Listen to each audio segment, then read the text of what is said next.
The story opens on a bleak, frozen wasteland littered with the remains of a massive army. Swords and spears are buried deep in the snow, marking the final resting place for countless soldiers who fell in this brutal war. Archman coughs up a spray of blood, his breath hitching as the cold air hits his lungs. He realizes instantly that the wound he's taken is fatal, and there's no coming back from this one. A hand tightly grips the holy sword of the Order. The blade is driven deep into Archman's chest, piercing straight through his heart. Standing behind the executioner, the remaining knights of the Order celebrate their hard-won victory. They cheer with relief, believing they've finally put an end to the terror that plagued the continent. To the people of this world, he was known as the demon of the continent, a man feared by nations and hunted by legends. His name was Archman, the most powerful and feared necromancer in history. He stands tall even as his life fades, blood staining his tattered black robes. Archman stares into the distance with a grim expression, fully aware that his time has run out. He accepts the reality of his impending death with a cold, quiet rage. The Great Continental War had dragged on for 10 grueling years. It was a desperate joint operation where elite forces infiltrated the lines while the main army acted as a vanguard. Archman had anticipated this move and built a defensive line to protect himself. Despite his preparations, the knights broke through, leaving his plan in tatters. It was a total, crushing defeat for the Necromancer. The battlefield is now nothing more than a graveyard of giant skulls and broken dreams. This entire turning point was caused by a single legendary knight who led the charge. Berkel Rhineland, the leader of the Northern Knights, walks forward through the snow. Berkel acknowledges the sacrifice of his men, knowing he didn't reach this point alone. His sword glows with a faint, holy light as he prepares to finish the job. The knight leader explains that only after countless people shed their blood was his sword able to finally reach Archman. He looks down at his foe with a mix of pity and stern resolve. Berkel tells him to give up now for the sake of peace on the continent. They stand on the frozen ice, two enemies at the end of their long struggle. Archman snaps, telling the knight to shut his mouth. He's tired of the self-righteous preaching while he's literally bleeding out. He accuses the knights of standing by and watching while a plague wiped out millions of innocent people. Now that they're winning, he finds their talk of peace disgusting and calls them worse than beasts. Berkel watches him silently, his blue eyes reflecting the cold landscape. He doesn't flinch at the accusations, keeping his focus on the dying man. Archman continues his tirade, calling every last one of the knights hypocrites. His eyes burn with a dark, violet light as he refuses to go down without a fight. Mana flares around the Necromancer as he prepares a final, desperate spell. He vows to kill every human left with his own hands, his power swirling in dark green currents. The knights behind Berkel are stunned, seeing that Archman still has enough strength to cast magic. They reel back in shock, gripped by a sudden surge of fear. One of the knights shouts in a panic, realizing how dangerous the situation is. He urges the leader to kill Archman immediately before things get out of hand. Berkel simply tells his men to stand down, remaining completely unfazed by the display of power. He keeps his gaze fixed on Archman, ready to face whatever comes next. He reminds Archman of the 20 million people who fell to the plague. The weight of that number hangs heavy in the air between them. Berkel points out that Archman turned those dead people into an undead army, which was the spark that ignited this whole war. A massive legion of glowing-eyed skeletons rises behind the Necromancer. Archman just scoffs, telling the knight not to make him laugh. He's well aware of the history and doesn't care for the moral lecture. He claims Berkel's people were likely among those millions lost. Archman believes the knight is only here for petty revenge, hiding behind noble words. Archman stares him down, asking Berkel point-blank if he's wrong. He challenges the knight's motivations one last time as the wind howls around them. Berkel remains silent for a moment, his sword gleaming in the dim light. He finally speaks, stating there is only one reason he came all this way. He says he's fighting for the future of the children, hoping to leave them a world without this darkness. He stands tall, his resolve unshakable as he prepares his final move. Archman freezes, genuinely caught off guard by the knight's words. He looks at Berkel with a confused and shaken expression, his focus wavering. Berkel declares he must pass down his choices, beliefs, and hopes to the next generation. He looks directly at Archimonde, his eyes full of conviction. In those clear blue eyes, Archimonde sees his own corrupted reflection. He's forced to face what he's become, a monster fueled by bitterness and death. He sees a man who is the polar opposite of himself, standing in the light while he sinks into the shadows. The realization hits him harder than any physical blow. A brilliant light suddenly pierces through the dark clouds, illuminating the battlefield. It's as if the world itself is signaling the end of this dark era. Berkel's gaze remains that of an upright, noble knight. He vows to protect the future for his descendants, no matter the cost to himself. Archimonde slumps forward, his knees hitting the blood-soaked ice with a heavy thud. He's completely spent, his body finally giving out as his mana dissipates. Berkel raises his sword high, prepared to deliver the final strike. The holy energy around the blade intensifies, casting a harsh glow on the dying Necromancer. A voice from the back yells for Berkel to wait, warning him about discarding the holy sword. Berkel ignores the distraction, his mind set on finishing the war here and now. He unsheathes another blade, this one etched with dark purple runes. The sound of steel sliding against leather echoes through the silent battlefield. Berkel points the blade at Archimonde's neck and asks if he has any last words. The Necromancer remains silent, his head hanging low as the shadows deepen. Archimonde finally speaks up, telling Berkel that a Necromancer doesn't die quite so easily. Even with his end in sight, he manages one last defiant smirk. The screen fades as the blade begins its descent.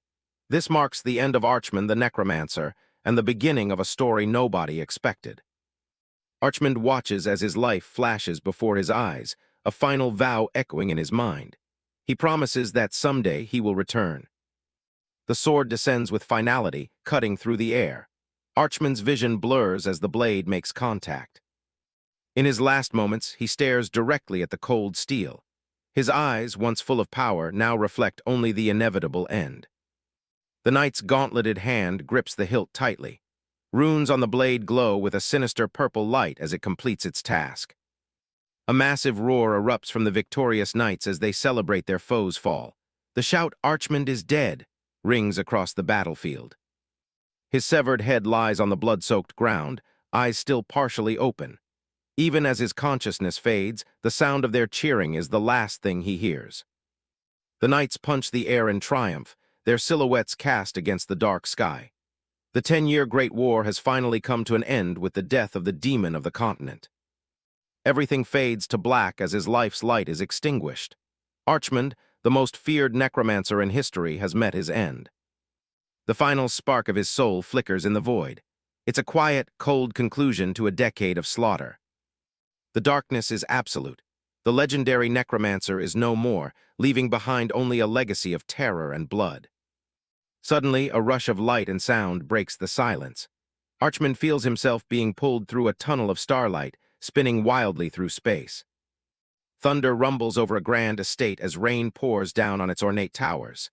Inside a lit window, a new life is beginning. Two maids lean over a cradle, their faces lighting up with excitement. They whisper to each other about how the young master's mouth just moved. Archimonde wakes up to the sight of a blurry, giant face looming over him. He's completely disoriented, his mind struggling to process what's happening. The maids coo at him, asking if he slept well. He realizes with a shock that he's been reborn as a baby named Klein. One maid holds up a small mirror, showing him a radiant woman with long silver hair. She tells him that this is his mother, the Duchess. Klein stares up with a blank expression, his tiny body feeling incredibly heavy and unresponsive. He can barely keep his eyes open as they encourage him to speak. He struggles to form words, his face turning red from the effort. The maids cheer him on, hoping his first word will be mama. Instead of a cute baby sound, Klein's eyes widen with a dark intensity. He focuses all his remaining willpower on an ancient incantation. He shouts out a command to summon the gatekeepers of darkness and his undead legions.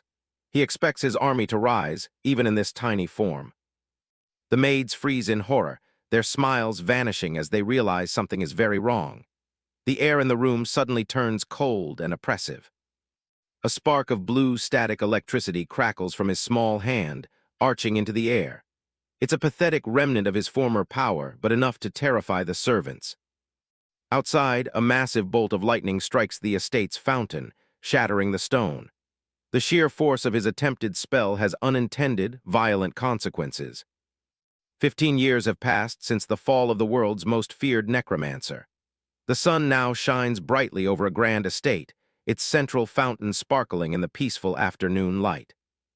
Nearby, groups of maids gather to whisper and giggle. They can't help but stop their work to gawk as a certain young man makes his appearance. Steady, confident footsteps click against the stone pavement. Someone is approaching with the unmistakable grace of high nobility. A side profile reveals a youth with striking silver hair. Even from a distance, his presence is impossible to ignore, drawing every eye in the garden. Klein walks through the estate grounds with his hands tucked casually into his pockets. He looks every bit the perfect, noble heir, a living masterpiece in the eyes of the adoring staff. His sharp eyes and composed expression give him an air of cold elegance. He seems completely indifferent to the attention he's drawing, focused only on his path. The maids can't help but blush as they watch him pass. They marvel at how dazzling the young master looks today, whispering about his perfection. One wonders aloud what kind of lifestyle leads to such a beautiful appearance. Klein continues on his way, seemingly lost in his own cynical thoughts. Suddenly, a shadow looms over him. He barely has time to react with a startled gasp before a familiar voice calls out from behind. A massive bucket of water comes crashing down right over his head. Garrison Birkman looms over him, shouting for the evil spirit to begone with righteous fury. The priest stares down at the drenched boy, his scarred face twisted in suspicion. He claims he saw a glimpse of the necromancer Archmonde's wicked expression just a moment ago. The maids shriek in shock as holy water drips from Klein's clothes. Garrison remains unmoved, convinced his sudden purification was the only thing that stopped a disaster. Klein stands there soaking wet, the bucket still resting on his head. He asks the priest if he isn't tired of performing these pointless rituals year after year. Garrison doesn't see it as nonsense at all. He firmly believes the soul of Archmonde still lurks within the young master, requiring constant, forceful purging. Garrison pulls out a spray bottle for round 2, aiming it right at the boy's face. Klein tries to argue that he isn't the necromancer, but the priest only sees more proof in his defiance. Klein watches him with a look of pure disbelief. He wonders if the man has finally lost his mind, as the obsessive surveillance is getting harder to stomach. Fed up, Klein turns and begins to walk away, muttering curses under his breath. He's had more than enough of the priest's fanaticism for one afternoon. Garrison isn't about to let him escape so easily.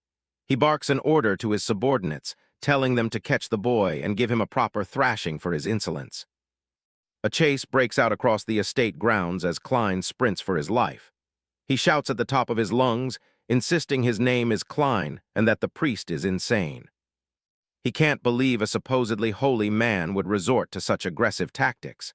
The constant injustice of his daily life is starting to boil over. He ends up submerged, drifting through bubbles of holy water. Images of his past life as a powerful necromancer flicker through his mind like half-remembered dreams.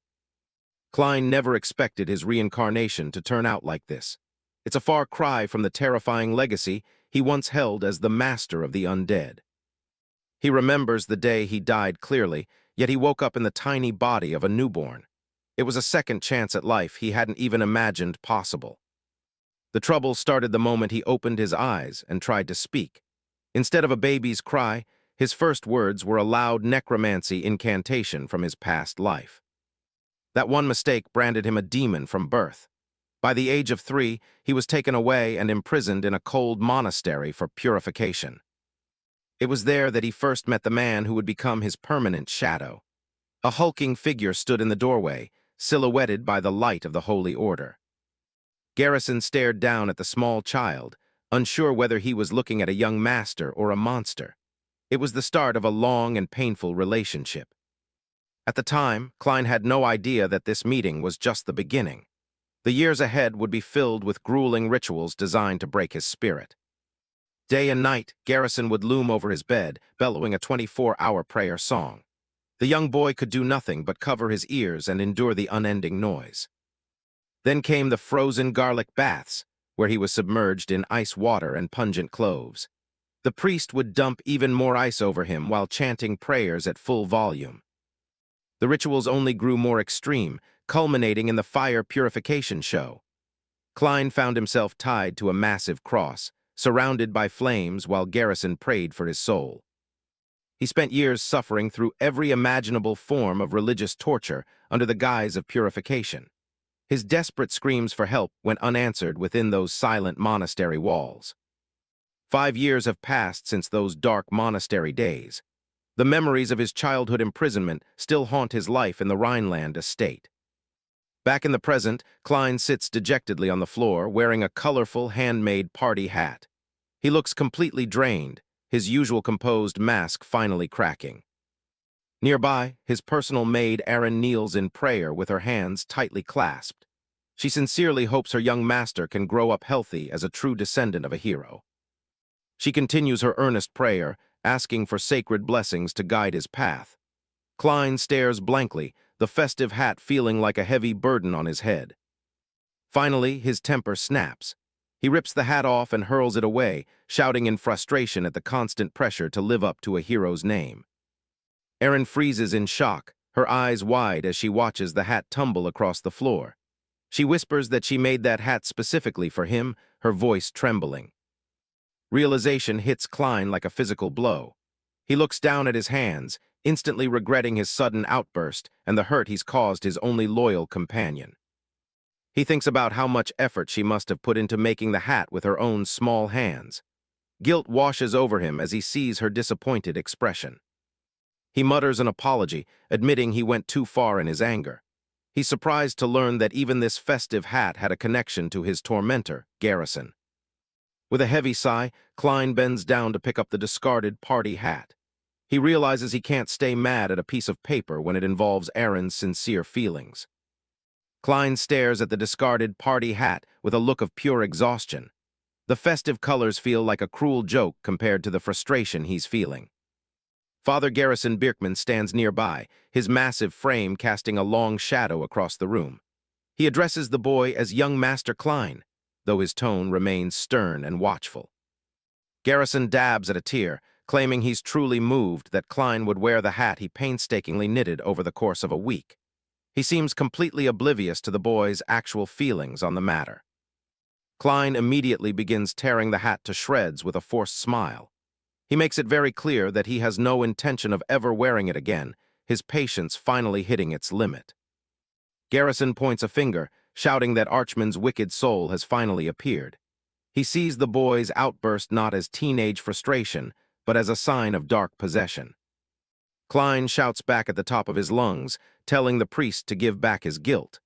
He's completely fed up with being treated like a monster for simply having a bad day. A man named Dunkel enters the room, bowing slightly as he addresses Garrison. He asks if the purification ritual has finally been completed for the day. Dunkel notes that the rumors of Klein being the reincarnation of Archimond have been circulating for over 10 years now. He seems more level-headed than the fanatic priest, though he still remains cautious. Klein tries to get a word in, pointing out that even the Holy Order said there was nothing wrong with him anymore. Garrison, however, is too busy listening to the Knight Commander. The priest waves him off, focused entirely on his conversation with Dunkel. Klein is left fuming on the floor, ignored by the two men who hold so much power over his life. Dunkel mentions that some requested documents might be delayed. Garrison laughs it off, telling the commander to take all the time he needs, showing a side of himself Klein rarely sees. Klein can't believe the hypocrisy as he glares at them from the carpet. He realizes the priest only acts civil when he's talking to someone of equal status, like a knight commander. He thinks to himself that the old man certainly knows how to play the political game. It's a stark contrast to the aggressive way Garrison treats him on a daily basis. Garrison finally turns to leave, bidding the commander a polite farewell. His back is turned to Klein, but the tension in the room remains thick. He pauses at the doorway, his scarred profile catching the light. He adds a final, ominous thought, nodding that in his line of work there is always an if when it comes to evil souls. Klein watches him go with a look of silent, simmering resentment. He's tired of being the subject of the priest's ifs and endless suspicions. The heavy boots of the priest click against the floor as he makes his exit. For a brief moment, Klein finally has some semblance of peace in the room. Garrison sticks his head back in to remind him that the next ritual is on Friday. He tells the boy to keep both his body and mind pure until then, waving a cheerful goodbye. Klein snaps and screams for the man to get out already. He can't stand the priest's mock-friendly attitude after a morning of being splashed with holy water. He flops onto the sofa with a loud groan of frustration. He's completely drained from the constant mental and physical battles he has to fight every single week. Klein mutters to himself, wondering how a supposedly holy man could be so obsessed with torture. He's starting to think Garrison is more of a muscle-bound demon than a priest. Erin enters the room with a fresh towel, looking worried for her master. She asks if he's really not the Necromancer Archimonde anymore, her curiosity getting the better of her. Klein tells her he hates even hearing that name and would rather die than be associated with it. He's desperate to leave his past life behind, even if the rest of the world won't let him. He explains that he doesn't even have enough time for his body to recover before the next ritual begins. The endless cycle of purification is taking a serious toll on his physical health. Looking back, Klein realizes he's lived under constant surveillance from the very moment he was reborn. A shadow of his former self as Archimonde looms behind him in his memories. Because of the rumors that started in his infancy, he was locked away in a monastery for 7 long years. It was a childhood spent in isolation and religious scrutiny. He rants about how he thought he finally managed to return home, only to be hounded by the same priest. Erin and Dunkel listen in silence, each with their own thoughts on the situation. Erin looks confused and asks what exactly an executor is. She wonders if it's an important title within the holy order that her master should be worried about. Dunkel explains that it's a title given only to the strongest members of the order. His expression is serious, as he explains the prestige and power that comes with such a position. Garrison is seen walking away, clutching a holy book in his gloved hand. He is a man who truly embodies the strength and conviction of his faith, no matter how extreme. Dunkel adds that the priest is someone who couldn't be beaten by anyone except the current Duke himself. He is truly an overwhelmingly powerful figure in this world. Erin is amazed, cheering that her young master's family must be incredibly strong to have such people around. Klein, however, just covers his face in a gesture of pure defeat. Curious, Erin asks who Klein thinks is the strongest duke in the entire history of their family. He stops what he's doing, the question clearly striking a chord deep within him. Dunkel suggests that while the others were amazing, the current 7th Duke is a strong contender. Klein, however, immediately counters with a single word: the first. Dunkel is surprised that Klein would choose the founder over his own father. Klein remains silent, his back to the commander as he stares out towards the gallery. Klein speaks with absolute certainty, stating that the first Duke is without a doubt the strongest. There's a weight to his voice that suggests he knows more than he's letting on. Dunkel stares at him, surprised by the intensity of the young master's declaration. He's left wondering what could have sparked such a strong opinion about an ancestor from 2 centuries ago. Erin giggles, telling the commander that she told him the young master likes the first Duke the most. They all stand in the grand lounge, surrounded by the opulence of the Rhineland estate. Klein is seen sitting on the edge of a chair, his eyes fixed on a distant portrait. He's not looking at it with admiration, but with a complex mix of disbelief and recognition. Dunkel thinks back on the family's history, noting that it has already been 200 years since the founder established the House of Rhineland. He wonders who could have ever imagined where they'd be today. Klein continues to stare at the portrait on the far wall, his expression unreadable. He can't get the number 200 years out of his head as the pieces of the puzzle begin to fit together. He stares directly into the eyes of the man in the painting, his own eyes narrowing in a cold realization. He thinks to himself that he, Archimonde the Necromancer, has to accept the impossible truth. Shadowy portraits of the Dukes of Rhineland line the wall, tracing a lineage that spans 2 centuries. From the second to the seventh, each successor's legacy is preserved in the darkened gallery of the estate. A close-up of the first portrait reveals the stern, regal face of the family's founder. His golden blonde hair and cold, calculating gaze suggest a man of immense power and unwavering conviction. The full painting depicts the first Duke Berkel Rhineland, a majestic knight clad in ornate silver and gold armor with a prominent red gem on his chest.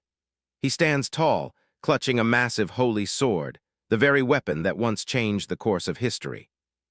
Archimonde, reborn as Klein, stares back with a wry, unsettling smile, his silver hair and sharp purple eyes glowing in the low light. The irony of his situation is absolute. He has been reborn as the direct descendant of the very man who ended his life. Erin can only stare in shock as she watches her young master. He's doing something that shouldn't be possible for a human boy, let alone one considered talentless. Garrison Bierkman doesn't share her amazement, his face locked in a permanent, scarred scowl. He watches with a cold intensity, waiting for any hint of something unnatural to surface. The water in the basin bubbles like a cauldron as Klein remains completely submerged. It's been well over a minute now, and there's still no sign of him coming up for air. Two attendants hold the boy down while Garrison stands by, seemingly testing the limits of Klein's endurance. Erin tries to lighten the mood by joking that her young master is basically a fish at this point. Klein finally bursts out of the water, gasping for breath as droplets fly everywhere. He looks completely drained, his body shivering from the intensity of the purification ritual. As the guards release him, Klein hunches over, his silver hair matted and soaking wet. Garrison watches from a distance, looking almost disappointed that the session has come to an end. Garrison explains that he felt an ominous energy coming from Klein's room earlier that day. It's a transparent excuse, and Klein knows the priest is just looking for any reason to continue the torture. While Erin rushes over with a dry towel, Klein tries to steady his breathing. He's furious, but he has to keep his cool and maintain his facade if he wants to survive this house of religious fanatics. The heavy atmosphere is broken when Dunkel, a knight of the house, enters the room. He holds a sealed envelope and announces that Lord Dalton has sent an official invitation. Klein takes the towel and starts drying his hair, his mind immediately shifting gears. He asks who would be sending him a letter, already wary of any attention from the outside world. Dunkel mentions the man who recently dueled Lord Delane at the training grounds. Memories of the encounter flash through Klein's mind, and they're anything but friendly. Klein studies the crinkled parchment, his eyes narrowing at the elegant handwriting. He finds it hard to believe a man like Dalton would ever offer a sincere apology. The letter invites him to a hunting contest at the Conwell estate. While Erin busies herself cleaning up the mess, Klein remains focused on the potential trap hidden in the words. He knows this contest is likely just a way to lure him away from the safety of the Rhineland estate. It's suspicious timing, especially after the scene Dalton made at the training grounds. Dunkel asks if he actually plans on going, given how obvious the trap is. Klein considers his options, realizing that refusing would only make him look weak in the eyes of his enemies. He glances over at the sword leaning against the wall, a plan already forming in his head. There's a cold confidence in his gaze that suggests he's more than ready for a fight. He knows he has a hidden trump card that makes him far more dangerous than anyone suspects. His eyes linger on the blade, seeing it as the key to proving his worth to this family. Over the past few days, Klein has replayed every move he saw at the training grounds in his mind. He's analyzed the techniques until they're practically ingrained in his muscle memory. This new body has a terrifying gift, the ability to perfectly mimic any technique after seeing it just once. It's an incredible tool for a necromancer who needs to blend into a world of swordsmen. Even he doesn't fully understand why his mind works this way now, but he isn't going to question it. He's ready to turn their own weapons against them. Dunkel stands by in silence, waiting for a final answer. He can feel the shift in Klein's energy, even if he doesn't realize the sheer scale of the power the boy is hiding. Klein eventually gives the order to prepare the carriage for the trip.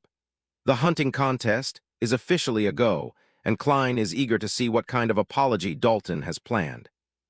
Garrison suddenly speaks up, insisting that he must tag along on this journey. The other two just stand there with their arms crossed, watching the exchange with their usual stoic expressions. Klein points a finger at the priest, demanding to know what kind of scheme he's brewing this time. He knows all too well that this man has countless ways of tormenting him. He just wants a single day of peace, but the man is determined to stick by his side, no matter how much he complains. Garrison narrows his eyes, his suspicion still burning as brightly as ever. He's got a bad feeling about today, and he doesn't plan on letting Klein out of his sight for a second. As the carriage pulls away from the massive Rhineland estate, the sun shines down on the lush greenery of the forest road. It looks like a peaceful day for a trip, but the tension inside the coach is thick.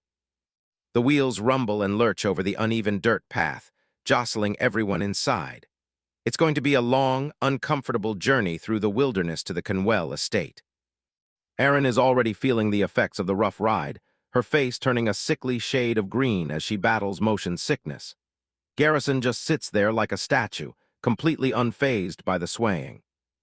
Klein hands over a pillow, telling Erin he already warned the two of them not to follow. Despite his harsh words, it's a rare moment of genuine care for the maid who has always stood by his side. He explains that the western forest is rugged and tough for anyone who isn't prepared for it. He watches her out of the corner of his eye, his expression uncharacteristically soft for a moment. Garrison watches the two of them, a trace of an unreadable look flickering in his eyes. Klein tells the girl she'll feel better once she gets some sleep, though he doesn't make a single move to help her. The old priest is surprised by the gesture, commenting on how considerate the young master has become. Klein quickly snaps at him, claiming the pillow was strictly meant for Erin. Klein turns away to stare out the window, his expression returning to its usual brooding state. He doesn't want anyone thinking he's gone soft, especially not a man as dangerous as Garrison. The forest outside is vibrant and full of life, a stark contrast to the memories swirling in his head. To a normal person, it's beautiful, but to Klein, it's a graveyard of his past. In his previous life, this same road was a frozen wasteland littered with the corpses of his fallen enemies. Seeing it so lush and green now is a stinging reminder of his defeat and the passage of time. He can't help but feel a surge of resentment, wondering if this transformation was all Berkel's doing. The man who killed him left a legacy that's hard to escape. Memories of the final battle and Berkel's icy blue eyes flash through his mind in shades of gray. The hero who ended his reign still haunts his thoughts, even 200 years later. Dunkel opens the carriage door, announcing that they've finally arrived at their destination. The time for reflection is over. It's time to face whatever trap awaits them. The Conwell estate looms ahead, a massive and incredibly ornate complex that looks more like a palace than a country home.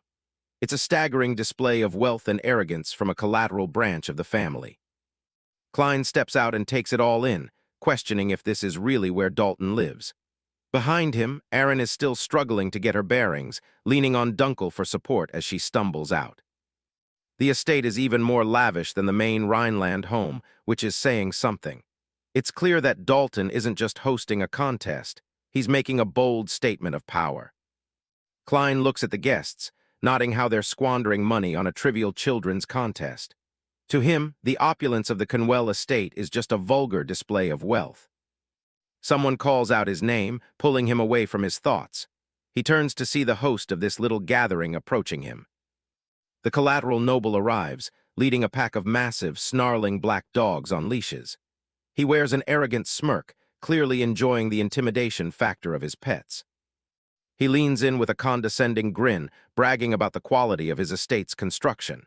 He even mocks Klein's family, claiming they built all this with the spare chain they squeezed out of the main line. One of the dogs whimpers, saliva dripping from its jaws as it stares ahead with wild eyes. It's clear these animals aren't just well-trained. They've been pushed to the edge of starvation. Klein remains silent, his expression unreadable as he listens to the noble's petty insults. He questions when a simple hunting contest turned into a glorified social hour for these people. The noble ignores the cold shoulder, his eyes glinting with a cruel sort of amusement. He tells Klein to stay patient, claiming that he's already got everything perfectly prepared for the day. He holds the leashes tightly in his calloused hand, his knuckles white as he prepares to release the hounds. "Watch closely," he says, a predatory edge creeping into his voice. With a sharp command, the pack of starving dogs lunges forward, their claws digging into the stone floor as they sprint away. The hunt has officially begun, and it's clear this won't be a typical sport. Out on the field, slabs of raw meat have been scattered across the grass as bait. It's a grisly sight, designed to drive the hungry animals into a frenzy. The dogs race across the open ground, their shadows stretching long behind them. They're driven by nothing but primal hunger, ignoring everything but the scent of blood. The noble draws his bow with practiced ease, his eyes locking onto his targets. He explains that a starving dog's sense of smell is far superior to any human's, making them the perfect tools for this hunt. One of the dogs snarls, its teeth bared as it closes in on the bait. It's a terrifying display of raw aggression, exactly what the noble wanted to see. A series of sharp yowls fill the air as arrows find their mark, not in prey, but in the dogs themselves. The noble is shooting his own animals mid-run, showing a total disregard for their lives. He throws his head back and laughs, looking completely manic as he watches the dying animals twitch on the grass. To him, a successful hunt is simply about the thrill of the kill, regardless of the target. Before she can reach him, the noble steps in her way and places a condescending hand on her head. He refers to her as Klein's little pet maid, his tone dripping with mockery. The noble refers to Aaron as a little pet maid, his tone dripping with mockery. He wonders aloud why Klein even bothers to drag such a tiny brat around everywhere.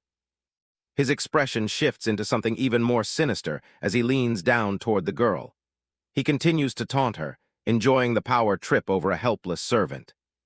A hand suddenly clamps down on the noble's wrist with crushing force. Klein doesn't say a word at first, but the intensity of his grip speaks for itself. The noble looks shocked, his arrogant smirk faltering as he tries to pull his arm away. Klein tells him to get his hands off her, his voice low and dangerous. Klein's eyes burn with a cold light as he glares at the man. He delivers a chilling ultimatum. Let go of her now, or he'll break his wrist right then and there. He tightens his hold, his own knuckles straining as he forces the noble's hand away from Aaron. The noble can only hiss in pain, completely caught off guard by the boy's sudden display of strength. The noble shoves Klein back with a frustrated snarl, telling him to stop acting so tough. He's clearly rattled, but he tries to regain his composure by doubling down on his arrogance. Klein ignores the bluster and heads straight for the horses, sliding his foot into a stirrup. He's done with the social games. It's time to move the confrontation to the forest. The noble follows suit, mounting his own horse with a mocking laugh as he tells Klein to follow him. He thinks he's still the one in control of the situation. Dunkel watches with a worried expression, warning Klein that it's far too dangerous to head into the forest alone. Klein just looks back over his shoulder, telling the knight to stay behind and protect Aaron. He pulls a weathered piece of parchment from his pocket and hands it over to Dunkel. It's a vital tool for their plan, one he expects the knight to use if things go south. Dunkel stares at the paper in confusion, realizing it's a magic signal scroll. It's a rare and valuable item, not something you'd usually see in the hands of a talentless heir. A text box explains that the scroll is a single-use magic item used to send a distress signal. It's designed to work even without the user's own mana, making it the perfect fail-safe for someone in Klein's position. Klein's gaze drifts toward the background, where Garrison is sitting and watching them. He notes how suspicious it is that the priest has followed them all the way here, clearly acting as an observer for the main family. He instructs Dunkel to consider any sudden disappearance as a sign that something has gone wrong. He's preparing for the inevitable betrayal he knows is coming. He explains that the moment the scroll is torn, a linked crest will appear on the back of his hand to alert him. He shows the knight the empty space where the mark will manifest, his expression grim. With a final word of encouragement, Klein spurs his horse into a gallop and heads toward the trees.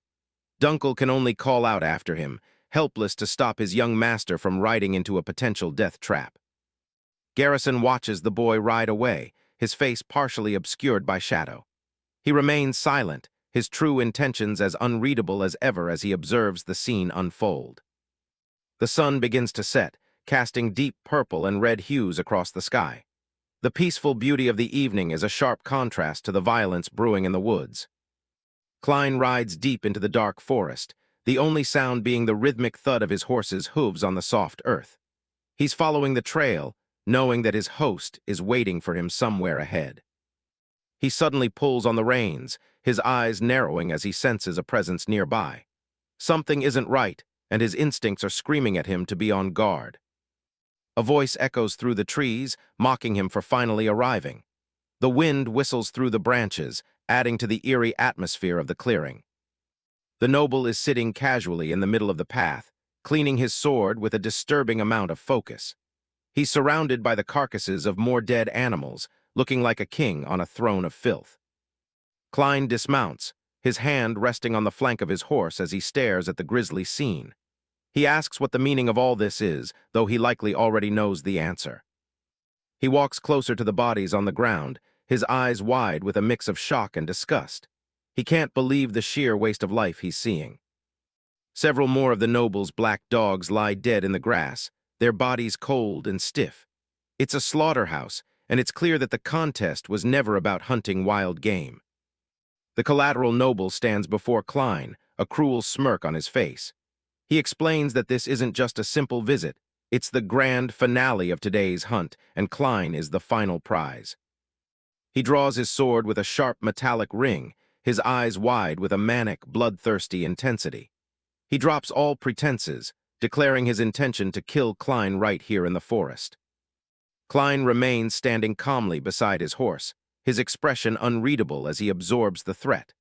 The collateral noble continues his tirade, boasting about how he'll present Klein's head to Delane as a trophy. He laughs mockingly at the Rhineland name, calling the entire family a pathetic laughingstock. Klein's gaze hardens, his silver hair catching the dim light as he finally begins to react. The collateral noble steps closer, his sword held low as he continues to belittle the boy.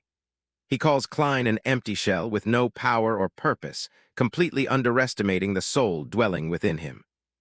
Behind the collateral noble, a large group of armed men emerges from the shadows of the trees, surrounding the clearing. He gestures toward them, telling Klein that he won't even get a chance to struggle. The men look like seasoned mercenaries, some bearing scars and bandages, all wearing sinister grins. The collateral noble claims that the dukedom rightfully belongs to the collateral branch anyway. Archers draw their bows, the tension of the strings audible as they aim for the lone boy. The collateral noble tells Klein to blame himself for being born into such a pathetic family. Klein's face is shown in profile, his expression shifting from stoicism to something far more dangerous. He repeats the man's words back to him, his voice low and unsettlingly calm. The collateral noble's face contorts into a hideous, jagged grin as he anticipates the kill. He envisions the headlines for tomorrow, mocking the fallen swordsman family of the North. He leans in close, his eyes wide and crazed as he delivers his final insult. He tells Klein that the young master of Rhineland is destined to end up as nothing more than dog food. A close-up of Klein's face shows a subtle, mocking shift in his expression. The text bubble reveals the noble's hollow justification for the murder, claiming it's for the children's future. Klein's head stays bowed for a moment before a soft, dry sound escapes his throat. He's laughing, a quiet mocking that catches the collateral noble completely off guard. The laughter quickly builds into a full, boisterous cackle as Klein throws his head back. A dark, towering silhouette of his former self, Archimonde, looms behind him in the shadows. The collateral noble's jaw drops, his face turning pale with frustration and growing unease. He snaps at the boy, asking if he's finally lost his mind in the face of certain death. Klein covers his face with one hand, his laughter subsiding into a cold, predatory silence. He begins to speak again, his voice now carrying an archaic weight that doesn't belong to a teenager. He looks up, his eyes now glowing with a piercing, unnatural red light. He tells the collateral noble that a reckless brat truly doesn't know his place, his entire aura shifting into something monstrous. The collateral noble flinches, sweat beads forming on his brow as he feels the sudden, suffocating pressure radiating from the boy. He realizes with a jolt that something is fundamentally wrong. Klein declares that the family the man mocks was built upon the price of his own death. His gaze is icy, filled with a millennia's worth of resentment for the disrespect being shown. He stands in the center of the clearing as wisps of eerie blue-green energy begin to swirl around his feet. The atmosphere of the forest turns frigid, the very air vibrating with necromantic power. The collateral noble stumbles back, his voice trembling as he asks if this is magic. Klein corrects him with a chilling finality, stating that he doesn't use mana, this is demonic energy. The blue-green flames erupt around him, forming into ghostly skeletal claws that reach out from the shadows. Klein's silver hair whips in the magical wind, his presence now commandingly dark. The collateral noble tries to shield his eyes from the blinding flare of energy, his bravado completely shattered. He shouts to his men, desperately trying to understand what kind of monster he's actually facing. A close-up of Klein's eye shows the swirling depths of his power, cold and focused. He ignores the noble's panic, his mind already set on the ritual he's about to perform. He smirks, a look of pure malice crossing his face as he prepares to summon his army.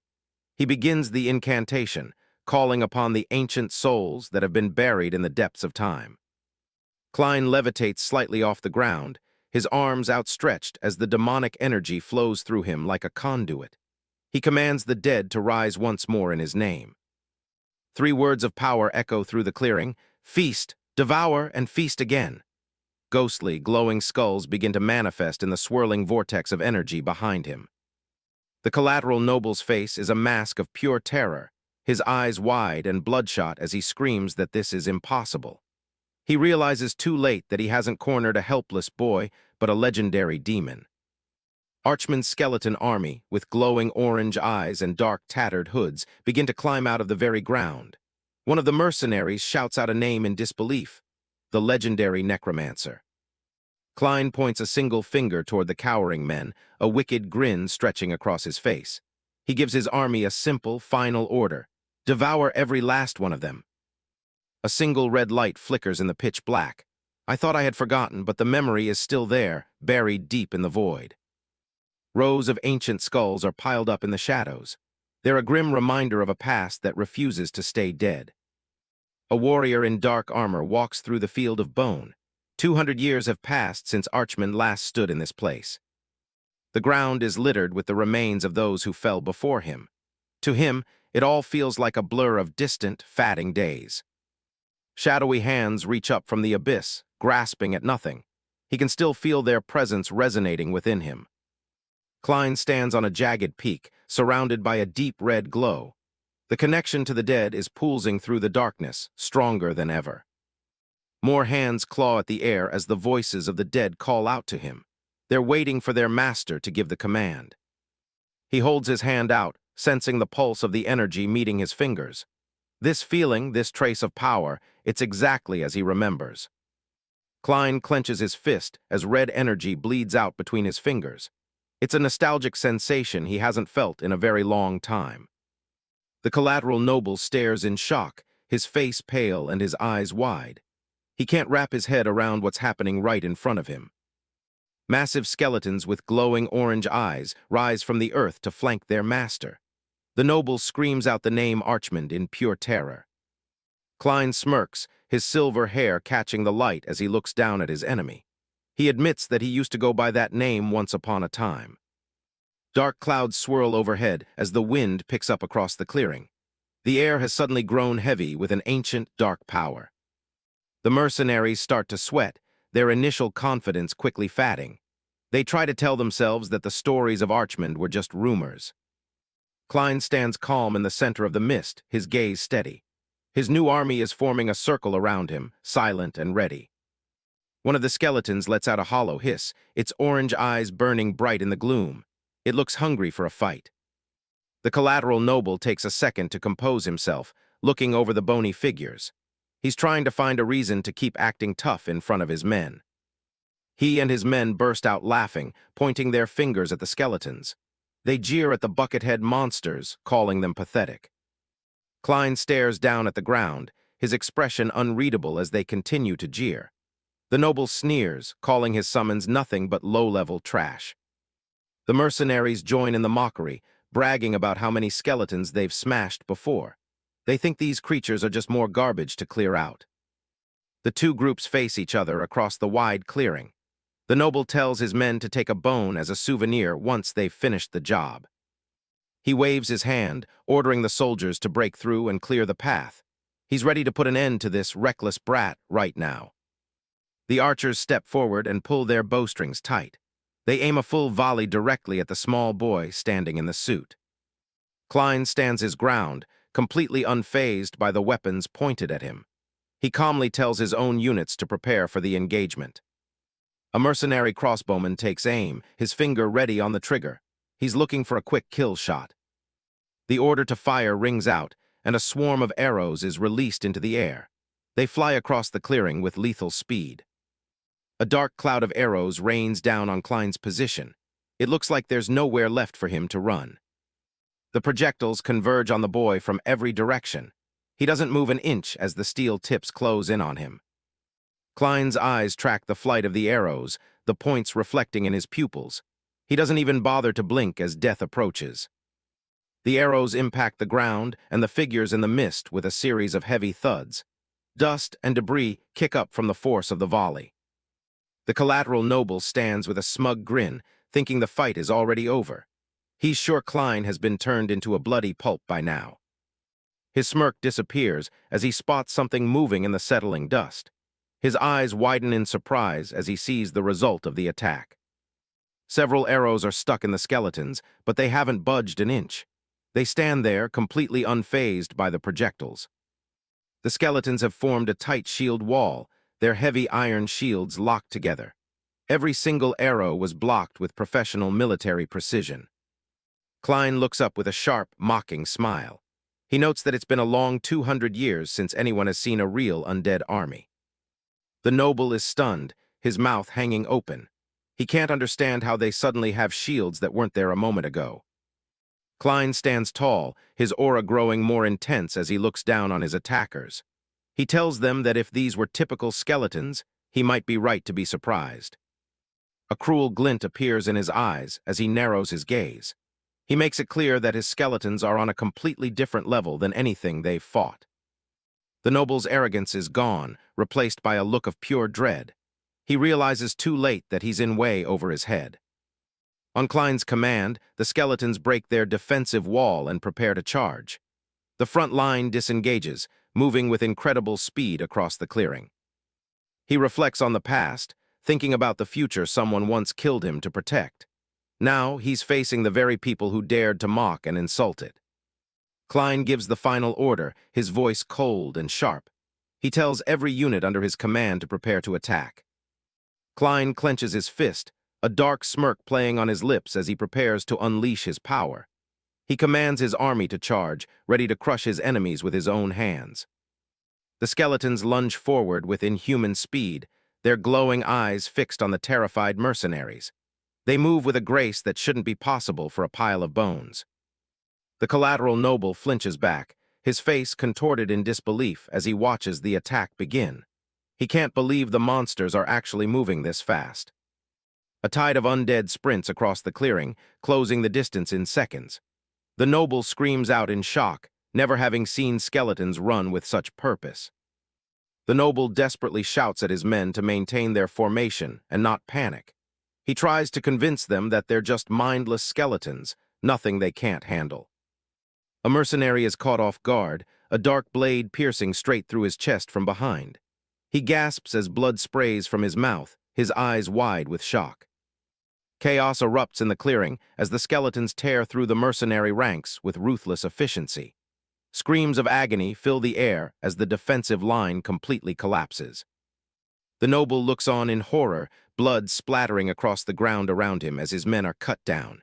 He curses under his breath, finally realizing how badly he underestimated the boy. Klein watches the slaughter from a distance, his expression cold and detached.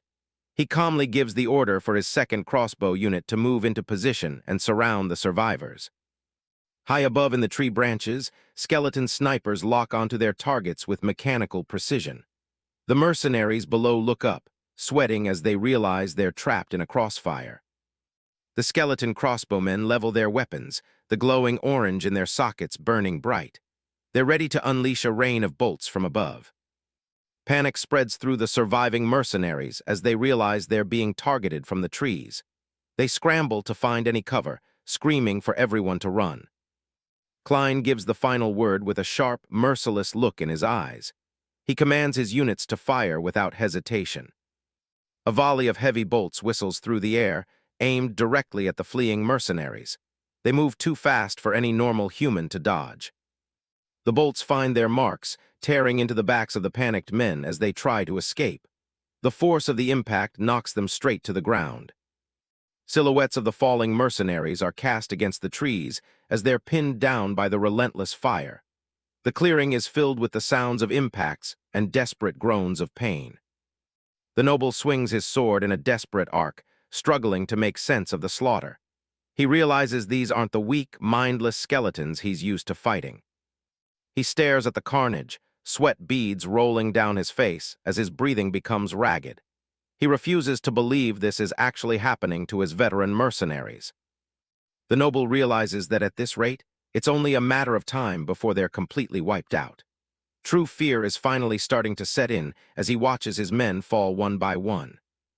He bellows a new command, telling everyone to drop their crossbows and stop wasting time reloading. He orders them to switch to close combat for a final, desperate stand. The noble clashes blades with one of the skeletons, his eyes wide and desperate. He screams at the creature, asking if it's even listening to his demands. The skeleton's jaw hangs open in a hollow grin as it presses its weight against the noble's sword.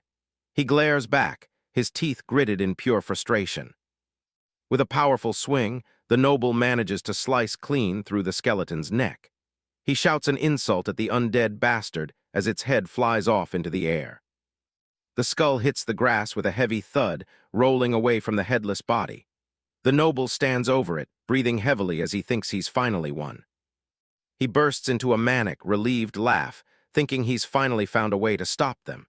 He boasts about knowing that aiming for the head would be their only weakness. Behind him, the headless skeleton continues to move, swinging its massive blade in a wide arc. The noble's triumph is cut short as he feels the wind from the incoming strike. He spins around, his eyes nearly popping out of his head in disbelief. He can't understand how the thing is still standing and fighting after being decapitated. Sweat pours down his face as he stands frozen in shock. Most people think cutting off the head is the end of an undead, but he's about to learn a terrifying lesson. Klein watches the noble's despair with a cruel, mocking smirk. He reminds his enemy that he already warned him about the power of his personal army. The headless skeleton walks calmly toward its own skull, ignoring the noble entirely. Klein explains that his skeletons are fundamentally different from any common undead.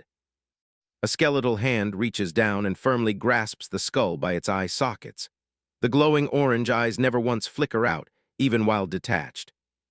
With a sickening crunch of bone, the skeleton snaps its head back onto its neck. Klein remarks that this invincibility is exactly how he, Archimonde, once conquered the entire continent. The noble stares in utter silence, his sword trembling in his hand. He can't believe what he just witnessed. The creature reattached its own head like it was nothing. A close-up of the skeleton's face reveals its glowing eyes burning with a renewed, predatory intensity. Klein explains that his summons are immortal and follow every tactical order to the letter. A surviving mercenary stands paralyzed with fear, his jaw hanging open as he looks around the clearing. He can't even begin to process what kind of monsters they're really up against now. Dalton Conwell is losing it as his men get torn apart.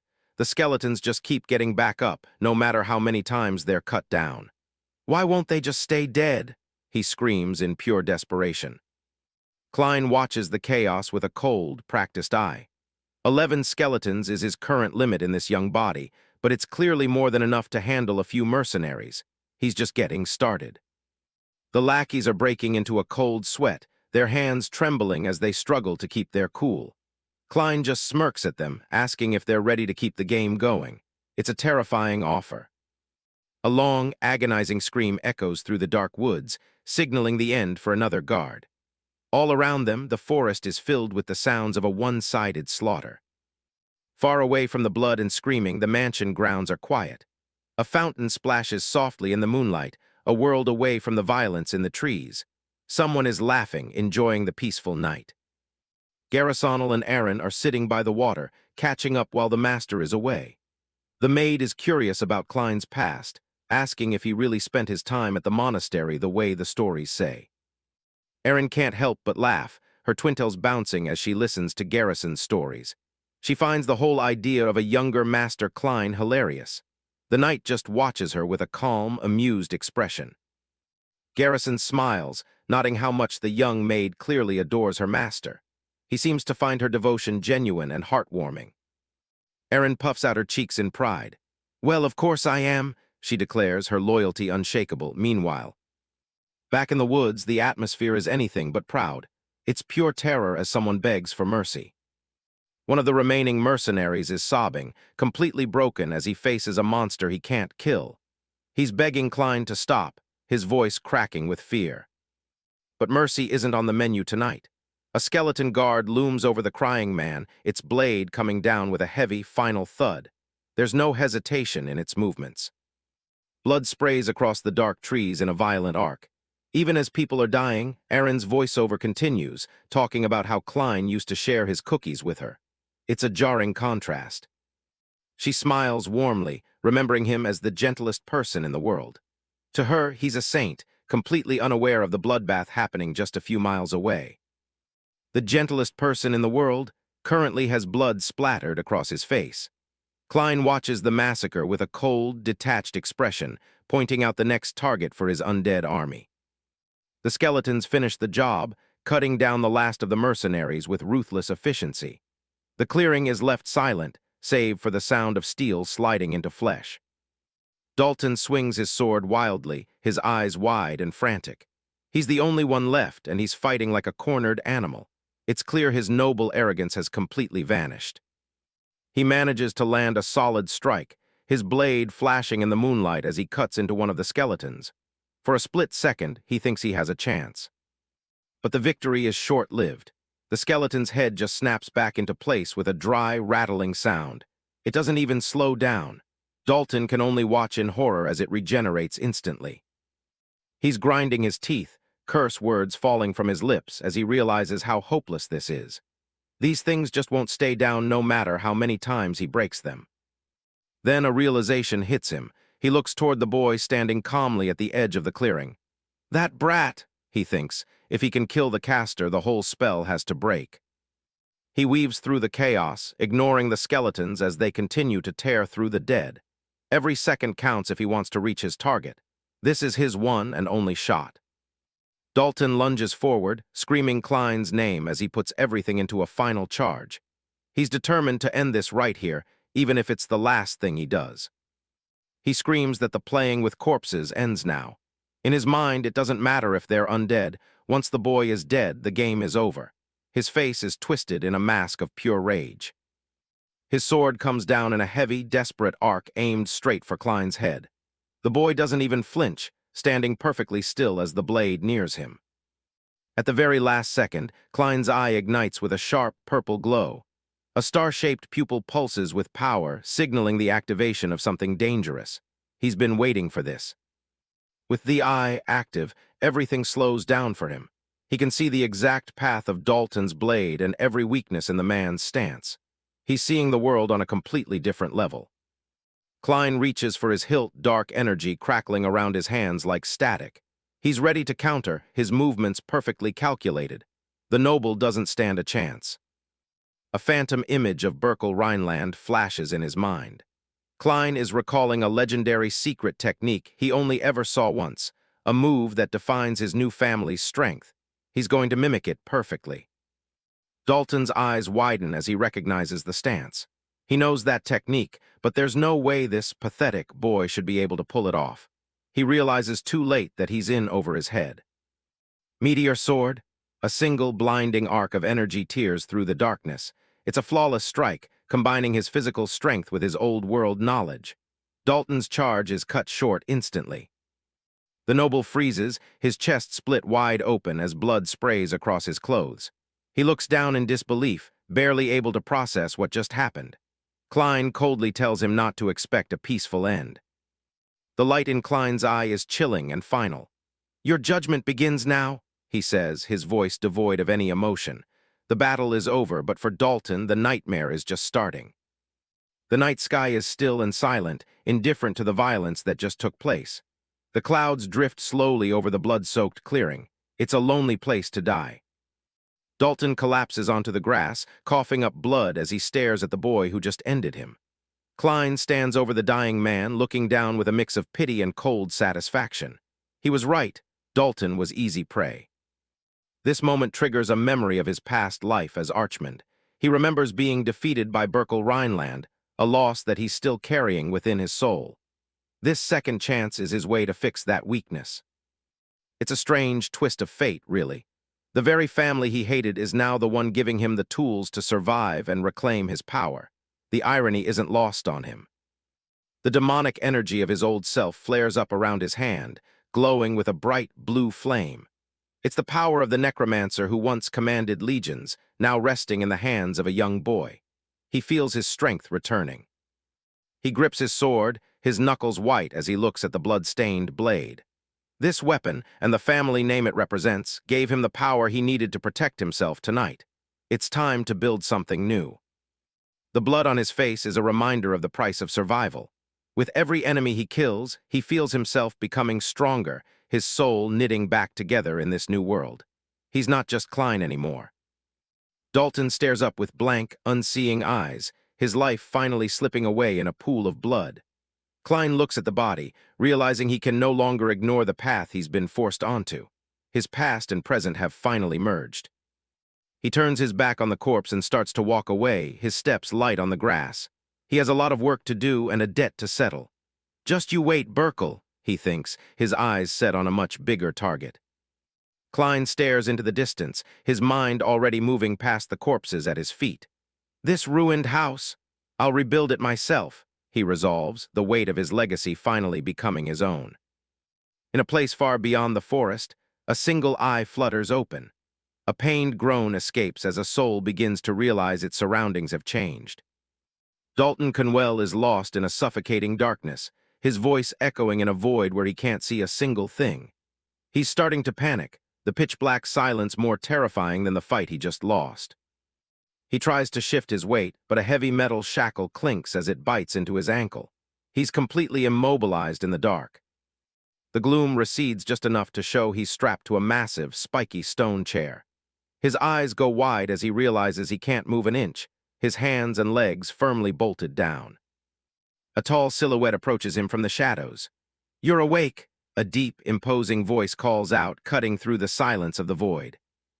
The figure steps into the light, revealing the spirit form of Archimonde. He looks down at Dalton with glowing, merciless eyes and explains that this is the afterlife, a world he created himself to judge the dead. Dalton can barely gasp out the necromancer's name, his mind reeling from the impossibility of it all. Archimonde simply confirms the nightmare is his new reality. The judgment starts with Dalton's favorite hobby, hunting. Archimonde reminds him of the dogs he starved and tortured just to make the chase more entertaining. He's bringing every sin to the surface. Flashes of the past show Dalton laughing as he let his arrows fly into helpless, fleeing hounds. Archimonde remembers the sadistic joy on the noble's face as clearly as if it were happening right now. Dalton screams at him to stop talking nonsense, trying to bluff his way out of the situation. He demands that Archimonde release him immediately, his arrogance still flaring even in his shackles. He stops mid-shout, his breath catching as the pieces of the puzzle start falling into place. A cold dread settles in his stomach as he thinks back to the clearing. The memory of Klein's blade cutting through him is vivid and undeniable. He remembers the cold bite of the steel and the spray of blood as he fell. He looks down at his chest, baffled by the fact that he feels perfectly fine despite the lethal wound. Archimonde tells him the truth. He's already dead, and this place is only for returning the karma of his life. Dalton begs for it to stop, his voice high and thin with desperation. He's pleading to be let go, his face glistening with sweat as the truth sinks in. He's terrified of what's coming next. Archimonde's hand glows with an eerie, blue soul fire as he prepares the next stage of the punishment. Whether Dalton believes it or not doesn't change a thing. The verdict is final. A pack of spectral hounds with glowing blue eyes rises from the shadows around the chair. Archimonde tells Dalton that the time has come to pay for his sins in the most literal way possible. The noble's eyes bulge in pure terror as he stares at the snarling beasts. He's completely defenseless, held tight by the stone and iron. The dogs bray and growl, their teeth snapping close to Dalton's face. They're a reflection of the animals he once abused, and they're hungry for retribution. They lunge forward, the clearing filled with the sounds of snarling and tearing. Archimonde tells him to listen to the screams of the lives he ended, now they're his own. Dalton grinds his teeth as the pain of the afterlife starts to take hold. It's a sensory overload of agony that he can't wake up from. The darkness of the void seems to grow heavier as Archimonde delivers his final decree. This is the hell Dalton built for himself with every cruel choice he made in life. There is no escape. Dalton's scream of "it hurts" is the only sound left in the void. He's being torn apart by the very cruelty he used to cherish. He begs and pleads for mercy, his eyes rolling back in his head as the fluid of his fear streams down his face. It's a pathetic end for a man who thought he was untouchable. A final, tearful look before his consciousness is overwhelmed by the shadows. His physical life and his pride are both gone now. Back in the real world, Dalton's body lies lifeless in the grass, his face a mask of the terror he felt at the end. The forest is quiet once again. Klein stands alone in the clearing, the weight of the fight finally starting to show on his young face. He's survived, but he knows this is just the first of many battles to come. He looks at his reflection in the blade, his silver hair messy and face splattered with blood. He doesn't look like a young master anymore, he looks like a survivor. His skeleton summons rattle as they stand behind him, their orange eyes fatting as their task is complete. Klein looks at them with a strange sense of gratitude. They've done well. He raises his hand, a soft green light pulsing from his palm. He decides to repay the favor for their help in this first real trial. "I shall break the curse that binds you and grant you freedom," he says. One by one, the skeletons begin to crumble into glowing green sparks. The embers drift up into the night sky, disappearing into the trees like fireflies. The clearing is left empty, and for a moment the silence of the forest is the only thing left. Klein stands alone in the middle of the dark clearing, surrounded by glowing blue embers of energy. He looks down at his hands, his expression calm as the silence of the forest settles back in. Bodies are scattered across the grass. Klein thinks about how death works and why exactly he was brought back to this world. A hooded figure suddenly steps out of the shadows. The mysterious stranger admits he never expected the young master to be a necromancer. Klein turns to face the intruder, asking him who the hell he is. The mysterious priest doesn't answer. Instead, he conjures a ball of swirling green energy between his hands. The green magic spills across the dirt, seeping into the fallen guards like a toxic mist. One of the dead men twitches as his eyes snap open, filled with an eerie, artificial life. The reanimated eye is cold and lifeless, staring at nothing as the magic takes hold. More corpses pull themselves off the ground, forming a new, grotesque army. The priest is a necromancer too. Klein recognizes the spell immediately. It's soul return magic, a technique used to puppet the dead. The mysterious priest smirks, nodding that since Dalton failed, these corpses will have to be the ones to get the job done. The scene shifts away from the forest to the peaceful mountains near the estate. Aaron is laughing, telling Dunkel some funny stories about Klein's childhood. Dunkel isn't paying attention. He's looking down at the signal magic scroll in his hands. He wonders why the young master would take an emergency item like this for a simple hunting trip. It's been 3 hours since Klein left with Dalton, and Dunkel's gut is telling him something is wrong. He decides he can't wait any longer and heads for his horse, but the other guards try to stop him. They remind him that the hunting competition is still on, and he needs to stay at his post. Dunkel gives them a cold look, his patience completely gone. He notices the family crest on the breastplates of the men blocking his way. They're Dalton's guards. He realized they're deliberately stalling him, which means the hunt was definitely a trap. He identifies himself as the knight commander of the Rhineland family, and warns them to step aside. His glare is so intense that the guards actually flinch in fear. They start sweating, realizing they can't actually stop a man like him. Erin runs up and asks if something is wrong. Dunkel tells her to listen closely. He tells her to head back to the estate and take the priest with her for safety. Erin looks confused and mentions that the priest just left a little while ago. Dunkel freezes. He remembers Klein's warning about the priest acting suspicious. It hits him the priest didn't leave. He followed Klein into the forest. He curses and throws himself into the saddle, mounting his horse in one motion. He bites down on the scroll to activate the signal, realizing this whole situation was planned from the start. He spurs his horse into a gallop, racing toward the forest at full speed. Back in the woods, Klein is surrounded by the priest's wall of undead puppets. The fight with Dalton drained all of his demonic energy. He's powerless to use his own necromancy now. He watches as the corpses groan and slowly close the distance. The mysterious priest points at him and commands the army to move. He gives the final order to eliminate the young master. Klein clenches his fist, mocking the guy for thinking such cheap tricks would actually work on him. The seal on his hand begins to glow with a bright, celestial light. The undead charge forward, blades drawn and ready to kill. Klein just smirks, looking the priest right in the eye and telling him he's absolutely screwed. The mysterious priest looks up in shock, as his visor reflects a sudden, blinding glow that cuts through the dark forest. A massive pillar of golden light strikes the earth, the impact shaking the trees and drowning out the groans of the undead. The light clears to reveal Garrison Birkman standing in a scorched crater, holy energy radiating from his massive, muscular frame. Garrison is an agent of the Holy Order, a powerhouse sent to deal with the rising darkness. His eyes are fixed on the horde, glowing with a divine intensity that seems to burn right through the gloom. Garrison calls out to the light as he prepares to purge the area. The holy energy continues to ripple outward, tearing through the reanimated corpses and reducing them to ash. Garrison stands tall, commanding the dead to be granted a peaceful rest. He turns toward Klein, telling the boy he can rest easy now that the church has intervened. Garrison's silhouette is imposing against the fatting, holy flare. The mysterious priest is frozen in shock, his hands trembling as he realizes his necromancy is being completely overpowered. He can only stare at the newcomer in disbelief.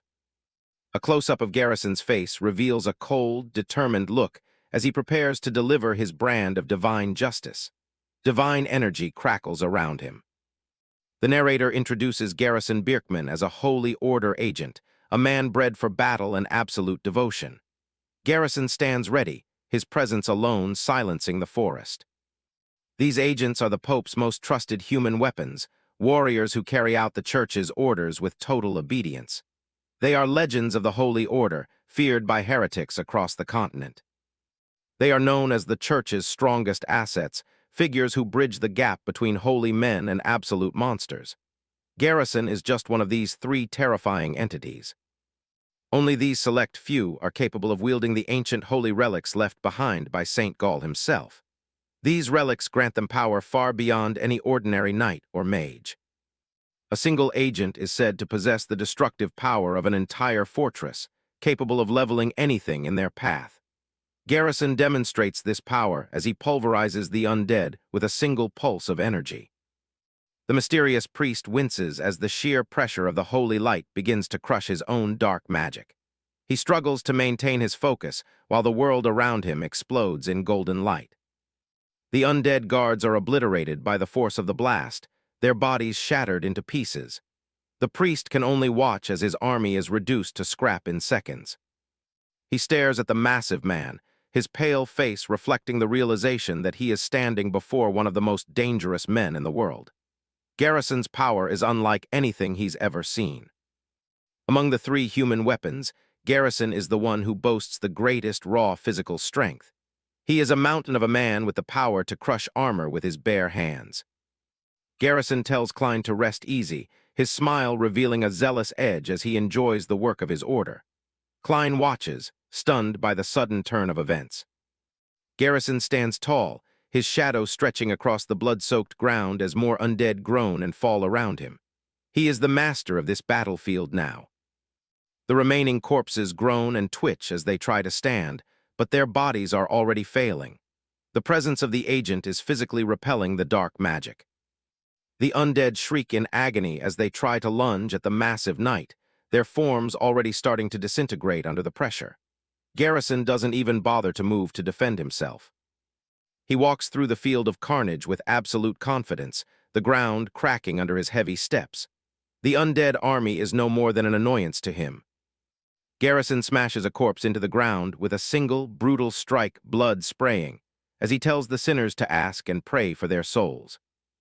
He swings his arm in a wide arc, a trail of holy energy following the motion and clearing a path through the trees. His movements are terrifyingly efficient. A close-up of Garrison shows his eyes burning with a zealous fury. He promises to grant the heretics a baptism of fire. The last of the undead scream as they are caught in the wake of his power, their souls finally being forced from their bodies. Garrison continues his relentless march. The agent's foot slams into the earth, sending a tremor through the clearing and throwing the surviving guards into the air. He will cleanse them of their sins. The ground erupts as holy energy bursts from below, shattering the forest floor and pulverizing the remaining undead. The clearing is filled with the sound of destruction. Garrison smashes more skulls with his massive holy book, blood spraying across his robes with every brutal thud. He refers to this violent slaughter as mercy. He stands in the middle of the carnage, the blood-stained book in hand, as he delivers his final judgment. The undead army has been completely wiped out. Garrison looks down, his face a mask of grim satisfaction as he finishes his purge. To him, this isn't just a fight, it's a religious duty. The mysterious priest realizes he is completely outmatched. He can't believe a church agent has appeared here, and he's terrified of what's coming next. He stares at Garrison's power, his mind reeling as he wonders what the hell kind of monster he stumbled upon. Survival is the only thing on his mind now. Panic finally takes over, and the priest turns to flee back into the darkness of the forest. He knows he can't win, and his deal with the shadows has just turned into a death sentence. He runs as fast as he can, his boots pounding against the grass as he tries to put distance between himself and the agent. He's desperate to get away from the light. His mask falls off in his haste, clattering to the ground as he continues his frantic retreat. He doesn't look back, his focus entirely on escaping. Garrison reaches out with blinding speed and grabs the priest by the back of the head. The priest freezes, his escape cut short by the massive hand of the agent. The priest's hood is pulled back to reveal a young man with red hair, his face twisted in a scream of pure terror. He pleads for Garrison to wait, but there is no mercy here. Garrison informs the sinner that his prayer is not yet finished. He tells the priest to be grateful for the judgment he's about to receive as he looms over him. Tears stream down the priest's face as he looks up at his executioner, knowing his death is only a moment away. The weight of his judgment is finally bestowed upon him. In the name of the light, Garrison delivers the final execution. The impact is brutal, leaving a spray of blood in the air as the priest is silenced for good. Klein stands alone in the background, watching in silence as the forest goes quiet once again. He sweats under the crushing pressure of the agent's lingering aura, realizing the sheer power of the church's weapons. A grisly eyeball rolls across the forest floor, a silent testament to the absolute destruction Garrison just unleashed upon the heretics. The darkness of the woods seems to swallow the gore as the holy light of the execution begins to dim. Klein remains frozen in place, a single bead of sweat rolling down his pale face as he hears his name called by a voice from the edge of the clearing. The crushing weight of the battle's end and the lingering aura of the agent have left him momentarily paralyzed. The narrator reflects on the terrifying scale of Garrison Bierkman's power, nodding that the man ended the entire massacre with nothing more than a single step and a charge. His massive silhouette fades into the distance, leaving behind a field of scorched earth and broken remains. Klein's eyes are wide with intense focus as he continues to feel the residual pressure of Garrison's aura pressing down on him like a physical weight. It wasn't just the physical violence that ended the fight. but the sheer spiritual presence of the agent that dictated the entire encounter. He stares down at the carnage, where over 20 bodies were shredded into unrecognizable pieces in an instant without the agent even drawing a weapon. The raw, unfiltered strength of the church's human weapon has left an indelible mark on Klein's understanding of the power gap he must one day bridge. A hand reaches out, its fingers cold and lifeless like an executioner's final sentence. It's stained dark with blood, the air around it heavy and oppressive. Priest Garrison stands over the carnage, watching blood drip from his own hands onto the forest floor. He already knows something far darker than a simple monster was at work here.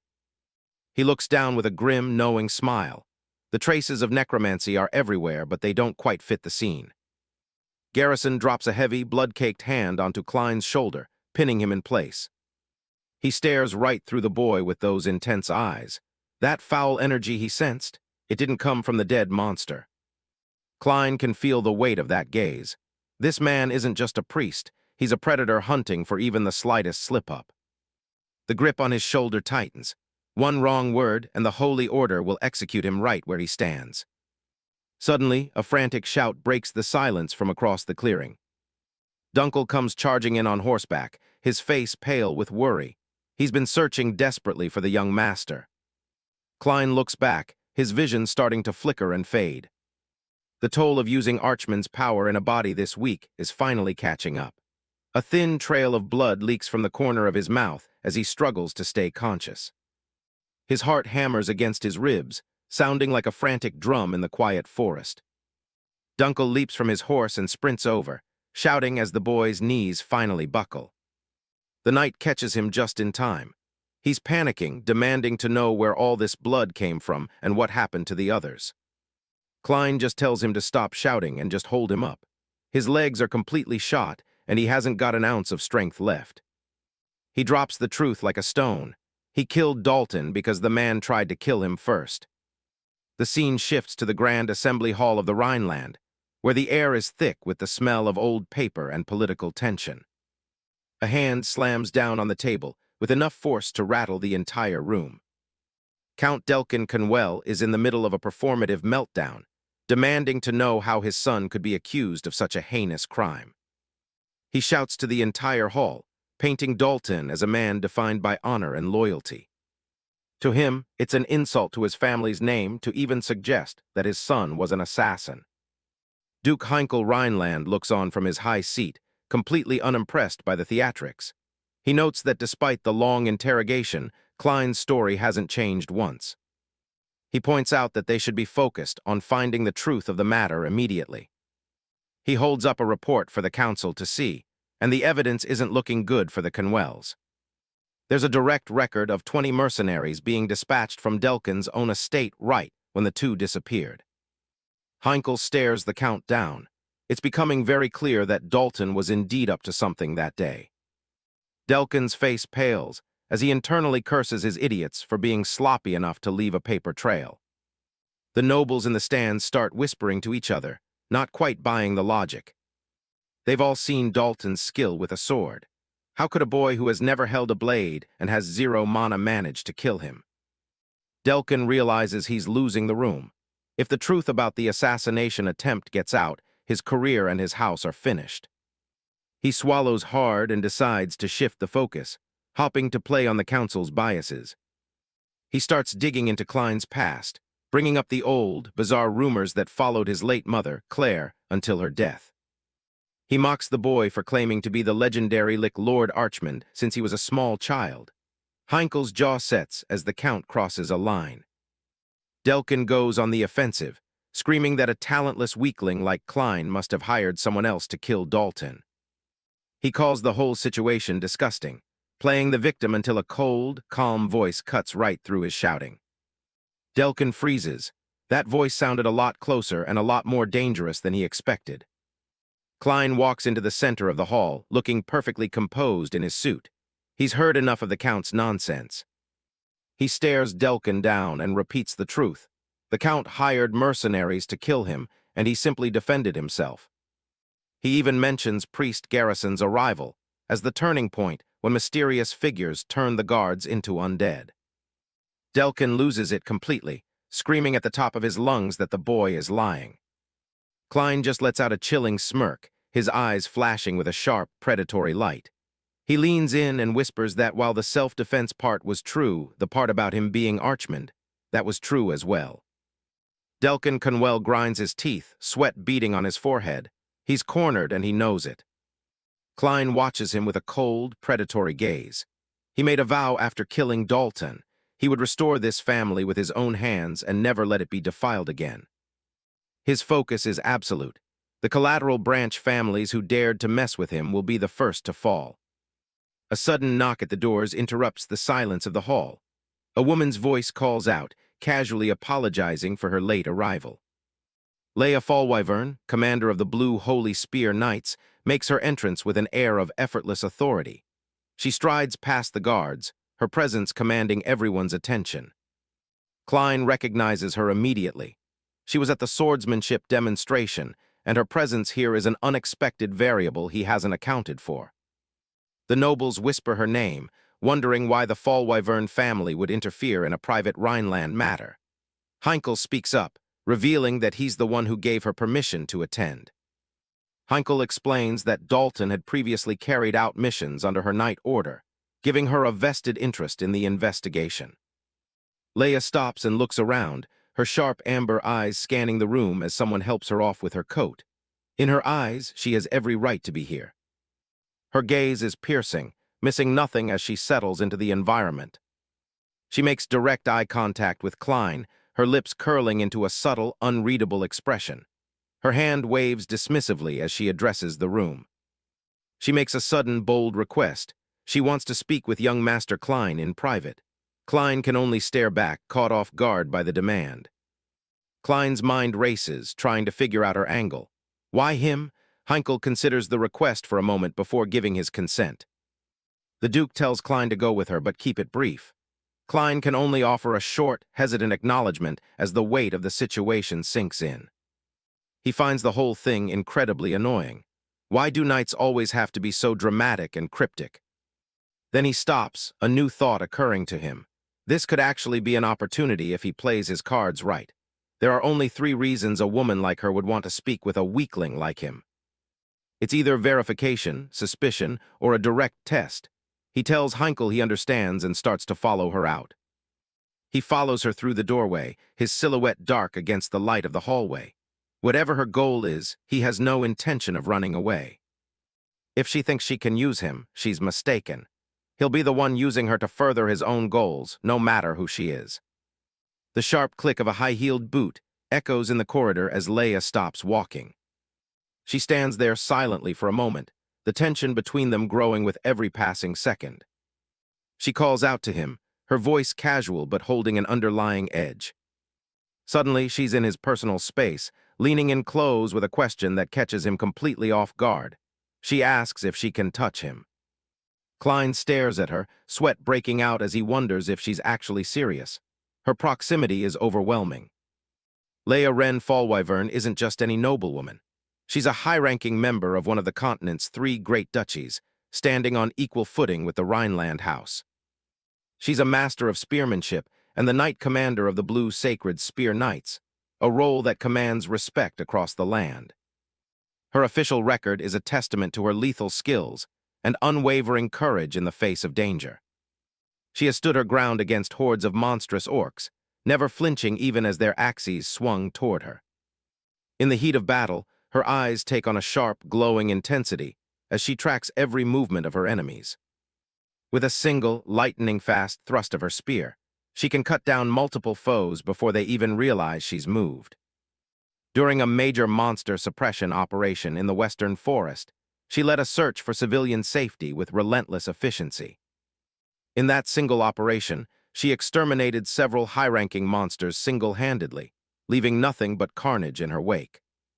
She did it all alone, proving that she's a force of nature that few can even hope to match. She looks back at the trail of destruction she left behind, her expression cold and detached.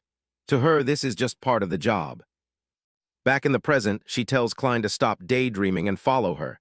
She's not one for patience. She warns him not to act too friendly, reminding him that they aren't even real family. Klein follows her, wondering exactly what she means by that. He remembers what Heinkel told him about the family tree. Leia is technically his cousin, the daughter of Duke Fallwyvern's second wife. But since she's the daughter of the first wife, and he's from a different line, they don't share a single drop of blood. Biologically, they are complete strangers. She stops again and turns to him, her voice dropping to a low, intimate tone. She says she's just acting out of personal curiosity. Before he can even respond, she lunges forward and grabs the front of his shirt. Klein lets out a startled shout as he's pulled toward her. She leans in close, her face just inches from his, and drops that bizarre request to touch him. The shock of it leaves him completely paralyzed. The scene pulls back to show them alone on the balcony. Klein's mind is spinning. Why would she ask something like that so suddenly? Leia Fallwyvern grabs Klein's wrist with a firm, practiced grip that catches him by surprise. She demands to see his hand, her amber eyes locking onto his with an intensity that brooks no refusal. She turns his palm over, examining the skin with clinical precision under the fatting light. She notes the soft, smooth texture, finding it suspicious that there isn't a single scar or blister on the hand of a boy who supposedly fought off 20 men. Klein stands frozen, sweat beading on his forehead, as he wonders why on earth she is feeling up his hand in such a public place. His expression is one of pure, unadulterated bewilderment at her strange behavior. Leia continues her inspection, explaining that while some master swordsmen have soft hands, specific areas still harden from the pressure of the hilt. She is looking for the subtle physical structural changes that only come from years of elite training. Her thumb and forefinger squeeze the flesh under his index finger and thumb, testing the density of his tendons. She asserts that while a person can lie with their words, their body's physical development will always tell the truth. She leans in dangerously close, her face just inches from his in the warm glow of the balcony. With a piercing gaze, she asks him point-blank if he has ever even held a sword in his life. The proximity is suffocating as she repeats her observation, her voice low and steady.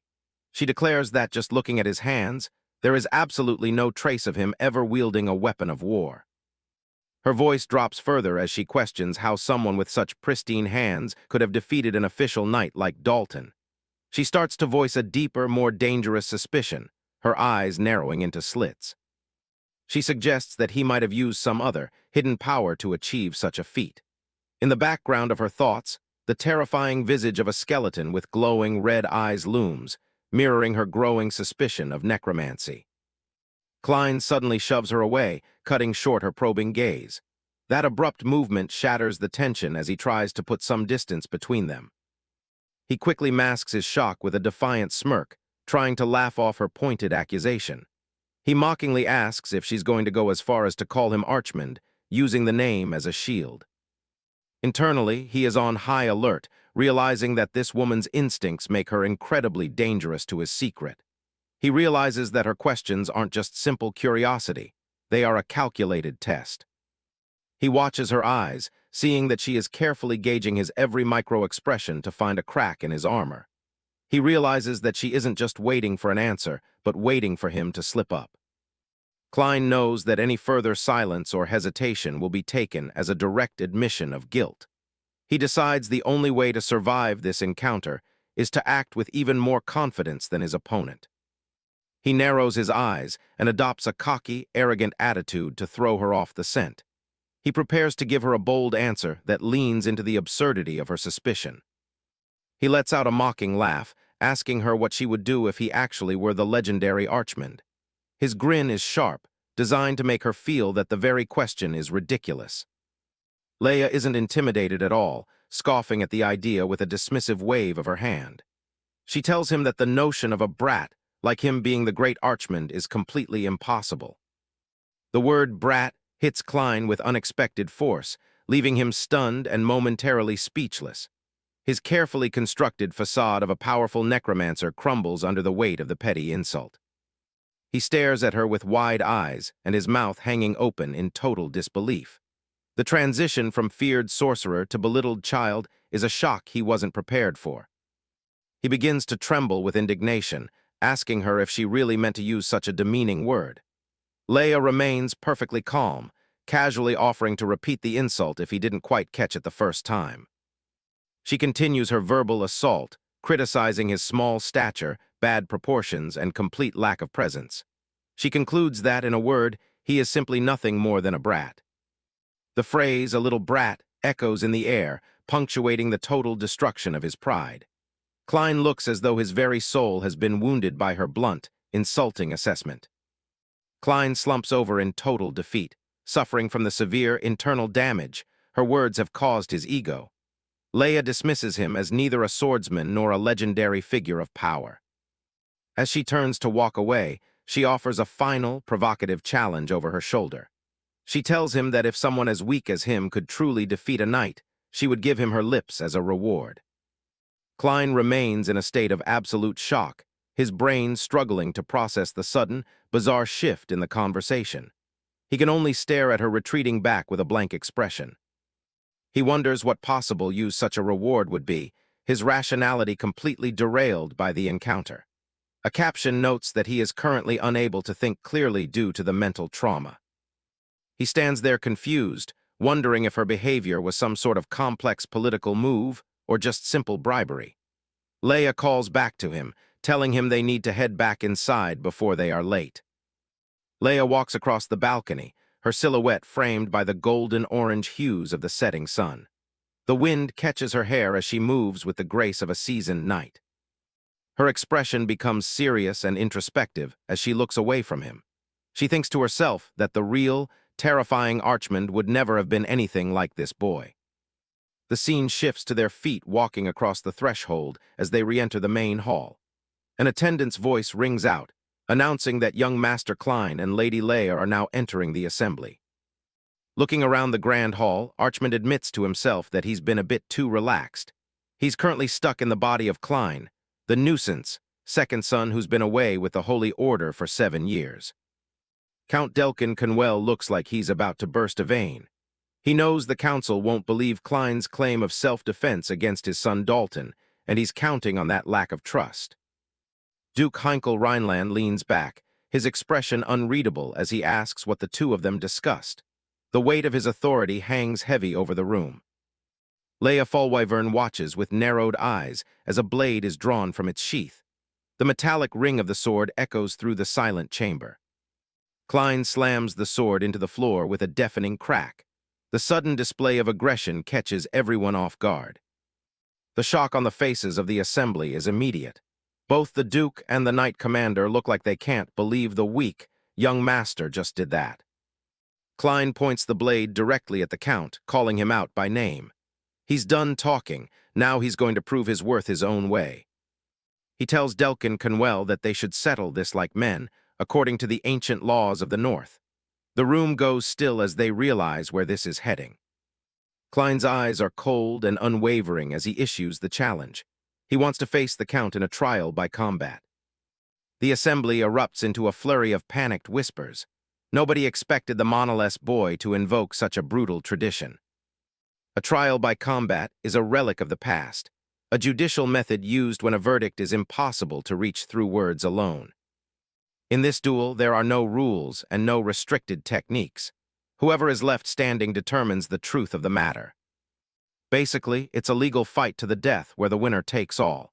The primitive nature of it is exactly why it's so rarely used these days. Delkin is trembling, stuttering out his confusion at the sudden turn of events. Klein just stares him down, unfazed by the older man's shock. Klein lists the Count's crimes, framing him despite evidence and insulting his late mother, Claire. He's using the family's honor as the perfect excuse to force this fight. Internally, he knows only half of his outrage is genuine. He's playing a part, even if he doesn't actually care about the woman he's defending. He looks at the portrait of Claire, his mother in this second life. To the great Archimonde, she's just a stranger, and he feels no real attachment to her. The Count tries to buy some time, but Klein isn't having it. He sheathes his sword with a sharp click and tells the man to hurry up and make a choice. Up in the balconies, the nobles are practically buzzing with excitement. It's been ages since they've seen a real trial by combat, and they're eager for the spectacle. Duke Heinkel looks toward the Count with a stern gaze. Since the tradition was passed down by the first generation, he says they can't simply ignore it. The Duke officially guarantees that the outcome of this duel will be final. His word is law, and now there's no backing out.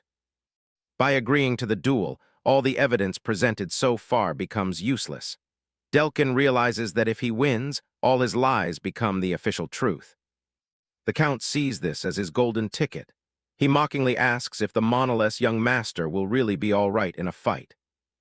He's already planning to send a powerful knight in his place. In his mind, he's already won, and he can't wait to see the brat dead. Klein just gives him a dark smirk. He tells the Count he can just sit back and watch, exactly like how he watched his son get butchered. The Count formally accepts the challenge. The duel is set for 4 days from now, and the tension in the room is at a boiling point. Klein knows he's gambling, but it's a calculated risk. He didn't raise the stakes like this for no reason. This is just the beginning of his plan. He glances at Leia as he thinks about using the Count as a stepping stone. He's going to show all the branch families exactly who he really is. The estate stands quiet under the night sky, but inside, things are anything but peaceful. Klein's ultimate goal is a complete overhaul of the Rhineland family. The silence of the hallway is shattered by a loud shout. Someone is very, very unhappy with Klein's decision. Delane is packing frantically, screaming at his brother for being out of his mind. He's terrified that Klein is going to get himself killed. Klein just sits back on the sofa, looking bored. He sighs as he tells Delane he's already heard this a dozen times. Delane is shocked that their father actually gave his permission for this madness. He looks like he's at his wit's end trying to understand it. He offers to step in as Klein's champion, since the rules allow for one. But Klein cuts him off immediately, telling him it's not needed. Delane points to their father and himself as the reason the Rhineland family rules the North. He doesn't think Klein is ready to carry that burden yet. Klein stands up, his expression hardening. He tells his brother to wake up and asks why on earth he would let someone else fight his battles. He explains that letting Delane fight would just give their enemies a legal way to kill the true heir of Rhineland. He's not going to be anyone's puppet. Klein knows it's frustrating for Delane, but this fight is a necessity. It's the only way he can truly change his reputation and gain some respect. Delane clenches his fist, the worry clear on his face. Klein stands firm, telling his brother that he has absolutely no reason to yield. Delane's mind drifts back to the day Klein was born. He remembers how excited he was to finally have a little brother. He remembers the tiny baby reaching out, a small and fragile life that he vowed to protect from that very moment. Looking at the infant Klein, a young Delane was struck with wonder. To him, his little brother looked just like an angel. Delane tells Klein that their different mothers don't change the fact that they're brothers. He's clearly distressed that Klein is risking his life in a trial by combat after only just returning home. Delane suddenly grabs Klein, his hands trembling as he pulls his brother close. The sudden movement leaves Klein looking completely bewildered by the unexpected emotional outburst. A single tear tracks down Delane's face as he begs Klein to listen to him. He can't stand the thought of losing the brother he waited 7 long years to see again. Klein watches the tear fall, his expression turning from shock to genuine confusion. He didn't expect this level of emotional attachment from the brother his new body inherited. The heavy atmosphere is broken as the doors swing open and a messenger steps into the room. Delane lets go, trying to compose himself as the guard speaks up. The messenger informs them that Count Conwell has already chosen his champion for the duel. He looks tense, clearly aware that the news he's bringing is a serious threat. Klein casually asks who the opponent is, looking almost entertained by the update. Delane, on the other hand, looks like he's already expecting the worst. The messenger reveals the name, Randall. He's an excommunicated knight from the Empire who made a bloody name for himself on the battlefield before being cast out. The scene shifts away from the estate to a local tavern, where the wooden doors swing open with an ominous creak. Inside, a mounted lion's head hangs on the stone wall, its jaw frozen in a silent roar above the carnage below. Dark red liquid is poured into a wooden bucket, splashing against the sides. It's a far cry from the refined wine glasses of the Rhineland manor. In the middle of the room sits Randall, a mountain of a man surrounded by the bodies of those he slaughtered. The messenger describes him as a man driven by uncontrollable bloodlust. Randall tilts his head back, chugging the red liquid straight from the bucket with messy, guttural gulps. He looks less like a knight and more like a wild animal. With blood dripping from his chin, Randall lets out a menacing grin. He's looking forward to the duel, especially the part where he gets to hear the screams of a little boy. Back at the manor, Klein remains calm, his silver eyes reflecting a cold determination. He knows exactly what kind of monster is waiting for him in the arena. Dunkel presents the custom-made sword to Klein, confirming that it has been forged exactly according to the young heir's request. He hands over the weapon, but he cannot help but offer a grim warning. This blade is specialized for someone with no mana, but it comes with a fatal flaw. He explains that the sword will shatter the very moment it makes contact with any weapon infused with magical energy. Klein listens in silence, holding the fragile steel. Klein stares down at the hilt with a cold, analytical look. He simply replies that it's good, as if the weapon breaking is exactly what he wants. With the sword secured, Klein signals that it's time to move. He heads toward the arena floor with no hesitation. The young heir walks out into the center of the massive Rhineland arena. Under the bright sun, he looks remarkably small compared to the scale of the trial. The crowd erupts in whispers and shouts as Klein takes his place. Nobody actually expected the talentless son to show up in person for a duel to the death. Up in the royal stands, Delkin Conwell laughs at the sight. He thinks Klein is essentially walking to his own execution. Delkin mocks the boy's chances, nodding that his opponent is a legendary warrior from the Empire. To him, a kid with 0 mana is just a target. Duke Berkel Rhineland stays quiet, watching his son from the balcony. His expression remains rigid and unreadable as the duel begins. Klein scans the empty arena floor, wondering where his opponent has wandered off to. He stands alone in the dust. He keeps a sharp eye on the shadows, waiting for the massive warrior to make his presence known. He doesn't have to wait long. A massive shadow looms over Klein from above. Randall drops from the arena walls like a predator descending on its prey. The ground shakes as Randall sticks the landing, making a theatrical entrance. The physical difference between the two is staggering. The great warrior looks down with a predatory smirk, his face covered in old battle scars. He towers over the young heir. Klein looks up, meeting the giant's gaze without blinking. He notes that Randall is even younger than the rumors suggested. Randall mocks Klein's thin limbs, wondering aloud what kind of sound he'll make when his neck finally snaps. He reaches out a massive hand to intimidate the boy. As the hand touches his shoulder, Klein flinches violently and leaps backward.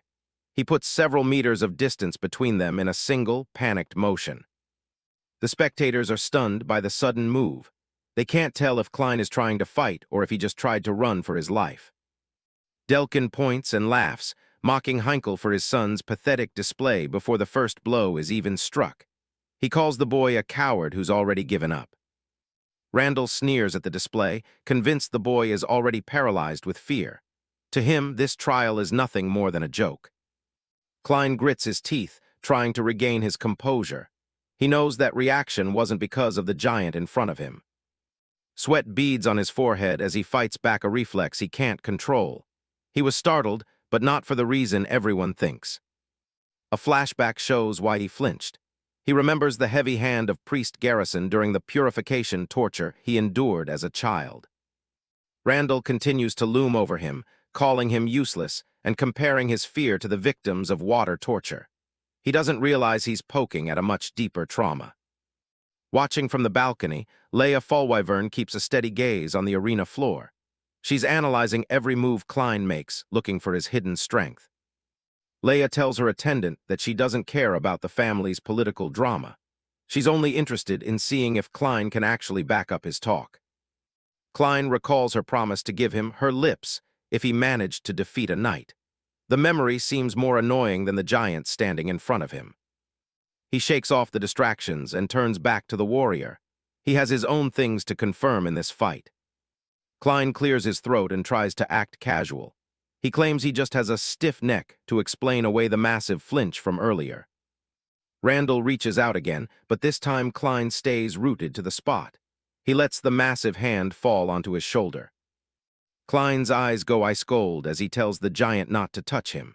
He calls Randall a perverted bastard and asks if his ears are filled with muscle too. Randall is stunned by the sudden insult. He didn't expect the frail heir to have such a vicious mouth. His face darkens with a murderous intent. He warns Klein that the fouler he speaks now, the more he'll be screaming by the end of this. Randall winds up for a massive, ground-breaking strike. His physical power is on full display as he moves to crush Klein in one hit. Klein reaches down to unbutton his shirt. He stands perfectly still as the massive fist hurtles toward him. Randall's fist slams directly into the arena floor with bone-shattering force. Dust and rock explode from the point of impact. The ground shatters completely, creating a massive crater in the center of the ring. The sheer power of the warrior is enough to terrify the onlookers. Randall looks down, expecting to see a crushed body. Instead, he finds himself looking at nothing but rubble. He realizes he's only holding on to an empty suit jacket. Klein vanished into thin air the moment the strike landed. The crowd is in total shock. They can't believe the ground was shattered like that, but they're even more confused about where the boy went.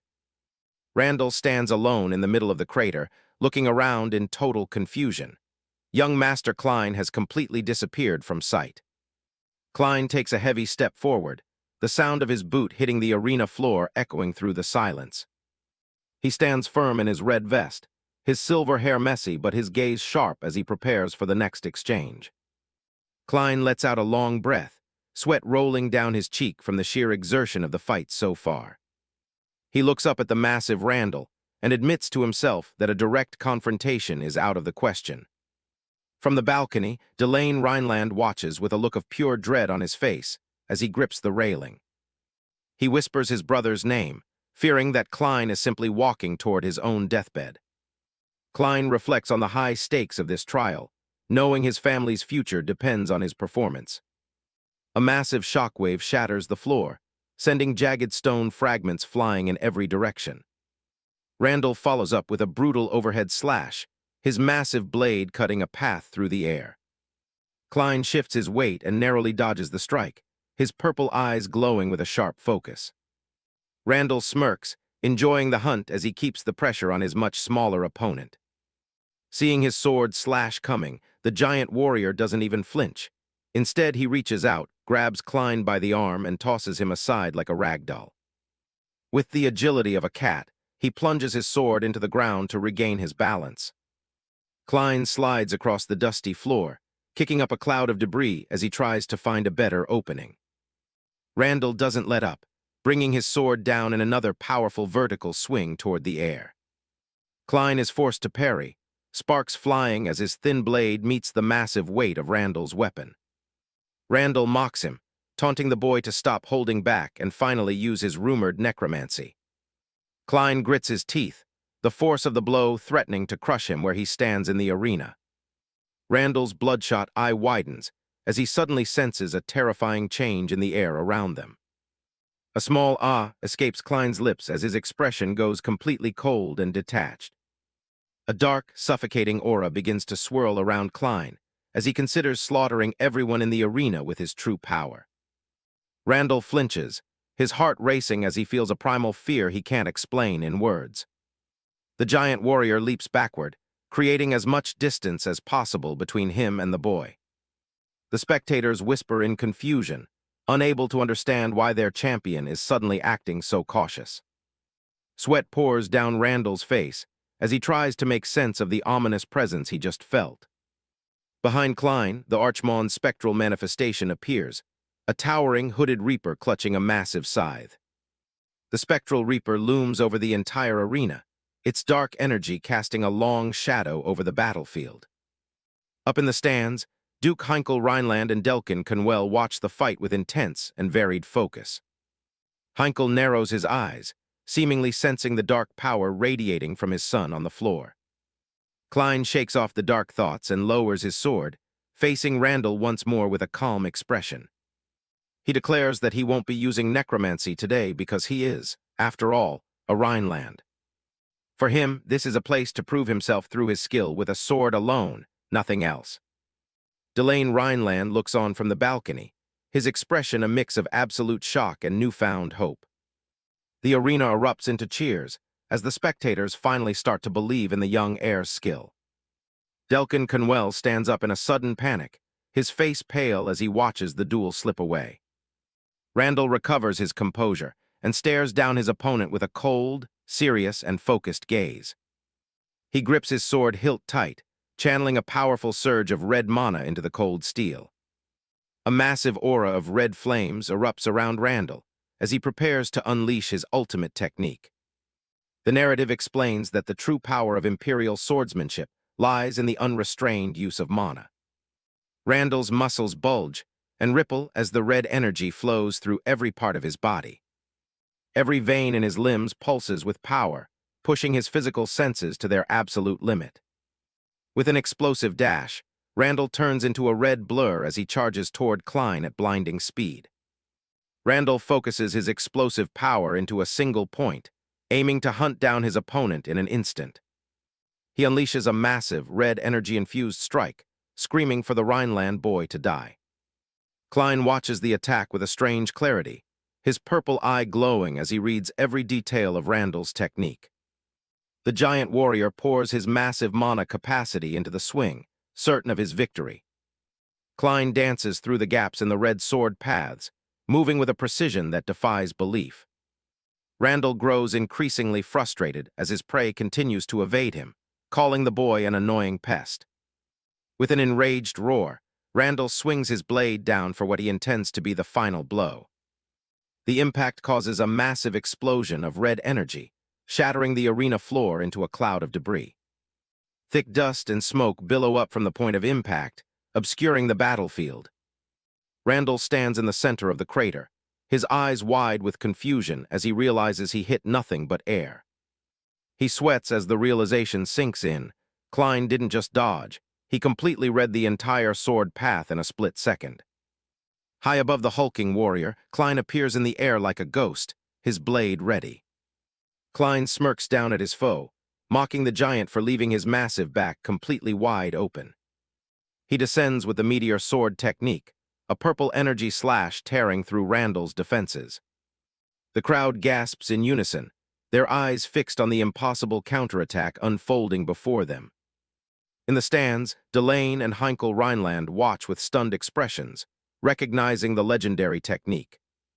Randall lets out a pained scream as the strike connects, unable to believe he's been outmaneuvered by a monoless brat.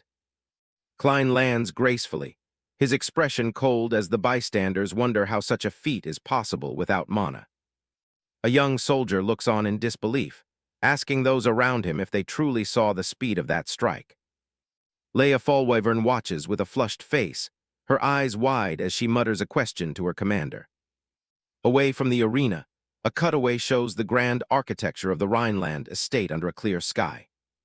Inside his office, Duke Berkel Rhineland sits at his desk, explaining to his aide why he cannot intervene in the duel. The aide questions the decision, pointing out that an imperial knight is too dangerous for a boy like Klein to face alone. Berkel looks weary, nodding that Klein chose this path himself to defend his late mother's honor. He admits his own failings, haunted by the fact that he couldn't save his son when he was first branded as a monster. The Duke clenches his hands tightly, a heavy sense of guilt weighing on him for failing to protect his own flesh and blood. He feels he has no right to stop the boy now, after failing both his son and his family for so long. His aide watches him with a silent, somber expression, understanding the weight of the Duke's burden. Berkel stares off into the distance, lost in his thoughts about the son he thought was talentless.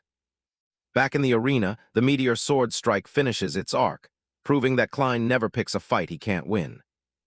Berkel's expression shifts to one of pure shock as he witnesses the power his son has been hiding.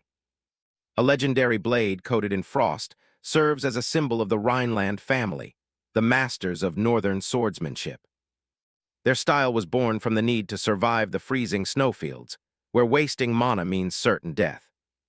A visual metaphor compares imperial swordsmanship to a lion's predation, raw, overwhelming, and explosive. Like a lion standing over its kill, the Imperial style relies on crushing an opponent with a single, massive outpouring of mana. The lion bites down with overwhelming force, symbolizing the predatory nature of Randall's combat style. In contrast, the Rhineland style is compared to a swift rabbit, prioritizing alertness and efficiency over raw power. A sudden, precise strike represents the core of their martial art, striking with perfect timing. An eagle's sharp gaze represents the moderation that defines the northern style of combat. Just like an eagle diving for its prey, the Rhineland swordsman targets the enemy's gaps with minimal effort and mana. Klein stands perfectly still in the arena, the embodiment of the calm and efficient Rhineland style. He explains the ultimate secret of his family's art, achieving maximum combat efficiency while using the absolute minimum amount of mana. Klein smiles confidently, explaining that the Rhineland family techniques are viable even without mana, despite the lack of raw power. He tells Randall that his current strength is more than enough to dismantle him, causing the brute to grit his teeth in fury. Randall's face contorts with rage as he snarls, calling Klein a little rat for his arrogance. The arena floor trembles as Randall releases a massive explosion of red mana, his roar echoing through the entire stadium. Every muscle in Randall's body bulges to the breaking point as he pours his entire soul into his final, desperate assault. The spectators watch in horror, many of them trembling as they witness the terrifying pressure of an Imperial Knight's true power. Delkin Conwell watches intently from the sidelines, recognizing the activation of Randall's most devastating secret technique. A massive, flaming mana lion manifests behind Randall, its eyes glowing as it prepares to seal Klein's every movement. Facing the overwhelming pressure, Klein remains unnervingly calm, his eyes fixed on the charging beast before him. Randall brings his sword down in a lethal arc, certain that this single strike will secure his victory. Delane Rhineland shouts out in desperation, pleading for his brother to get out of the way of the impending strike. The two blades collide with a violent shockwave, the massive red cleaver pressing down against Klein's slender sword. Sparks fly as the metal groans under the pressure, the sheer difference in mana capacity becoming painfully clear. A brief flashback shows the blacksmith aide presenting the custom-made weapon to Klein just before the duel began. The aide's warning echoes in Klein's mind. The blade was specifically tempered to fail under the pressure of mana-infused strikes. Right on cue, the fine steel of Klein's sword begins to crack and disintegrate into a cloud of sharp fragments. Randall lets out a triumphant, manic laugh, believing he has finally broken the boy's only means of defense. He drives his sword through the shattered remnants, convinced that Klein is now completely at his mercy. Klein looks up with a predatory smirk, his purple eye glowing as he reveals that the destruction of his sword was part of the plan all along. A single feather drifts through the air as Klein declares he's finally found the weapon to hunt the giant down. The lion, representing Randall's brute force style, stares up with wide, realization-filled eyes. The beast can only watch as the small feather settles, signaling a total shift in the momentum of the duel. On the arena floor, the shadow of a hunting eagle looms large, completely eclipsing the lion below as the Rhineland style takes over. Klein's specialized blade finally gives way, shattering into jagged shards under the weight of the giant's massive strike. A blade is sent spinning through the air amidst a spray of dark blood, discarded and useless as the collision concludes. Klein doesn't miss a beat. He uses the broken hilt to slash through the giant's arm in a single stroke, glowing with a cold, purple light. The massive warrior stands in total shock as blood erupts from the lethal wound. The severed hand drops to the dirt, still clutching the sword it was just using to threaten a child. Heinkel Rhineland steps in immediately to call the match, his face grim as he realizes how far things have gone. A stunned silence falls over the arena as the announcement rings out that the duel is officially over. Dunkel watches from the sidelines, sweating as he analyzes Klein's frighteningly efficient swordsmanship.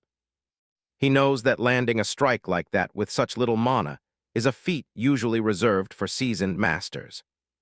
Klein stands calmly over the bloody mess, his expression unchanging despite the violence he just unleashed. It's a complete victory for the young master, one that no one in the crowd saw coming. Randall finally lets out a guttural scream, clutching the stump of his arm as reality sets in. The medical team rushes onto the training grounds, shouting for the healers to hurry and stop the bleeding. Klein just stands there with a blank stare, looking like he's watching a boring play instead of a man bleeding out. He casually asks the healers if the hand can even be reattached, his tone disturbingly clinical. The healers explain that their basic magic can only close the wound, meaning Randall will be needing a prosthetic.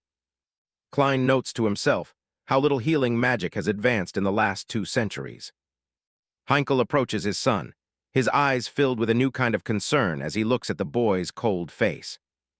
Klein realizes he's forgotten to act like a normal 15-year-old and tries to mentally switch back to his facade. He scratches the back of his head, wondering if he should start pretending to be scared of the blood now. Delkin Conwell is in a total panic, screaming about how much money he wasted on a knight who just got maimed. Heinkel tries to hold the count to the terms of the duel, but the man is already showing signs of backing out. Delkin shouts that he's lost his son and his best fighter, using his grief as a shield to avoid his obligations. He continues his desperate rant, but at that very moment, it feels as if an invisible blade slashes through his throat, leaving him completely speechless. Klein glares at him, his purple eyes glowing with a predatory light that most people would find terrifying. A sudden wave of supernatural dread washes over Delkin, cutting his shouting off mid-sentence. The Count's eyes bulge as he feels his throat tightening, his mind suddenly flooded with an inexplicable fear. Klein steps right up to him, his voice dropping into a register that sounds more like a command from the grave. He orders the man to confess his sins and beg for forgiveness right there on his knees.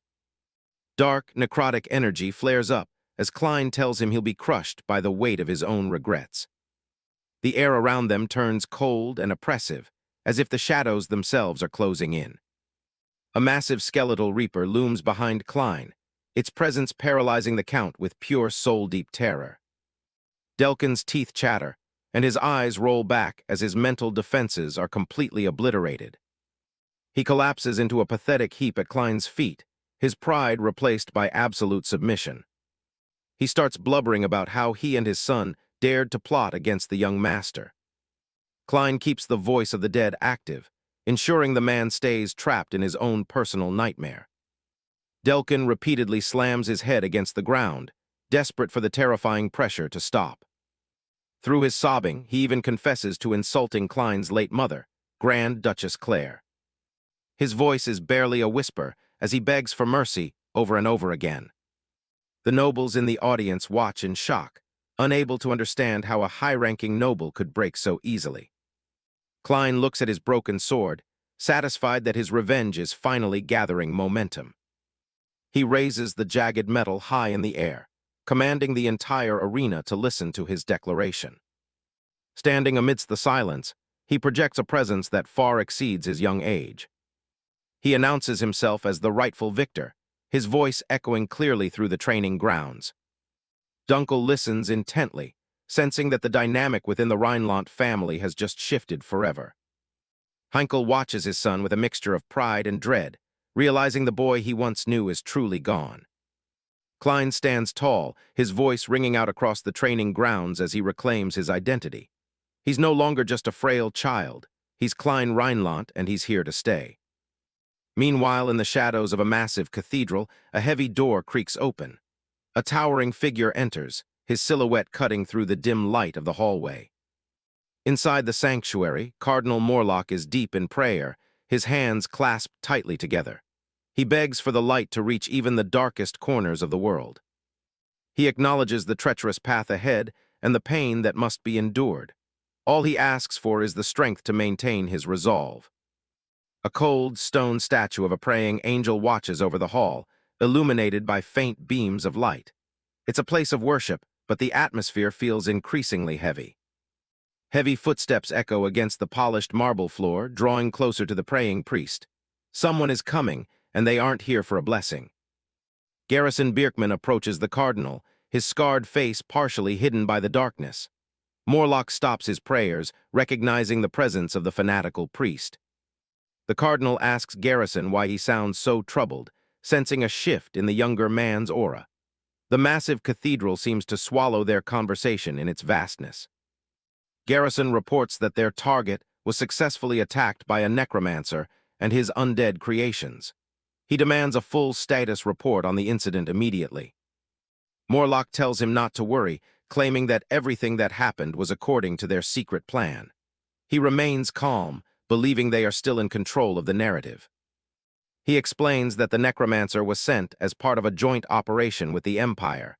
To the Church, these monsters are just tools to be used. Their goal is simple: use necromancers to spread pure terror among the masses. When people are afraid for their souls, they inevitably flock back to the Holy Order for protection. Morlock looks down, cold-bloodedly stating that a few sacrifices are a small price to pay for the revival of the Order. He's willing to let people die to spread what he calls God's will.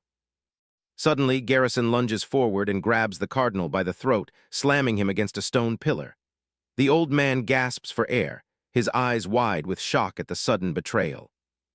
Garrison's face is a mask of pure fury as he accuses the cardinal of being nothing more than a corrupt politician. He can't stand that a holy man has compromised with heresy for the sake of power. Morlock struggles against the iron grip, his face turning a deep shade of purple. He tries to ask what Garrison thinks he's doing, but he can barely choke out the words. The cardinal's eyes bulge with terror as he realizes that Garrison is actually going to kill him. He begs for his life in a frantic whisper, but the scarred priest isn't listening. A sickening crunch echoes through the hall as Garrison crushes the man's head against the statue. Blood splatters across the pristine white stone, defiling the sacred space. Garrison stands over the lifeless body, his hand still covered in the blood of his superior. He hasn't just killed a man, he's purged what he sees as a stain on the church. He drops the corpse like a piece of trash as another figure approaches from the shadows. The sound of light footsteps signals the arrival of someone even more dangerous. Garrison doesn't even flinch. A figure in a white suit slowly approaches, nodding that Garrison hasn't changed a bit over the years. He mockingly remarks that the priest has likely killed more of his own kind than any necromancer ever could. Archbishop Palamin steps into the light, a faint, fox-like smile playing on his lips. He looks at the carnage with complete indifference, as if the dead cardinal is just a minor inconvenience. Garrison asks if this latest information was Palamin's doing, his voice filled with a mix of suspicion and respect. He knows the archbishop is a master of political and magical manipulation. Palamin admits he merely gave the permission for things to proceed, his boots clicking on the blood-stained floor.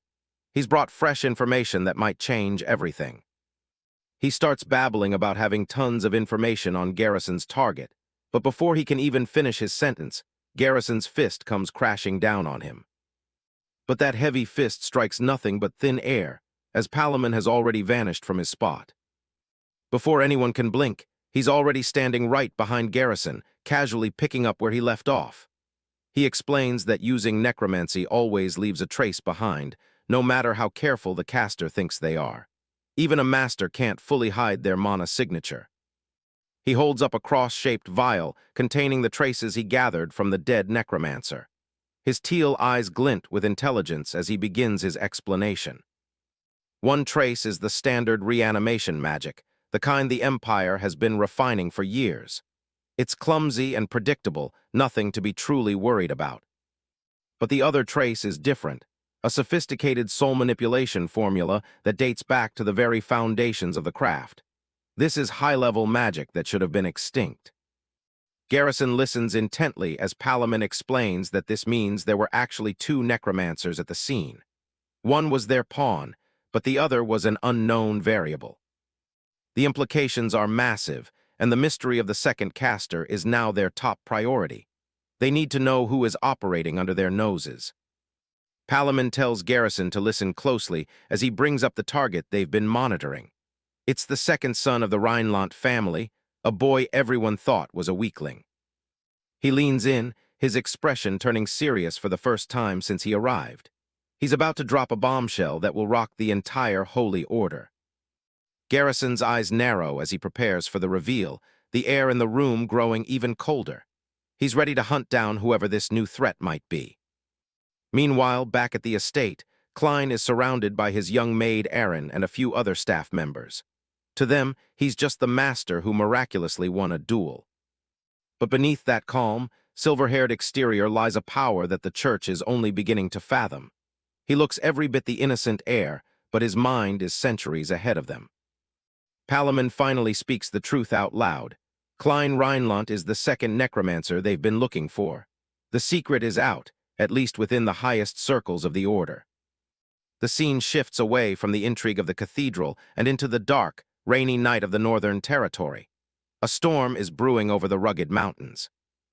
Deep inside a mine, a pickaxe strikes a crystal vein, sending sparks and shards flying. The miners are working late, unaware of the danger lurking in the tunnels. A lone miner continues his grueling work, his silhouette cast against the cave walls by his flickering lamp. He's focused on the task at hand, his rhythmic striking filling the silence. Suddenly he stops and sighs, feeling a strange presence behind him in the darkness. A massive, shadowy hand with sharp claws looms over him as a low growl vibrates through the air. The miner's eyes go wide as he realizes he's not alone, the sound of a growl echoing through the damp tunnel. He spins around, but the shadow is already upon him. In the dead of night, the mine entrance is bathed in the cold glow of a passing meteor. The storm rages on, burying the screams of those within. Back at the Rhineland Manor, Erin stares at the small cloth doll in her hands, her expression one of utter dread. She realized she's done something she might regret. The doll's face is a crude but unmistakable likeness of Klein, right down to the silver hair. Erin trembles, knowing how much effort she put into this unintended disaster. A week has passed since the trial by combat, and the manor has settled into a new, tense routine. Erin giggles as she shows her creation to a silent, reading Klein.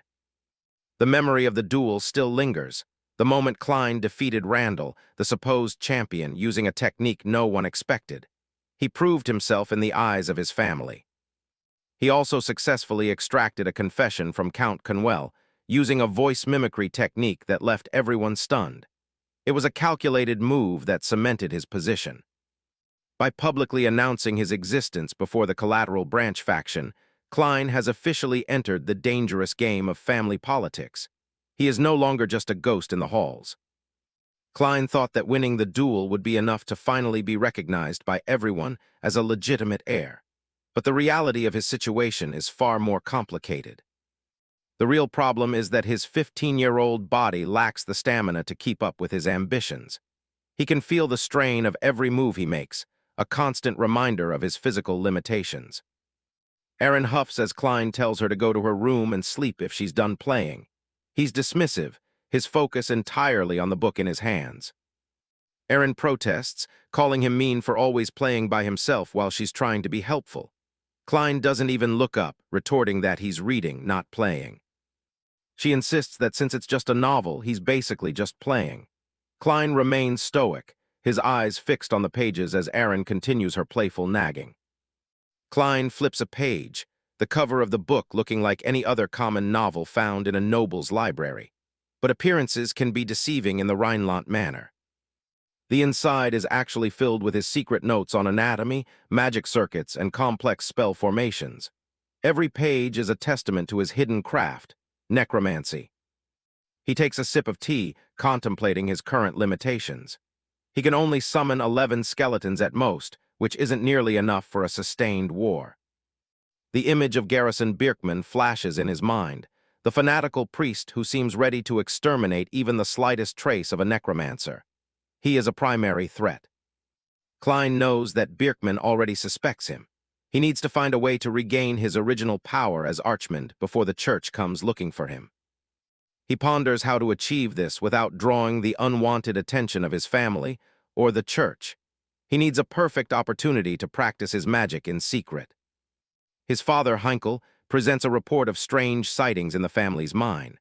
The parchment shows sketches of distorted, undead-like creatures that have been terrorizing the workers. Heinkel calls them undead, a term that makes Klein's eyes sharpen with interest. This is exactly the kind of situation he can use to his advantage. Without hesitation, Klein declares that he's going to investigate the mine himself. He knows that real combat is the best way to further his research. Heinkel looks at his son with concern, mentioning the reports of casualties and asking if he'll be all right. The boy's newfound confidence is both impressive and worrying. Klein looks his father in the eye and assures him that it won't be a problem. He's already made up his mind, his gaze as cold and steady as a seasoned soldier. He realizes that since the trial, even Heinkel has begun to recognize his capabilities. If there are undead in the mine, they must be related to the force that attacked him before. This isn't just a mission, it's an opportunity. He can finally test his powers in a place where he can be alone, far from prying eyes. A place where he can use necromancy as much as he wants, completely unburdened by the need to hide his true nature. The prospect is exhilarating. Scene transition.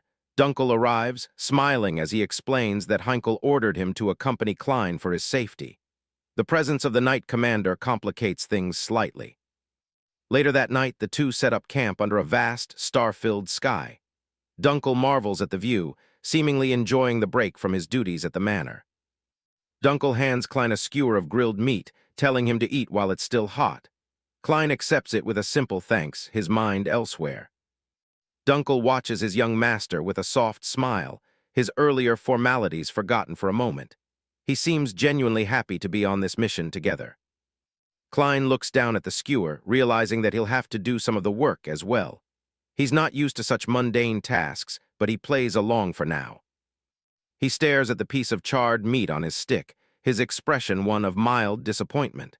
He retorts that Dunkel staying still is already a form of help. Klein reflects on an unexpected fact he learned during this mission so far. Even a Knight Commander has their weaknesses.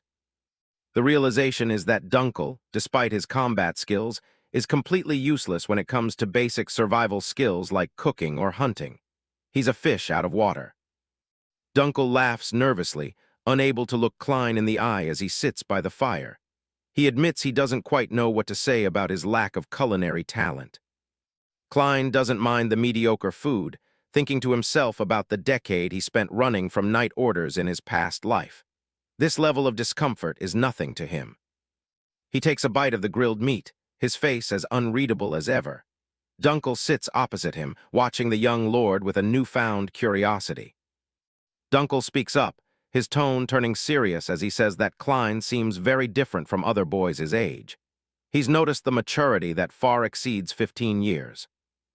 He mentions how Klein hid his talent with the sword and showed incredible spirit during the trial. The secrets he keeps are becoming harder to ignore. Dunkel continues, admitting that sometimes he has the strangest thoughts about his young master. He's trying to piece together the enigma that is Berkel Rhineland. He drops a bombshell, suggesting that Klein might actually be the reincarnation of Archimonde. Klein remains perfectly still, his response a heavy, loaded silence. Klein's voice is low and warning as he tells Dunkel never to repeat those words near Father Birkman. Dunkel laughs it off, acknowledging that such a claim would be seen as heresy by the church. Klein looks away, his face partially hidden by his silver bangs as he considers the weight of his former name. To the world, Archimonde was a devil who turned millions into an undead legion. Between them, the campfire crackles softly, the only source of warmth in the desolate, high-altitude terrain. The flames suddenly flare up, whipped into a frenzy by an unnatural gust of wind that carries the scent of decay. Dunkel pauses with his skewer in hand, eyes searching the surrounding trees for the source of the sudden draft. He wonders aloud if it's just a change in the weather. Klein's expression is grim as he denies it, sensing a presence that the Knight Commander hasn't yet realized is there. "Never ever speak of that subject again," Klein commands, his eyes glowing with a cold, terrifying intensity that silences the night. Dunkel stares at him, sweat beading on his brow as he feels a sudden, overwhelming pressure emanating from the young boy. A piercing scream shatters the silence, followed by the sharp clang of metal striking metal in the distance. Dunkel is on his feet in an instant, his hand on his sword hilt as he peers into the darkness. The night is shattered by a sudden, blood-curdling scream echoing through the village. Pure chaos breaks out as the dead begin to rise from the shadows, and the living are forced into a desperate race for their lives. These undead are fast and vicious, chasing down the townspeople with a hunger that doesn't quit.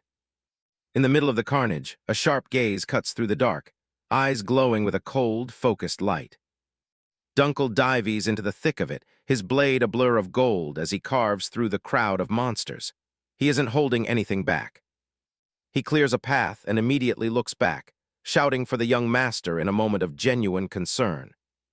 But Klein has it under control, finishing off a creature with a strike that pulses with a dark purple mana.